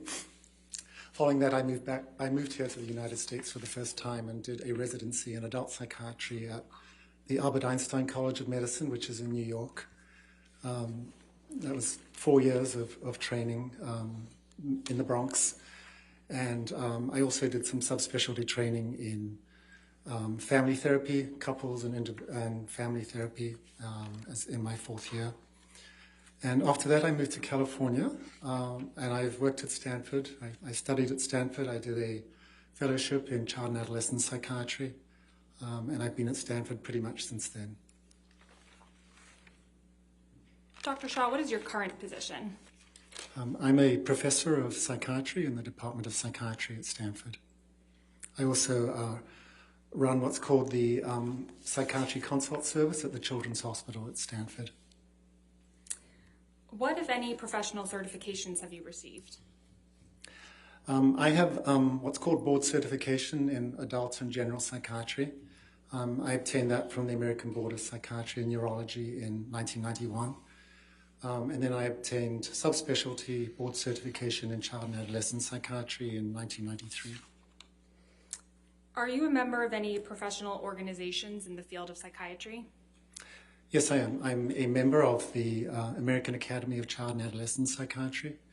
I'm also a member of the Academy of Consultation Liaison Psychiatry. How long have you been practicing psychiatry? If you include my training in psychiatry residency in the US, that would be since 1985. Is that approximately 35 years? Yeah, I think so. What percentage of your practice involves treating patients? Yeah, approximately 3/4 of my time is working with patients. I work in the pediatric hospital, treating a combination of mainly children and adolescents with severe medical conditions, but also working with parents of children who have severe medical conditions. I also consult to the pediatric emergency room, and we evaluate patients who show up with suicide attempts and other serious situations. What does the remaining quarter of your practice entail? Well, as a professor, I have to do a number of academic activities. So I do research, I do a lot of teaching, I give lectures, I supervise residents, medical students, and fellows in psychiatry. I do some administrative work. Yeah, so it's a pretty diverse, varied day and week. Can you tell the jury a little bit about your research and academic work? Yeah, a lot of my research has involved looking at the issue of trauma and PTSD in parents who have medically fragile children. A lot of these parents are naturally really affected by their child's illness and develop trauma symptoms. So I've developed some interventions to try to help parents, provide support and treatment to reduce their symptoms of trauma. Have you published articles or books in your area of expertise? Yes, I have. I've published approximately 70 or probably closer to 80 peer-reviewed manuscripts in different scientific journals. I've also published a number of book chapters on various topics, approximately 30. And I have published 3 textbooks, one of which has gone into a second edition on topics that are related to my area of expertise. And one of them actually is about the treatment of PTSD in parents of premature infants. Have you published a book through the APA? Actually, all of those books were published through the APA, the American Psychiatric Association. They have a publishing house, and that's been my publishing company. What is the APA? The APA, the American Psychiatric Association, not to be confused with the American Psychological Association, is a professional organization that represents psychiatrists in the US. The last time I looked at this, I think there's about 37 or 38,000 members. And the APA has many different roles. One of it is advocacy in psychiatry in the US, but it also has an important role in terms of education. So they host an annual scientific meeting every year in which psychiatrists will present their research. It publishes a number of journals in the field, and fairly frequently it publishes guidelines for professional practice or about ethical guidelines that they hope that the members will follow as part of their practice. What ways are you involved with the APA? Well, I mentioned my publishing.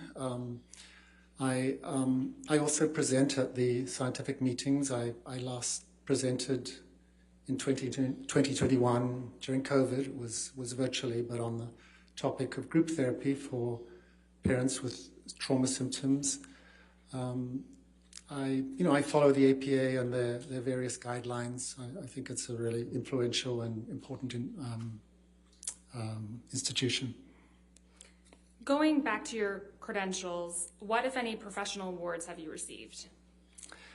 I've been given several teaching awards at Stanford University, and the American Academy of Child and Adolescent Psychiatry that I mentioned honored me with an award for service to my specialty several years ago. I don't remember exactly when. Have you given any public presentations in the field of psychiatry? Yes, that's part of our work as an academic psychiatrist, is to lecture, to give presentations. So I present fairly frequently at annual scientific meetings, as I mentioned.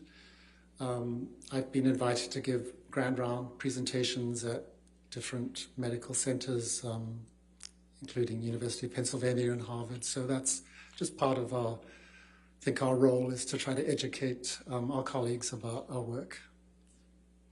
Have you testified as an expert in the field of psychiatry before? Yes, I have. On how many occasions? I would estimate, in terms of deposition and trial testimony, approximately 50 times in the past 15, 20 years. What type of cases did you testify as an expert in? They're pretty varied. So some of them have been medical malpractice. I've also done a number of cases evaluating victims who've been subject to physical or sexual assault or trauma. What work were you asked to do in this case? My role in this case was to give my opinions about the testimony and opinions of Dr. Spiegel, whom you heard from yesterday morning. And what work have you done to form your opinion? I was present yesterday in court listening to his testimony. I have viewed his depositions. He had 2 depositions earlier this year, and I watched those depositions.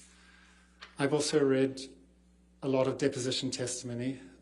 For example, testimony by Mr. Depp's psychiatrist, Dr. Blaustein, by his physician, Dr. Kipper, and nurse Debbie Lloyd. I've reviewed depositions by many of the therapists involved in this case, including Dr. Banks, the relationship consultant, Dr. Cohen, who was Ms. Heard's therapist, and I think Dr. Anderson, who I think provided some couples therapy. I've also reviewed the medical records of Dr. Kipper and Dr. Blaustein, and some various email communications. I think a lot of the information that has been talked about here.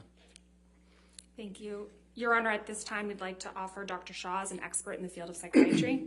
Any objection? We approach. Okay.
All right. So any objection? No objection, Your Honor. All right. So he'll be moved as an expert. Thank you. Dr. Shaw, you testified that you observed Dr. Spiegel's testimony yesterday. Yes, that's correct. And to reorient the jury, can you please generally describe the main areas in which Dr. Spiegel testified? Yes, he. Objection, Your Honor. They heard what he testified to. What's his opinion? All right. Foundation to reorient them. That's okay. We can move forward. Okay. Do you have an opinion of Dr. Spiegel's testimony? Yes, I do. And what is your opinion? I have a couple of primary opinions. The first is that my opinion is that he violated the ethical principles that are outlined in the Goldwater Rule when he gave his opinions about Mr. Depp, specifically with relationship to personality traits and his cognitive abilities. My second primary opinion would be that that Dr. Spiegel's opinions were unreliable and that he had insufficient information. Objection, Your Honor. All right. You're going to approach? Yeah.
Dr. Shaw, you mentioned the Goldwater rule. What led up to the publication of the Goldwater rule? The Goldwater rule came about in response to an incident that occurred during the 1964 presidential election when Senator Barry Goldwater was running as a Republican candidate. And there was a magazine called Fact Magazine that started a campaign to discredit Senator Goldwater.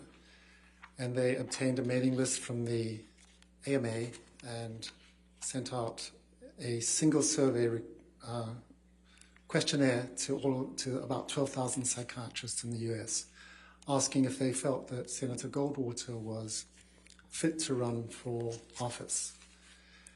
And about 2,000 psychiatrists responded, 1,000 of whom expressed very negative opinions about Senator Goldwater and made comments such as, for example, he was a megalomaniac, he was a paranoid schizophrenic, that he had narcissistic personality disorder.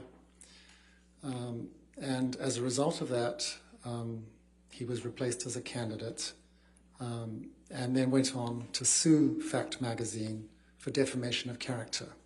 And he was successful in that lawsuit. And in response to this incident, the American Psychiatric Association, that I think was really concerned about how psychiatry was being represented and statements psychiatrists were making about someone they had never met or evaluated, issued the Goldwater rule. And the main premise of the Goldwater rule was that it was improper for a psychiatrist to render a professional opinion about a public figure unless they had personally and closely evaluated them. What justifications did the APA provide, other than the ones you mentioned, for enacting the Goldwater rule? They wanted to make sure that psychiatric illness wasn't being stigmatized. They wanted to ensure that individuals weren't defamed by statements made by a psychiatrist that weren't backed up by medical evidence. And they also wanted to preserve the integrity of the psychiatric profession, since I think the public in general, when a psychiatrist speaks out publicly and expresses an opinion, a psychiatric opinion, people generally like to take that seriously, and the APA wanted to make sure that those opinions were credible and could be relied upon. Have there been any updates to the Goldwater rule? Yeah, since 1973, which is when the Goldwater rule first came out, there have been a number of revisions and publications by the APA. They're called Annotations in Psychiatry, in which the Goldwater rule has been better defined and expanded to some degree. So, for example, in 2017, in this publication, the APA reasserted that it was not ethical to provide a psychiatric or professional opinion about someone who had not been evaluated personally by that psychiatrist, that it was unethical to provide an evaluation without obtaining consent from that individual. They also sort of really kind of defined what a professional opinion is, and how they defined it is that an opinion that a psychiatrist expresses about someone's speech, behavior, or any characteristic about that person, if that opinion is made using the expertise, experience, and knowledge inherent in the practice of psychiatry, that is considered a professional opinion. So it might include making a diagnosis or not making a diagnosis. And the other, I think, a couple of important things about that 2017 document were that the APA specified that if a psychiatrist is to give an opinion about someone, about the diagnosis or personality characteristics, whatever, that they have to follow an appropriate methodology. They have to do an evaluation that follows the standard practice of a psychiatrist here in the US. And if they don't do that, they are considered to be, affecting the integrity of both the psychiatrist and the psychiatric profession. And this revision of the Goldwater rule definitely received a lot of support. The president of the APA at the time stated that breaking the Goldwater rule was irresponsible,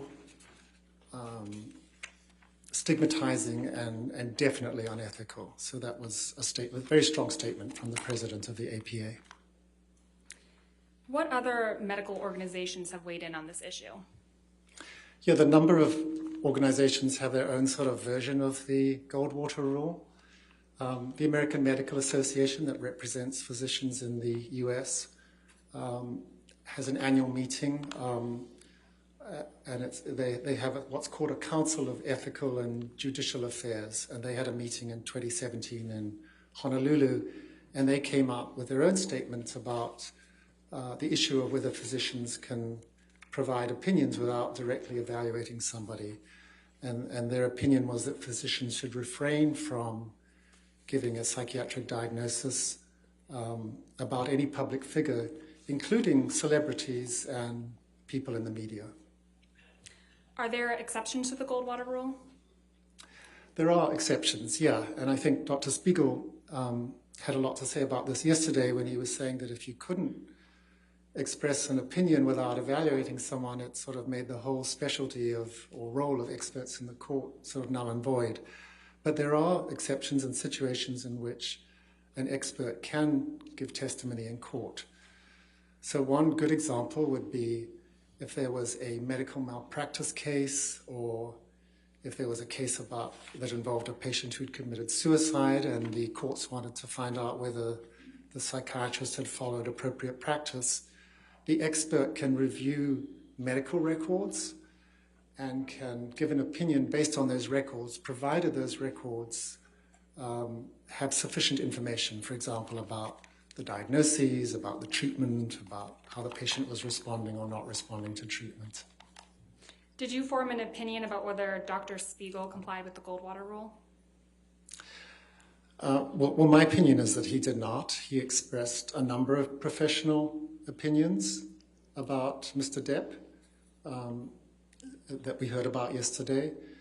And again, he did so without an evaluation, without consent. He did not follow the guidelines of the APA in the 2017 revision, where it was considered important that there be sufficient information obtained by that expert to give an opinion. So I would definitely felt that his conduct, unfortunately, did violate the Goldwater rule. And specifically, what opinions of that Dr. Spiegel gave yesterday do you feel violated the Goldwater rule?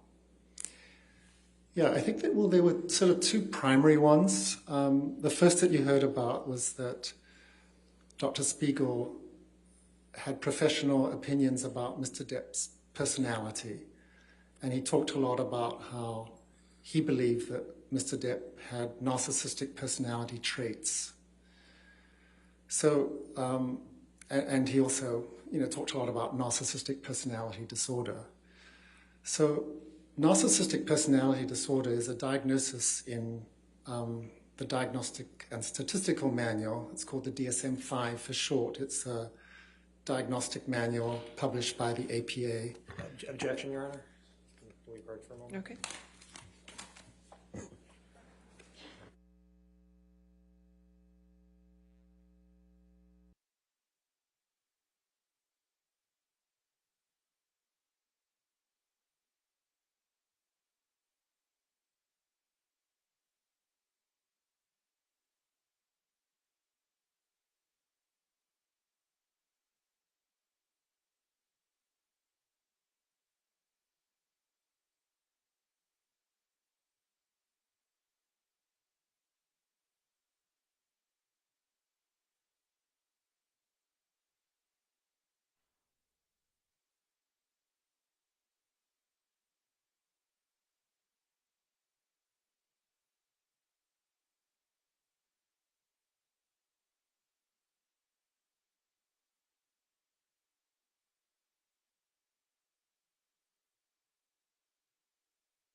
Go ahead, Dr. Shaw, please continue. Sure. So I was just talking about narcissistic personality disorder in the DSM-5. So the diagnostic criteria for that are, I'm not going to remember every word about this, but essentially it's a pattern of grandiosity, a need for admiration, a lack of empathy that's demonstrated by that person since young adulthood. And the DSM-5 has 9 specific criteria, and for someone to meet the diagnosis, you have to meet 5 of those criteria. And so when, as a psychiatrist, we're trying to make a diagnosis of any personality disorder or any diagnosis in general, the normal professional guidelines would dictate that we would do a very careful diagnostic interview. And there are actually interviews specifically written to assess personality disorders. It's also possible to have the individual fill out questionnaires. There's something called the Narcissistic Personality Inventory. This is a 40-item checklist that taps into various components of narcissistic personality disorder. And it's also possible to get psychological testing, like the MMPI that I think you heard about in reference to one of the other experts here. So with all of this information, including collateral information from family members, work colleagues, information of that sort, it is possible to come up with a diagnosis of narcissistic personality disorder. So in the case of Dr. Spiegel, he had none of this information, even though he came out and stated with what he described as a degree of medical certainty that Mr. Depp had narcissistic personality traits. And if you remember somewhat towards the end of his testimony yesterday, he was asked to, since he couldn't provide any documentation from the medical record about narcissistic personality disorder or narcissistic personality traits, he was asked about what is referred to a lot in his testimony as record evidence. So information that he obtained from depositions, from text messages, from emails, whatever. And so he was asked to give, I think, 5 examples of record evidence that would make it seem like Mr. Depp met criteria for narcissistic personality traits. And I'll just mention a couple of them, just to illustrate my opinion, is that testimony did not really hold together. So he stated, for example, that one of the criteria for narcissism is narcissistic personality disorder is a sense of entitlement. And the example Dr. Spiegel gave is that he believed that Ms. Heard married him for his money. So clearly, sense of entitlement is from a psychiatry perspective, that's very different from a belief that someone wanted you for your money. A second example that was given was that he was asked to give an example of how Mr. Depp had shown that he was envious of others, which is another criterion for narcissistic personality disorder. And the example that Dr. Spiegel gave is that Mr. Depp was jealous of Ms. Heard because he believed she was having an affair with Mr. Franco. Now, if we look at these two terms as a psychiatrist, there's a big difference between being envious and being jealous. As a psychiatrist, when I think about envy, I think about somebody wants something that someone else has, and it makes them feel bad. I think this is going beyond his investigation. He's giving his opinion as to how Dr. Spiegel violated the Goldwater rule with respect to his testimony about narcissistic personality traits. He did, but now sustain the objection. Next question. Okay. Okay, and you mentioned 2 major examples. What was the second one? The second one was confusing being envious with being jealous. Oh, sorry, Dr. Shaw. I mean, You mentioned two major examples of ways Dr. Spiegel violated the Goldwater rule. What is the second? Oh, sure. So the other big category had to do with Dr. Spiegel's evaluation of Mr. Depp's cognitive abilities. And his general opinion was that Mr. Depp had deficits in his memory, in his attention, in his processing speed, that he had word-finding difficulties. Again, Dr. Spiegel did not evaluate Mr. Depp, and the information that he relied upon, there were two pieces of information. The first was that he watched a very long deposition that Mr. Depp gave the day after I think he had flown back from London to the East Coast.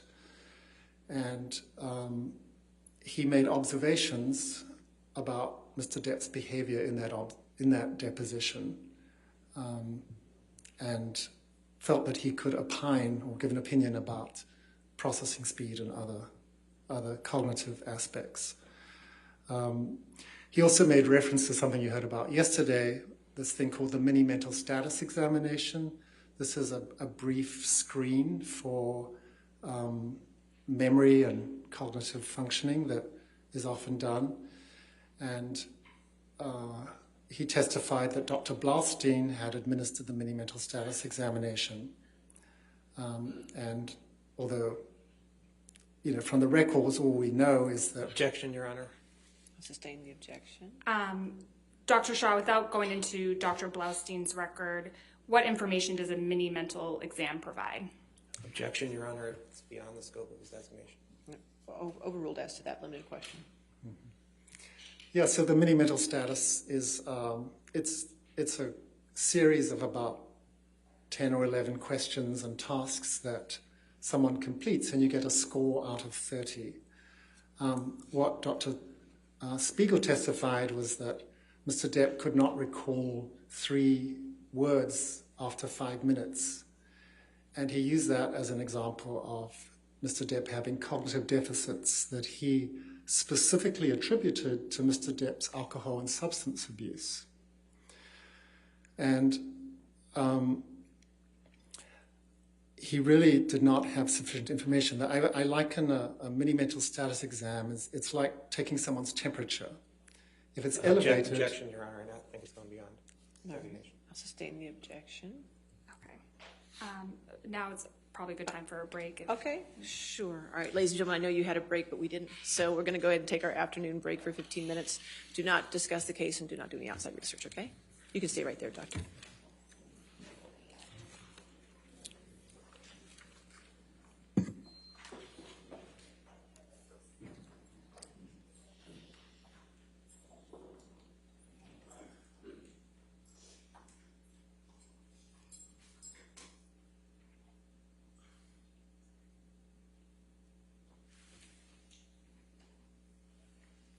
All right, you're excused for the 15 minutes too, sir, Doctor. Okay, we'll come back at 4:17 then, finish the day? Okay.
You may be seated. All right, your next question. Thank you. Dr. Shaw, is the Goldwater rule limited to diagnoses? It's not. It's includes all professional opinions. Do you agree with Dr. Spiegel that the Goldwater rule doesn't apply to expert witnesses? I don't agree, no. How could Dr. Spiegel express an opinion without violating the Goldwater rule? This has actually been a topic that's been written and published about. So it is possible for someone to give testimony about a matter without interviewing someone. And there's certain sort of ways that it should be framed. So for example, when Dr. Spiegel was testifying about the report that Mr. Depp was unable to recall these 3 objects, what he could have done is said that I have not personally examined Mr. Depp, so I can't speculate about his cognitive state or ability to function cognitively. However, it is possible that someone who's not able to recall 3 objects could have issues related to substance use, which was what his opinion was. However, what he should have done in expressing his opinion is then have followed up to say that in order to really establish whether these were relevant and significant cognitive deficits, Mr. Depp should have had psychological testing to establish the nature of these deficits. And he should also have added that there are other potential explanations for these findings. So, for example, it's possible that Mr. Depp... Objection, Your Honor. He's now going past the designation. I think he's just opining as to, or is responding to Dr. Spiegel's testimony yesterday. No, he's opining as to what Dr. Spiegel could have said, but it's past the, whether he, about the All right, if we can move on. Okay. Who is qualified to give an opinion about cognitive deficits and processing speed? It would have to be someone who could conduct the type of neuropsychological testing that I was mentioning. You can't establish the presence of cognitive deficits without a battery of tests. Objection, again, this is beyond the Goldwater. Overruled. You can't establish cognitive deficits without appropriate neuropsychological testing. And that can only be done by a psychologist or neuropsychologist. So a psychiatrist like Dr. Spiegel would be giving an opinion outside of his area of expertise if he gave an opinion about cognitive deficits that required psychological testing to be further evaluated. Dr. Spiegel yesterday testified about the practice of forensic psychiatry. Do you recall that testimony? Yes, I do. What is forensic psychiatry? Forensic psychiatry is a specialty of psychiatry that relates to matters on the intersection between psychiatry and the law. So, for example, what we're doing today is forensic psychiatry, where a psychiatrist comes into court and gives an opinion about a matter to help the court come to an opinion. Are there professional standards that govern the practice of forensic psychiatry? Yes, there are. And what organizations have issued those standards? One of the primary organizations that has issued guidelines about the practice of forensic psychiatry is called the American Academy of Psychiatry and the Law. This is an organization that represents forensic psychiatrists. And it has published guidelines about what constitutes an ethical and sound practice of doing a forensic assessment and providing a psychiatric opinion. So this guideline, I think was published in 2015, actually contains many elements that are consistent with the Goldwater rule. So, for example, it states that for a forensic assessment to be done, there has to be informed consent, and there should be a very thorough, comprehensive evaluation that would include reviewing past records, past psychiatric history. It would include doing what's called a mental status examination, which is a careful evaluation of someone's mood, cognition, things of that nature. And the the guidelines do state that it is reasonable or permitted to provide an opinion without an evaluation. But if you're going to do that, there's some things that you have to really make clear in your opinion when you express that opinion. And the first is that you have to acknowledge the limitations of your opinion and not, like Dr. Spiegel, say that his opinion was held with a degree of medical certainty. You have to explain what's missing, what data you did not have that you were not able to rely upon in coming to that opinion. You also have to talk about what additional information you would need to come to that opinion. And even though these guidelines say it's permissible to do this, the text is still, I think, not fully in support of psychiatrists doing this. So their statements are that opinions rendered without a proper database, which is what we as psychiatrists rely upon to make diagnoses and give opinions, professional opinions, is questionable and not generally recommended. Did you form an opinion about Dr. Spiegel's testimony with respect to these practice guidelines? Yes, I did. And what is your opinion? Well, my opinion is that he did not follow those guidelines. So, for example, he did not have consent. He did not do even a basic evaluation of Mr. Depp.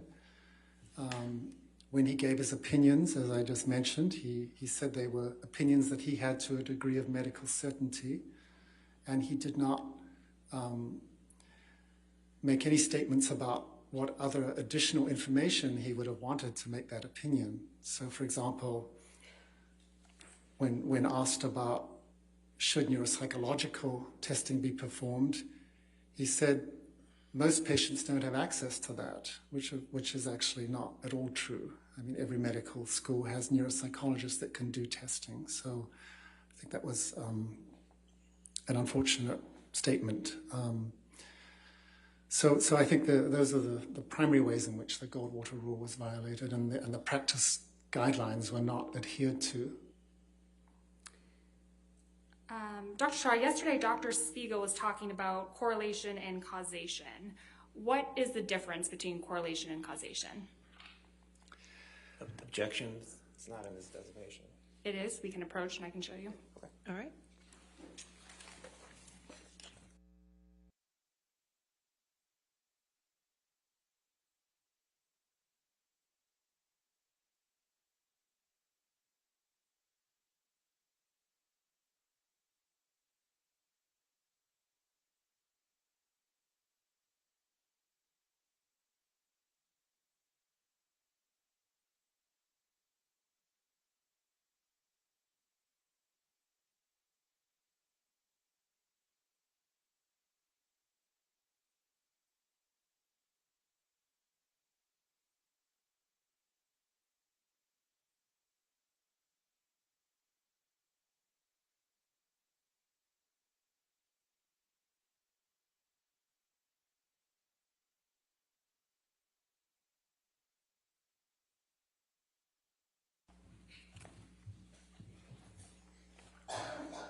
Go ahead, Dr. Shaw. Yes, so the difference between a correlation and causation, correlation is a statistical analysis of a relationship between two different factors. So in Dr. Spiegel's testimony, he talked about, there being a correlation between opinions he had about Mr. Depp, his narcissistic personality traits, his substance abuse, things of that nature.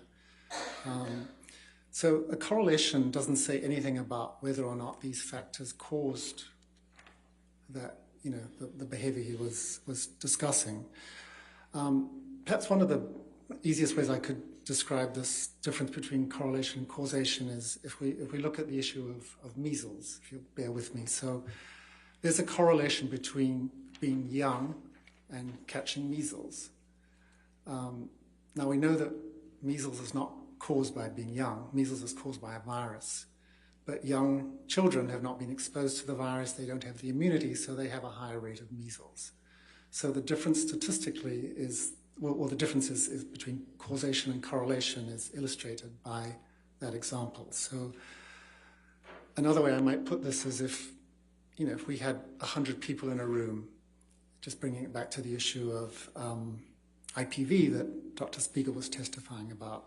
Let's say we had 70 people who had all the risk factors for IPV and 30 people who had no risk factors for IPV. So what can we say about those 70 people? We can't say that any single one of those people has perpetrated IPV, even though they may have all the risk factors. And if we look at the 30 people who have no risk factors, we also can't say whether or not they have perpetrated IPV. So the actual presence of risk factors for IPV that Dr. Spiegel was talking about, they say absolutely nothing about what happened in this case. Thank you, Dr. Shaw. Nothing further. All right, cross-examination.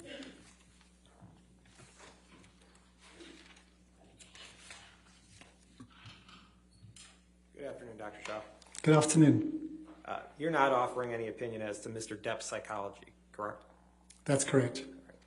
And you testified a lot about the Goldwater rule. You know of no case where an expert has been excluded from testifying based on the Goldwater rule, correct? I don't know about the whole universe of cases. It's possible, but I don't know personally about one. And you, before this case, you've never offered an opinion on the Goldwater rule before, correct? That's correct. And you've never written an article on the Goldwater rule, correct? I have not. And you've never given a presentation on the Goldwater rule, correct? I have not. And you've never been on any committees regarding the Goldwater rule, correct? I have not. Okay.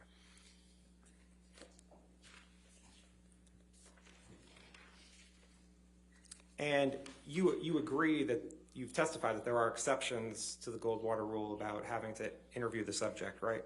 Yes. And you understand that Dr. Spiegel requested to meet with Mr. Depp twice, but Mr. Depp declined, correct? I'm aware of that.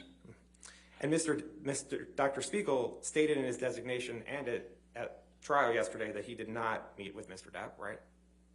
Yes. Okay. Can we put up Defendant's Exhibit 1904?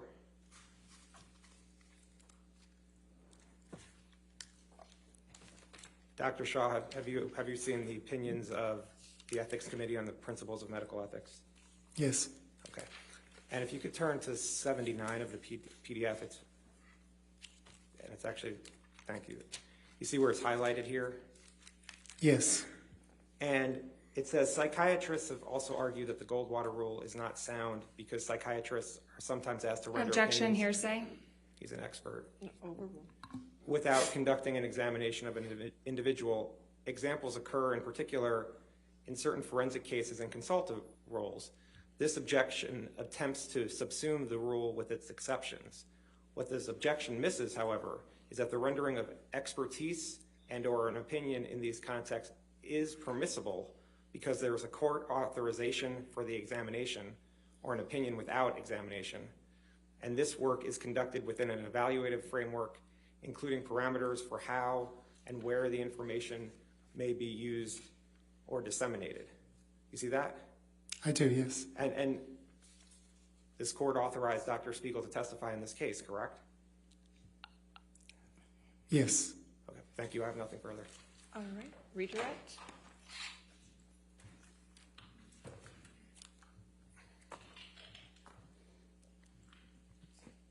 Dr. Shaw, Mr. Nadelhoff just asked you about the court authorization of Mr. Depp's evaluation. Are you aware that the court has twice denied Ms. Heard's request for an evaluation of Mr. Depp? I heard that yesterday in testimony, yes. Okay, thank you. Nothing further.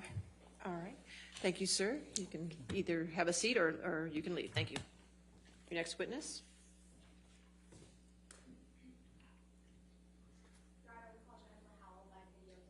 All right. Get the TV.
state your name and address for the record. Jennifer Howell, Los Angeles, California. And what is your current occupation? I run the Art of Elysium, CEO of the Art of Elysium. Let me just go back. Now, you've indicated that Whitney lived with you from January 2015 May 2015 to April 2016. Are you absolutely certain about those dates? I am certain, yes. She came and went at different periods, but all of her stuff moved out of my house April 2016. And I'm sorry, did you say you were 100% certain of that? Ms. Hall, could you answer my question? Yes, she did go back to Amber and Johnny's at different points, but she was still living with me during that time. The question I asked, because you were talking at the same time Ms. Vasquez was giving an objection, was I believe that you said you were 100% certain of those dates. Is that correct? Same with me. All right. Oh, you previously testified that you were the CEO for Art of Elysium. Is that correct? That is correct. And are you still currently in that position? Yes, I am. And how long have you been the CEO for Art of Elysium?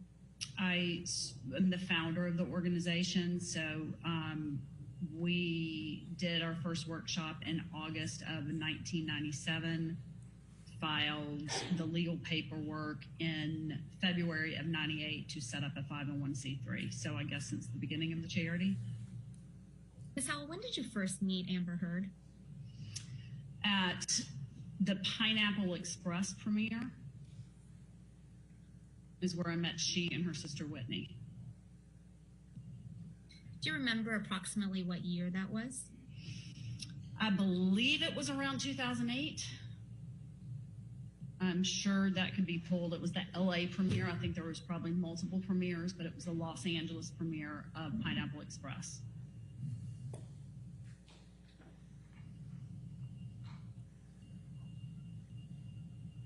Was Ms. Heard there with Mr. Depp? No, this was long before. I was a guest of James Franco, and Amber was in the movie. And so I met she and her sister at the, to be specific, at the after party of the premiere. Did Ms. Henriquez end up working for Art of Elysium at some point? Yes, she did. What year did Ms. Henriquez begin working with Art of Elysium? I believe it was in 2014. I don't have those documents right in front of me. I believe it was leading into the year Amber was receiving the award. And what was Ms. Henriquez's position at Art of Elysium? Art salon manager, director. Does Ms. Henriquez still work for Art of Elysium? No. When did that end? 2015, I believe. Each time you saw Mr. Depp, did you ever see him doing any illicit, illegal drugs? Never. Did you ever see him consuming excessive amounts of alcohol? Objection. Never. Did you ever see Mr. Depp appear intoxicated? No. Did Ms. Heard ever show you photographs of depicting injuries on her face or body? No. Did Ms. Heard ever tell you that Mr. Depp was abusive towards her? No. Mr. Depp paying your legal fees, Ms. Howell, for this deposition and the testimony you've provided in the UK action? He is not. Who is? Myself.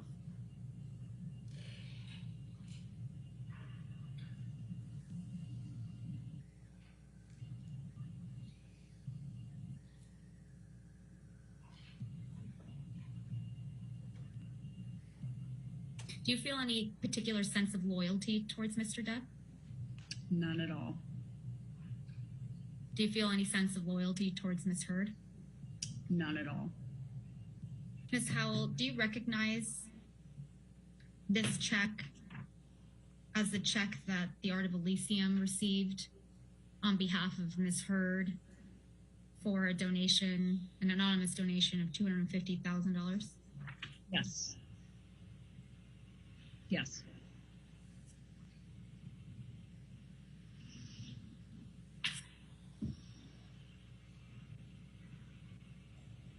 I believe you testified previously that you understood that the anonymous donor was Elon Musk. Is that true? Yes. If I could please have Exhibit 4 brought up. And for the record, it's base stamp JH. What's going on, my peoples? 22 through 29. I'm just catching up. It's very hard to impeach a witness as being biased when they're paid by neither side. Also, it shows Elon Musk was paying them bills. She was using them. Yeah, so that's what I think that goes towards. Which is something I said I felt I believed since the beginning, so it's interesting. It's very hard to... Do you recognize this document, Ms. Howell? And if you need to scroll through the 8 pages, feel free.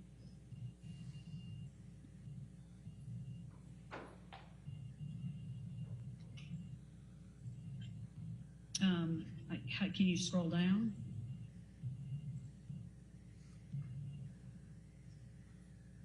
All right, so what's the purpose of this testimony? What are they trying to establish? I'm just getting caught up. Yeah, I recognize that. And what is this? That is an email, I believe, I sent to Whitney. Scrolling up to the first page of this attachment, who is Marcel Parasol? Sure, Parasol. He is one of my oldest friends in Los Angeles who has served as a board member of the Art of Elysium and is one of my biggest Art of Elysium. I've got to look these guys up. LA, kind of for the course of my career.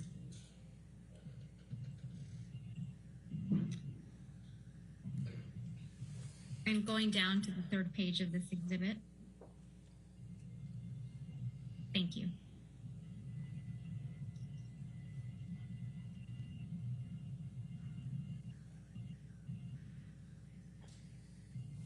This is an email, Ms. Howell, that you sent to Whitney Henriquez on or about Tuesday, July 28th, 2020 at 11:02 a.m.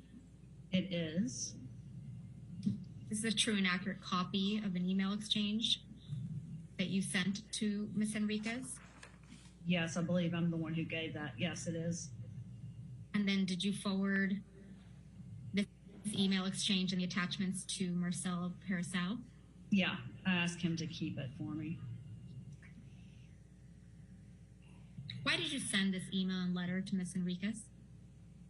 Because I've struggled very much with what to do in a situation that I love someone who I know is doing something very wrong, and I know that they're doing it because they're trying to protect their sister, and I'm trying to protect her, and I'm just trying to get her to wake up and do the right thing, which is tell the truth. It's the only thing that can help everybody involved in this case. Oh, Ms. Howell, damn. do you recall submitting a witness statement? Uh-oh, some real shit's about to happen. It's going down. Yeah, they basically just called to verify the witness statement that was submitted previously. And do you recognize this document to be the witness statement and the declaration that you submitted in the UK? And if you want to scroll down to look at it. Oh, shit. I just scrolled up. Yes, I recognize it. We'll talk about that tonight. I got to dig into it. And at the first page, do you see a date on this document? I'm going to try to increase the testimony And sound. is this document a true and accurate copy of the declaration that you submitted in the UK proceeding on or about January 13th, 2021? Yes. And are all the statements in your UK declaration accurate and true? I mean, yes, I signed it, yes. All right, let's pull up what I believe was Depp Exhibit 9. Let's been marked as Depp Exhibit 9. All right, I enhanced it. It should be better.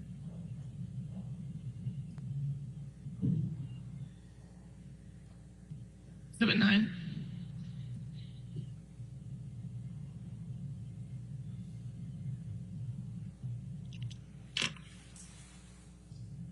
So, Ms. Howell, earlier you were shown this document. Scrolling to the end of it. Can you go? Okay. There.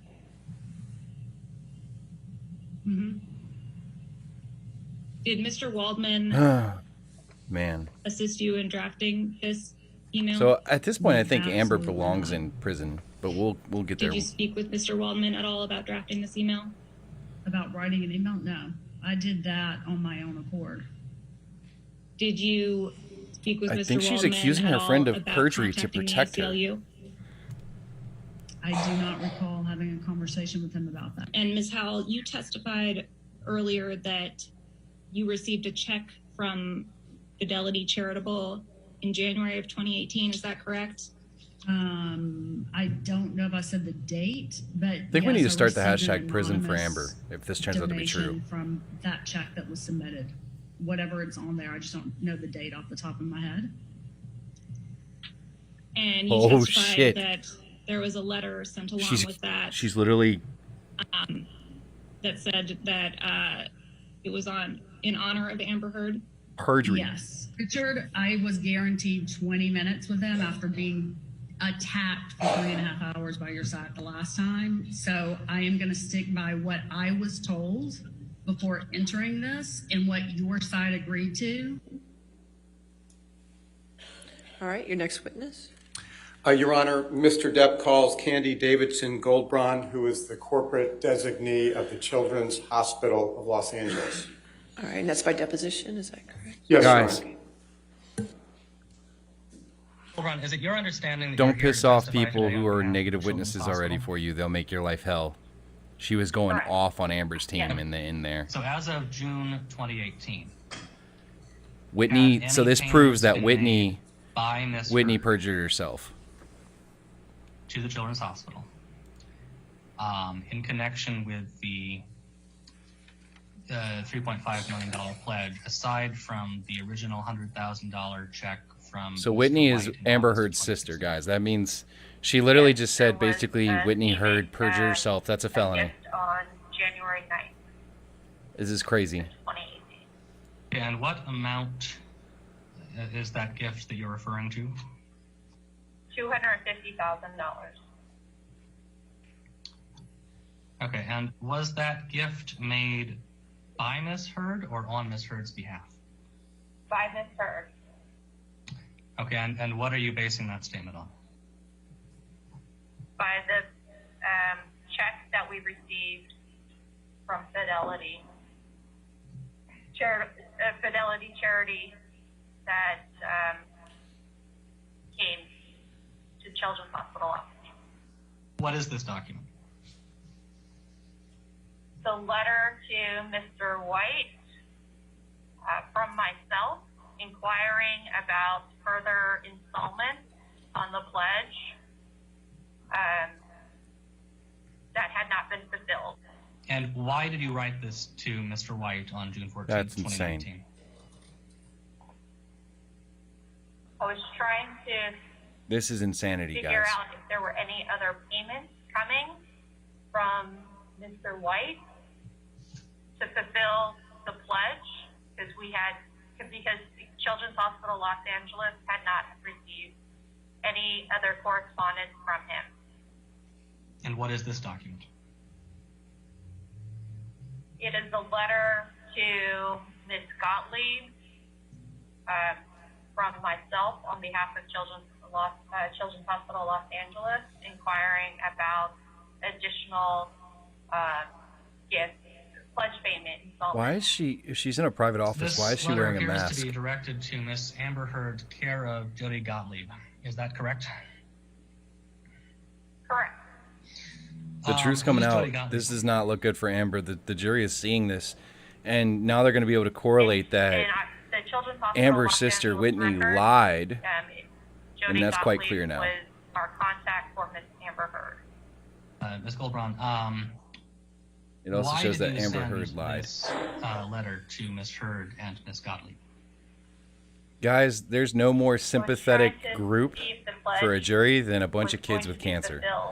Don't promise a bunch of money to a bunch of kids with cancer and then renege on that shit Is it when you've been given the money in full. for anonymous donors when making donations to, in one paragraph, state that they wish to remain anonymous, and in the very next paragraph, identify themselves?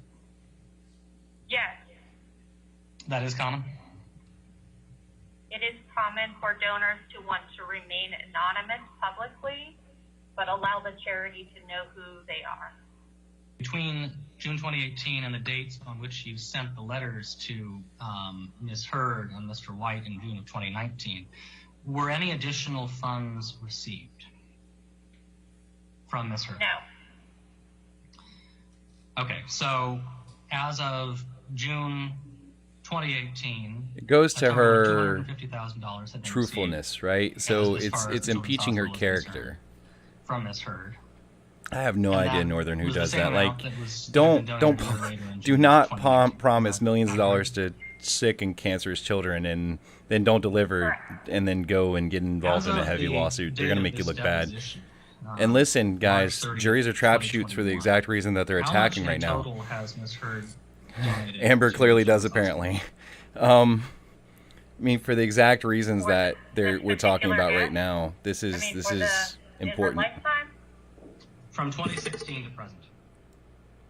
$250,000. I mean, you guys just got to Ms. understand, like, Goldbraun, do you this recall we were is speaking about this letter a few minutes this ago? is appealing to the jury's emotions. So juries can All right, jury yeah, nullification this is the letter that you we talked sent to about Ms. when I Heard, had correct? Matt on, but there's also the instance where juries can nullify for one side, and it Did happens you in ever civil get a cases response too. to this letter? And usually it's an emotional response from jurors where they just As of feel so badly for October someone and felt if they were in that same 2018, situation or how that this much person is money just so fucking evil, I'm not going to allow someone to suffer or be smeared by them, that even though the evidence isn't empirical, that I'm still going to find in favor of them because I have a firm belief and an emotional investment in my dislike for that person. hear the end of that. You're not supposed to do it, but it happens. Sorry, I just realized. You said October 2018? Correct. Okay, yeah. $250,000. Okay. As of March 30th, 2019, how much money had Ms. Heard directly donated to the Children's Hospital? $250,000. What is your Her first lie should have given everyone in court the insight that they cannot trust her to tell the truth in front of the eyes of them. Yeah, but they're just going to keep driving it home. Just keep piling on. There's no point to just leave it at one. Just keep going, because no matter what, this trial, as it stands right now, is a win for Johnny Depp, even if he loses.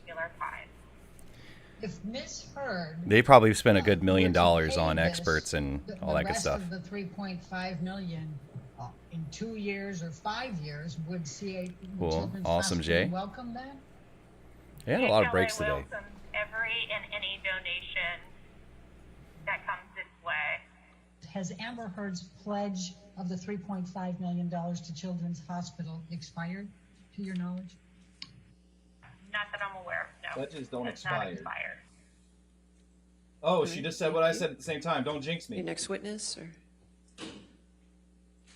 Your Honor, I think we've concluded our witnesses for today. We will have more live witnesses tomorrow. Okay, all right, ladies and gentlemen, that'll be the end of your day for today. Again, do not do any outside research, do not discuss the case with anybody, and we'll see you tomorrow morning. Today was a 9 a.m., really okay? bad day Thank you. for Amber, guys. Really bad day for Amber. One of her, so Dr. Spiegel may be possibly looking at professional repercussions for, look at Johnny, yo, look at the other side. You can tell which side is winning. Look how happy one side is and how fucking unhappy the other side is.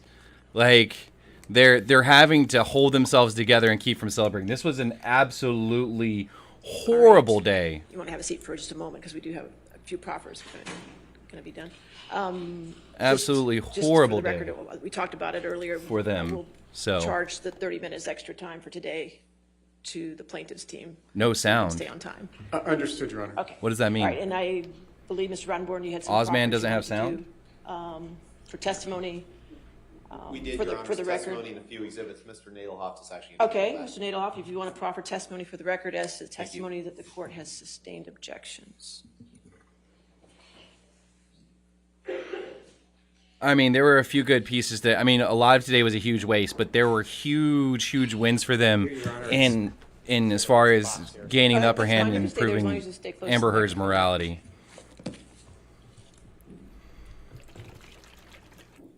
And Your Honor, what I will do is I'll explain what we're proffering the evidence for, and then we have copies. Good.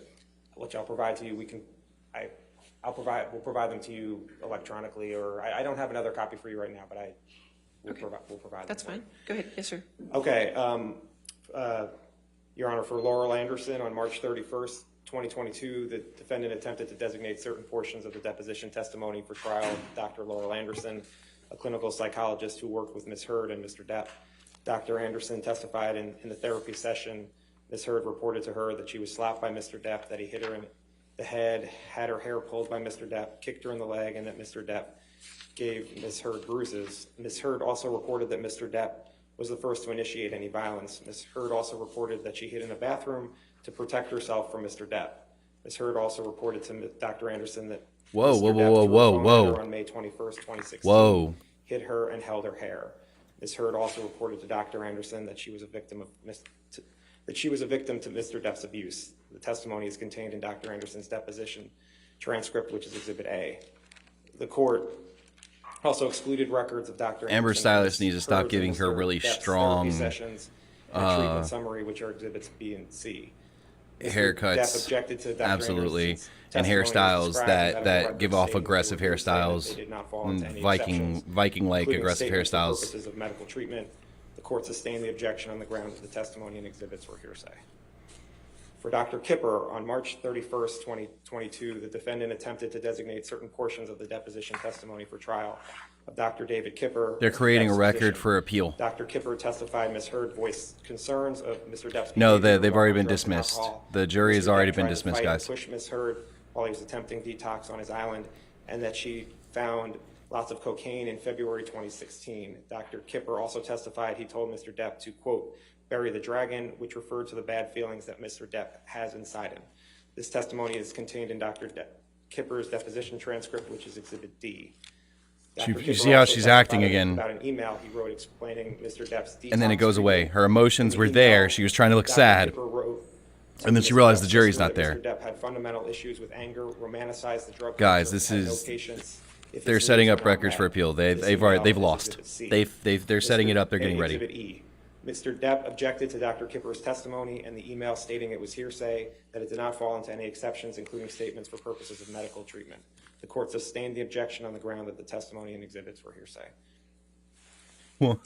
Deborah Lloyd. On March 31st, 2022, the defendant attempted to designate certain portions of the deposition testimony for trial of Debbie Lloyd, Mr. Depp's nurse. Ms. Lloyd testified Ms. Heard voiced concerns about Mr. Depp's behavior while on drugs and So some people are like, alcohol, shut this Mr. guy Depp up already. himself Like, guys, like, raised this and tried to is fight Ms. Heard while he was their attempting job. detox on They're his doing island. their job. They're setting it Testimony up is so that contained they in have Ms. grounds for Lloyd's appeal. They're deposition saying that the transcript, judge which is Exhibit F. made several Also, Ms. erroneous Lloyd kept rulings, is nursing basically notes what they're on these inferring. issues that she testified to, which is Exhibit G. Mr. Depp objected to Ms. Lloyd's testimony and portions of the nursing I need to go notes saying drop it was a huge hearsay, Amber but did not fall into any here in a little exceptions, bit. including statements for purposes of medical treatment. The court sustained the objection on the ground that the testimony and portions of the nursing notes were hearsay. Aaron Borum Falati. On March 31st and April 1st, 2022, the defendant attempted to designate certain portions of the deposition testimony for trial of Ms. So it's Falati, funny. She says she Ms. hid in the Heard's, bathroom, Ms. but didn't Depp's she? Ms. Falati testified that Ms. I Heard think she stole that from reported Johnny to her because on didn't December she 16, 2015, criticize him repeatedly Mr. for Depp headbutted going to the Ms. Heard bathroom or another This room also to get away from was her? contained in Ms. Falati's nursing notes, which So was this Exhibit guy is B. talking because he's Ms. Falati basically further talking about testified all that the Ms. Heard rulings where they reported feel that the freaked out judge after got the December ruling 2015 wrong and incident. excluded evidence that they Testified felt to was text messages significant between and herself meaningful. Ms. Heard